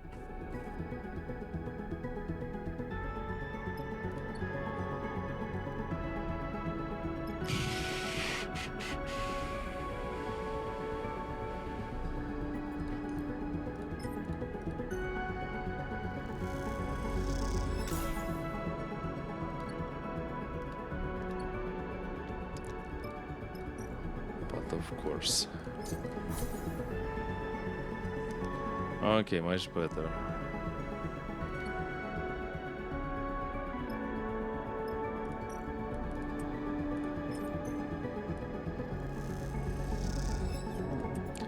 guess.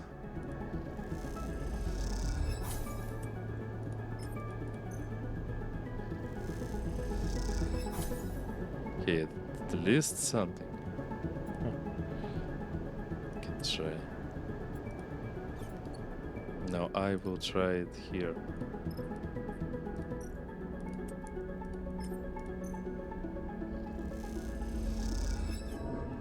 Who could guess?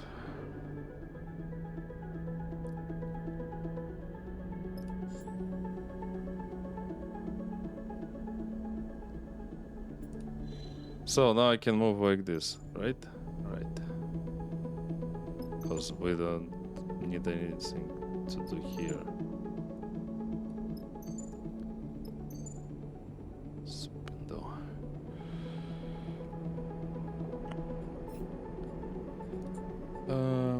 Scatter yards. Oh, it's even here. Number. It's over here. Hidden gate. Yeah. 11.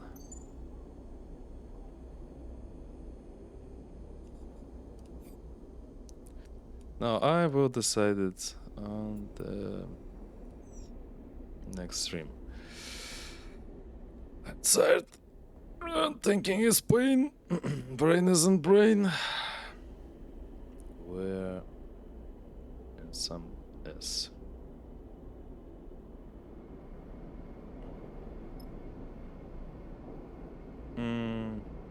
No, wait. I want to check it.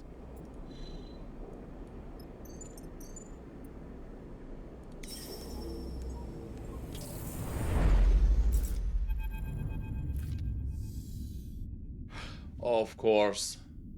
I could guess. They can't just go there. We need to talk about it. Rick glides safely through the brick wall, the cockpit empty apart from you and Serafin.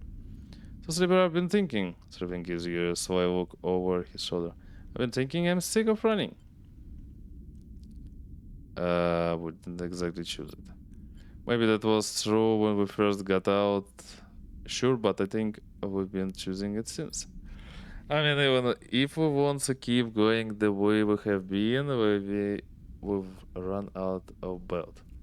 Beyond Wellspring, it's mostly rocks and emaciated scavengers, and well, I'm a city boy at heart.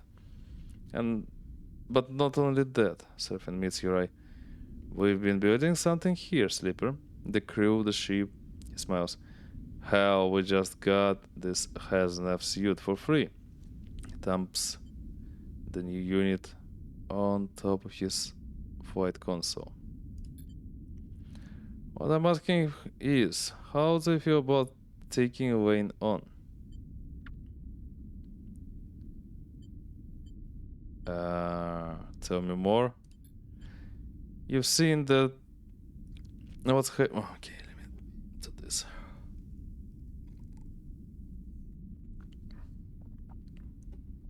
You've seen what's happening in Wellspring. What Tay was doing. Shakes his head. York is a fool, but he is onto something. Get on the inside, organize on the mind that I can get on board with. You've changed. Shrugs. Maybe I have. He winks. Maybe I'm just bored of hiding out on the edge of everything. Just think about it, Sleeper. We'll find a way back onto Darkside quietly. Make some connections. We'll start something running. Turns back to his console. It'd be one hell of a thing. Utsuba are ruthless. The way they run Darkside. There's got to be plenty of people fed up with them. Serafin shrugs. And they've gotten worse on their way in. Worse since they pushed the other gangs out. You smile and shake your head at how fast Serafin can bounce back when he wants to. As you do, you can't help but consider his plan. Look, maybe it's crazy, but we need a safe harbor either way. I've got a connection and there's scatter yards. He'll tuck us away, keep us quiet from everyone. You see, Serafin has his coin on his hand. and is turning it over between his fingers as he speaks. You want? Maybe he can help us get into Darkside. But even if we don't, it's a good place to rest up and make a plan. Turns back to the controls to deal with the rapid beep from the new HasNav unit. Scatter yards. You've heard of them? They have a reputation as a fiercely independent set of shipyards just starward of Darkside. Hiding place right under Wayne's nose. However, Serafin looks at you with concern. Before we try anything drastic, we need to get that body of yours looked at. Stop stalling. Get a diagnostic run of your frame. Expression softens. We're here to back you up. We already done this. We need to find some shit thingy. Serafin turns his focus back to piloting the ship. As you watch debris flit past the ship, you're turning your focus to what's ahead.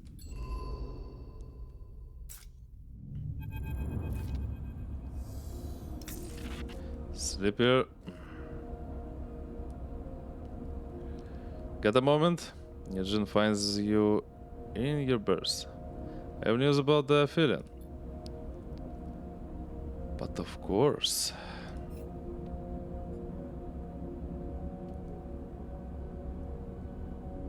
Helion Gate. Spores, scatter yards.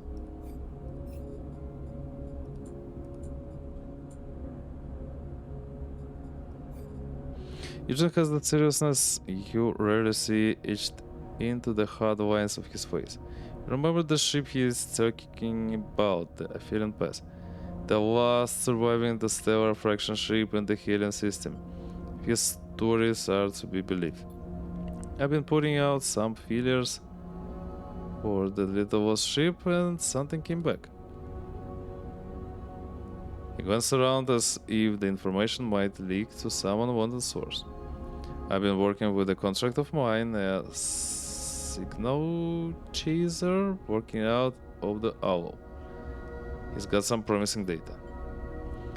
He followed the trails from the hidden wreck we found, calculated the possible vectors.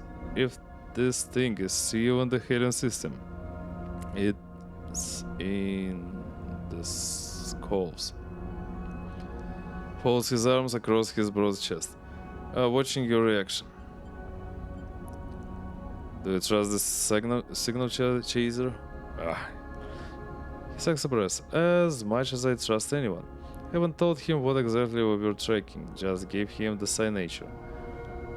There's a chance he hasn't figured it out, but the problem is the signal chaser gone quiet. Nothing for a few cycles now. Eugene shakes his head. Maybe he got wise to the value of what we found, but I doubt it. Maybe he just took a holiday. Eugene grins at his own joke. I reckon we pay a visit to the owl, turn up my ghosted contract, see how viable the data looks. It looks good, we go out and get the ship. It doesn't? He shrugs. No harm, no foul. What about Vesna? What about her? Eugene shrugs. Maybe she's involved. I doubt it, but he holds up a finger. Would she come sniffing around after the fact when a whiff of data gets out? He says. That's what she does. That's all I've got. Eugene winks. Keep it between us, alright? Or let the others know when we hit the owl. But remember, what's at stake here, Sleeper?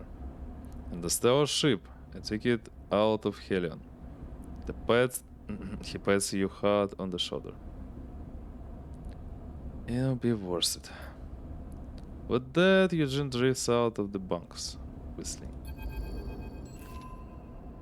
Oh my god, game, can I finally finish you for today? Please.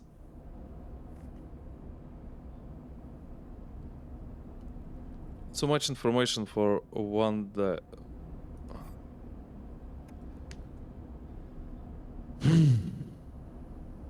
I saw it. Serafin comes charging into the bunks. I actually saw it.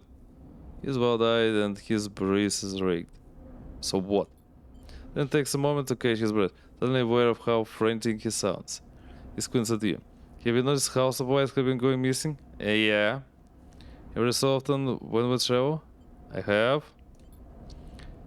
You suddenly recall the mysterious mess that was left behind the supply storage. Serafin sees the flicker of recognition in your eyes. So after it happened a couple of times, I decided to keep an eye on our supply store. Serafin lowers his voice. You know, check it from time to time. And just the second drifts down there, really quiet, and whoosh, something flew past me. Shakes his head. Knocked me right into the wall. Something? I don't know, it came at me fast. Some kind of creature. And says the last word with emphasis. Is there really a creature who was on the ship? You look around, the bear suddenly aware that something could be hiding nearby. Tucked into the vents, perhaps? We know this thing likes supplies, right? Serafin is also glancing around for hiding places, so we'll lock them down tighter. Keep it out. That way it'll get desperate. And then, when I raise a finger, it'll make a mistake. What are you talking about? Bliss leans in from the corridor. I can hear you all the way in the workshop. There's a creature in the ship. Bliss looks between the two of you with a raised eyebrow. A creature? Are you sure? It's something small and dark, something fast. Serafin looks at Bliss. We're going to lock up the supplies to drive it out. Bliss looks at Serafin. If it's an animal, we don't want to make it any more scared and desperate than it already is.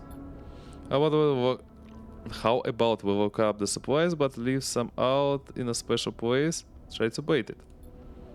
Then grab it. Someone mimes the act. No. Bliss looks between the two of you. We show it that it has nothing to fear. We tame it. Doesn't seem very tameable. Serafin rose his sore ribs. Plus, we've already wasted enough supplies on this thing. If you want to give it more? Serafin turns to you. What do you think, Sleeper?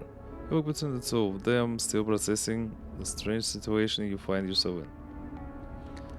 Let's try to tame it. Says, what a waste.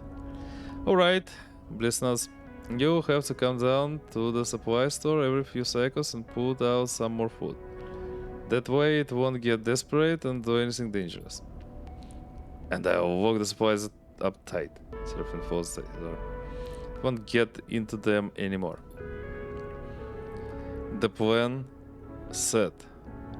Bliss and Serafin leave the bears, heading in separate directions. You watch them go. Seems your ship has a stowaway. The question is, how will you deal with it?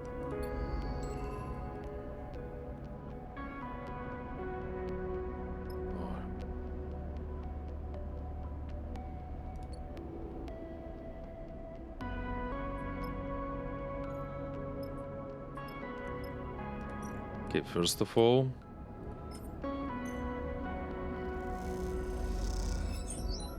finally.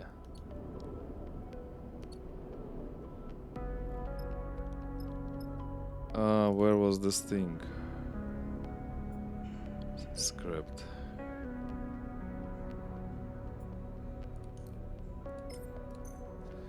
Yeah, this is the second thing.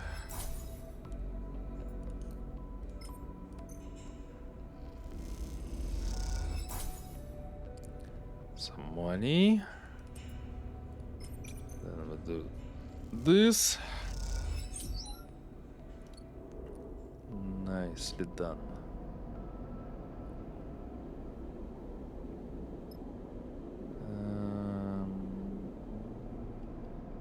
What the hell it was? Yeah.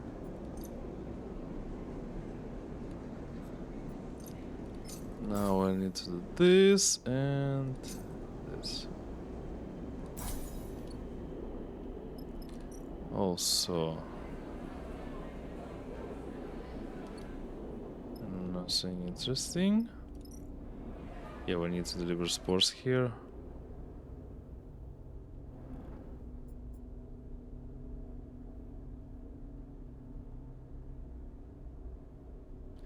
What's up with the scrap, though?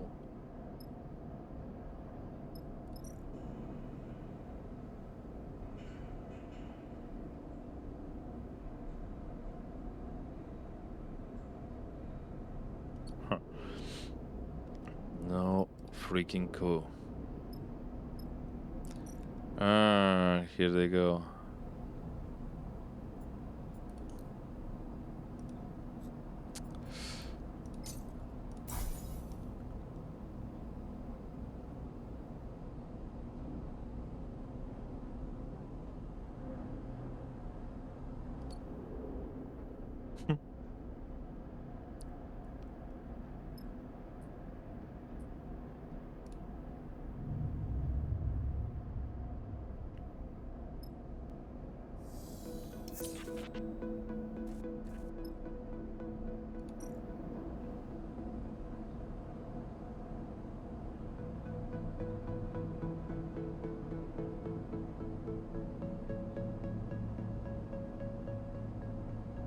Ah, I will like that.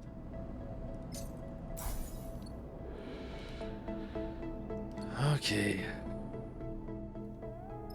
The hell with the dices?